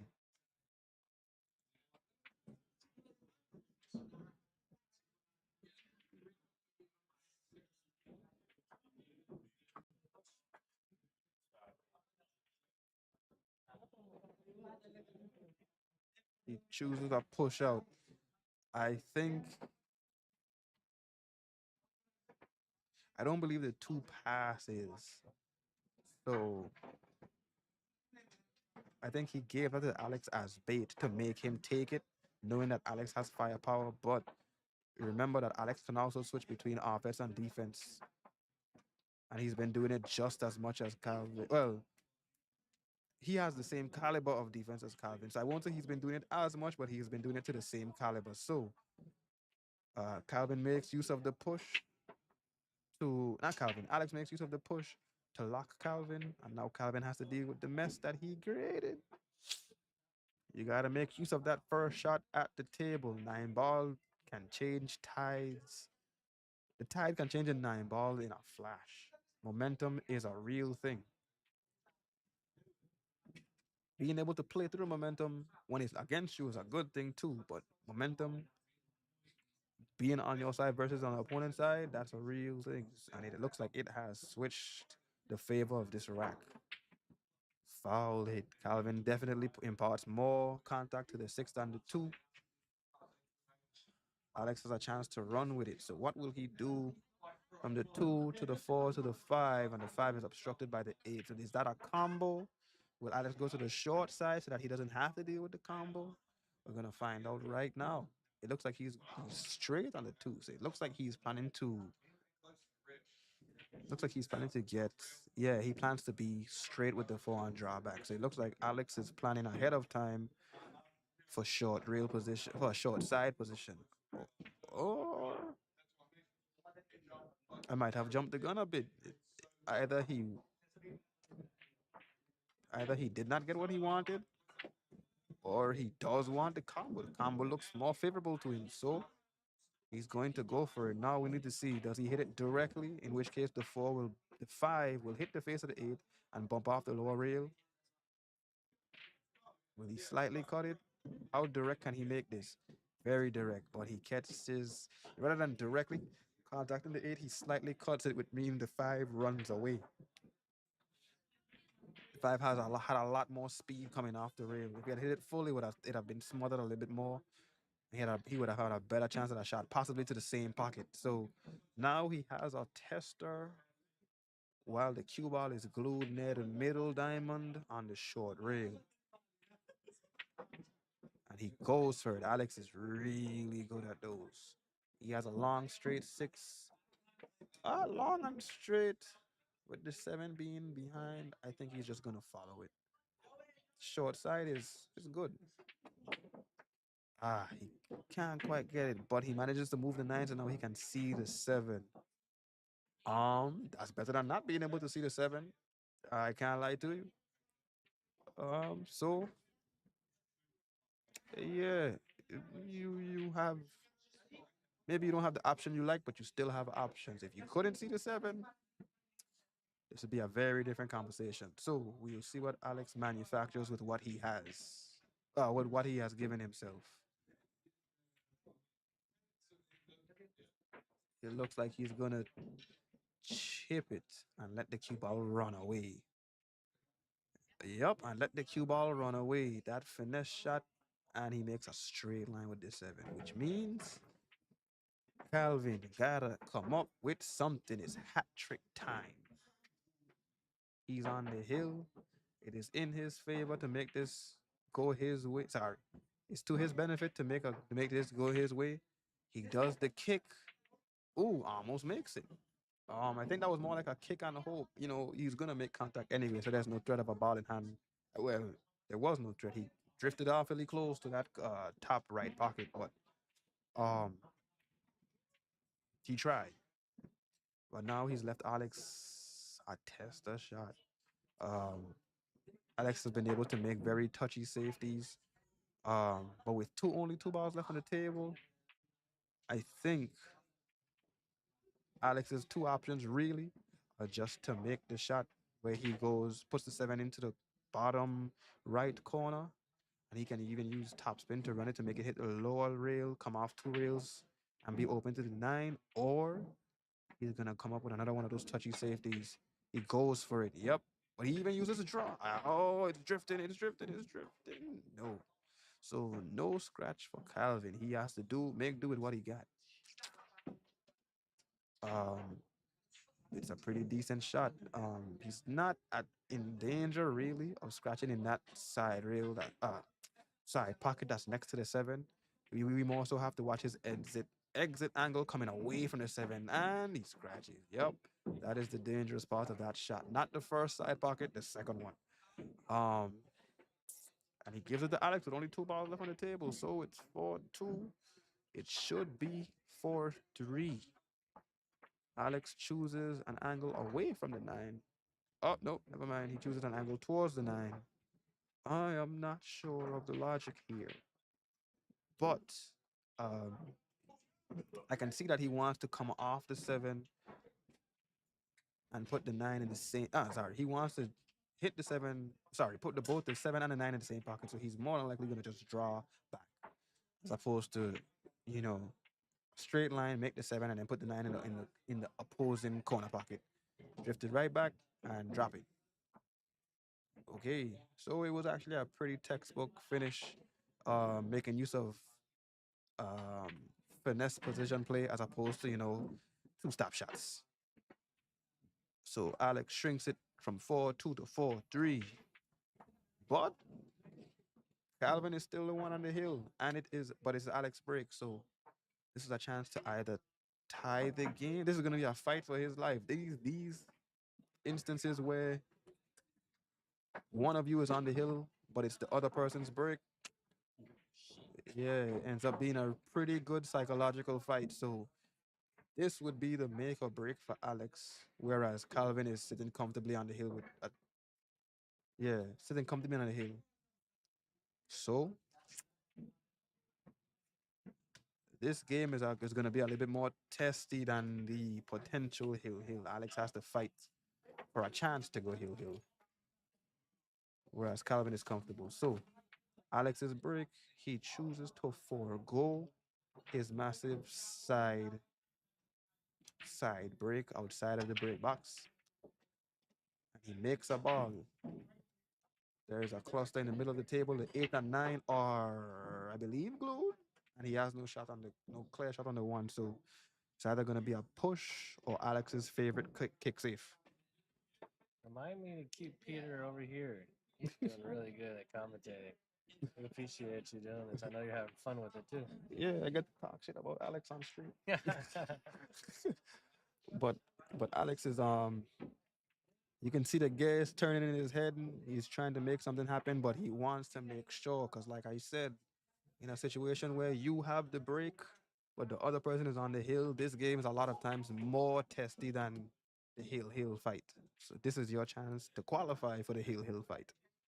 And Alex chooses the push over the kick save. So it's Calvin's choice. The first time Calvin pushed as bait and Alex took the bait. This time Alex pushed as bait and Calvin does not take the bait. He gives it back to Alex.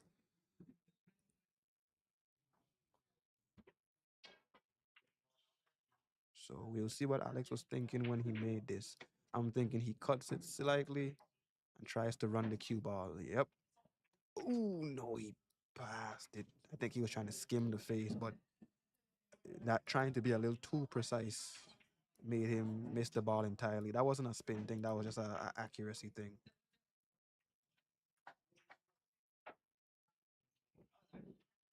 That's happened to me before, so it's nothing to, well, it is something to feel bad about, but it's nothing to be ashamed about. That, however, Nah, the Calvin tried, but Ball in hand too.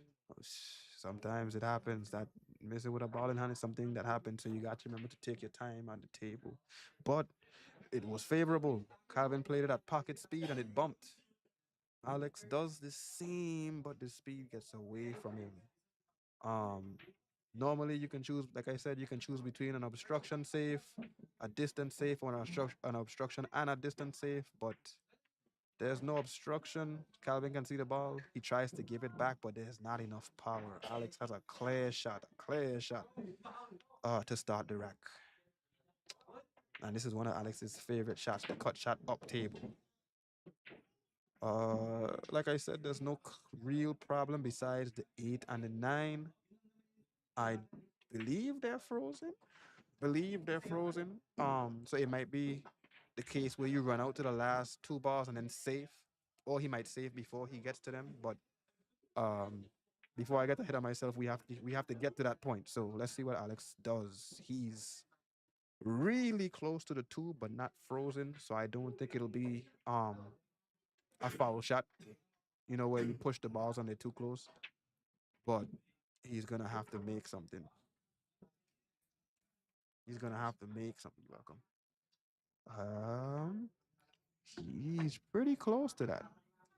You try. What was that a shot? You think that was a shot? That was his shot. I don't know if that was a like an actual try to make the shot, or if he was just trying to move the ball. I think he just rushed it a little bit. I think he wants to see if his opponent can. Ooh, Ooh, Calvin is starting to ease up. I think being comfortably on the hill has started to get rid of that healthy tension.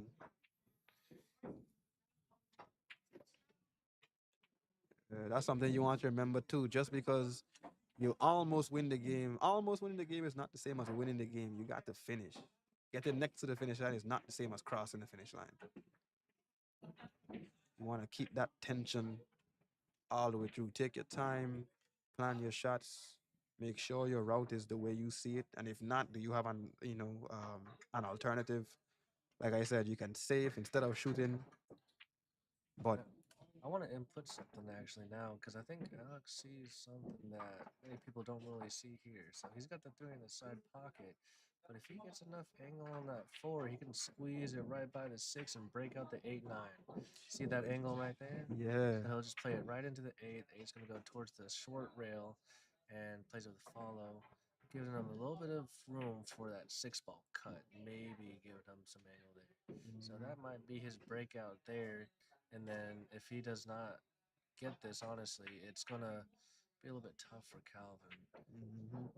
Either, but you gotta remember, Alex has been having that rhythm, no tempo problem where he's been slowing down his stroke. But it looks like he's going for draw actually.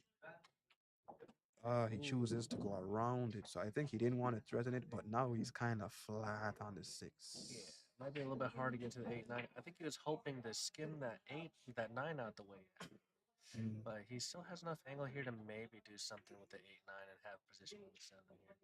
we will see. He tried to face cut it. Um, Alex is normally good at those, but then you gotta remember Alex is on the well, he's on the back foot, so he has the pressure of trying to catch up as opposed to just catching up. Looks like it's Calvin's problem now to get the 8-9 out of the way. Because Mhm, he knows if he hits that 6 and goes for the 7, he either needs to get it now or later. mhm, Because that 8 ball does not go in a single pocket unless you bake it. mhm. And Calvin, as like I said, has shown to be an intelligent player, so he goes and checks before he takes the shot. I'm not sure why he opted for less power, but I'm assuming he believes that there's something he can do with that 7 from that distance, or it may just have been a misplay. Sometimes people have an idea, but using the bridge, it kind of gets away from them. We could see a late game safety battle here. We got Calvin on the hill, so it could be a big possibility that he either just makes this and tries to go for the 8. He does, but there's nothing there. So what does he want? He probably is going to go for that bank. It's going to be a little tight. It doesn't like, I'm looking at it off the screen, and it doesn't look like it's tied. It's not frozen. Okay. Ooh, he's been doing that all game. Oh, so close, but Unfortunately, misses. It's right there. and he misses in a beneficial way. I think Alex either has to play with only the left face of the cue ball, or he'll have to opt for trying to play over the 9 to get to the center of the cue ball. Either way, Alex has a tester at high noon, so we got to see. With Elks being down one and Calvin on the hill, This is I a believe he's going to be going for this 8 ball. I think if he was up one, he'd be going for his safety here. Most likely, he's going to try to get that positioning on it. Might go for the short side of the 9. Yeah, he's gonna go for accuracy rather than position play. Or yeah, playing over that ball was dangerous, but he's giving up the side. But the angle is away from the 9, and Calvin hasn't been as potent as Alex with the cue ball. So he's tried a couple multi-rail shots and they've died like in the middle. So he'll have to try the 3 rail or the heavy 2 rail where he draws it and tries to come off the short rail and come back up. But I think he's going for the top spin. Oh, he's going for the easy shot. yeah, Long rail. he's just gonna take it the long. So he's gonna go for the difficult shot with not too much instructions. All he has to do is just make it. He's made a couple of these, so we know that he has an offensive arsenal, even though Calvin seems to be more of a heavy defense player. But he's made a few of these. I don't discount him for making it. This might just be the end of the match. He's got a straight eye. It's good that he's taking this time on this. This is literally make it or break it here. He's proven to be an intellectual player. He thinks first. Bam. Dang. Good game. The Calvin Hurlbert. Dead in the center of the pocket from a defensive oriented player. This man has a straight arm and a dangerous eye, but he's got a working brain. He's not just a reckless shooter. And he manages to contain the powerful Alex Sheng for the majority of the match. So this was more of a containment domination than a shooting domination. Defense wins games. And that actually concludes the tournament, pretty much. You gotta play Lexi now. So it's him versus Lexi. But Actually, I don't know if you're updated on that. Lexi actually just opted for getting third. So there's not Really? going to be another match. Oh, Yeah, unless you want to do it. you gotta talk to him. Talk to the big man. So you go ahead and talk to Calvin and see what you do. All right. This is mine for sure. So, Calvin.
I mean, are you guys both staying?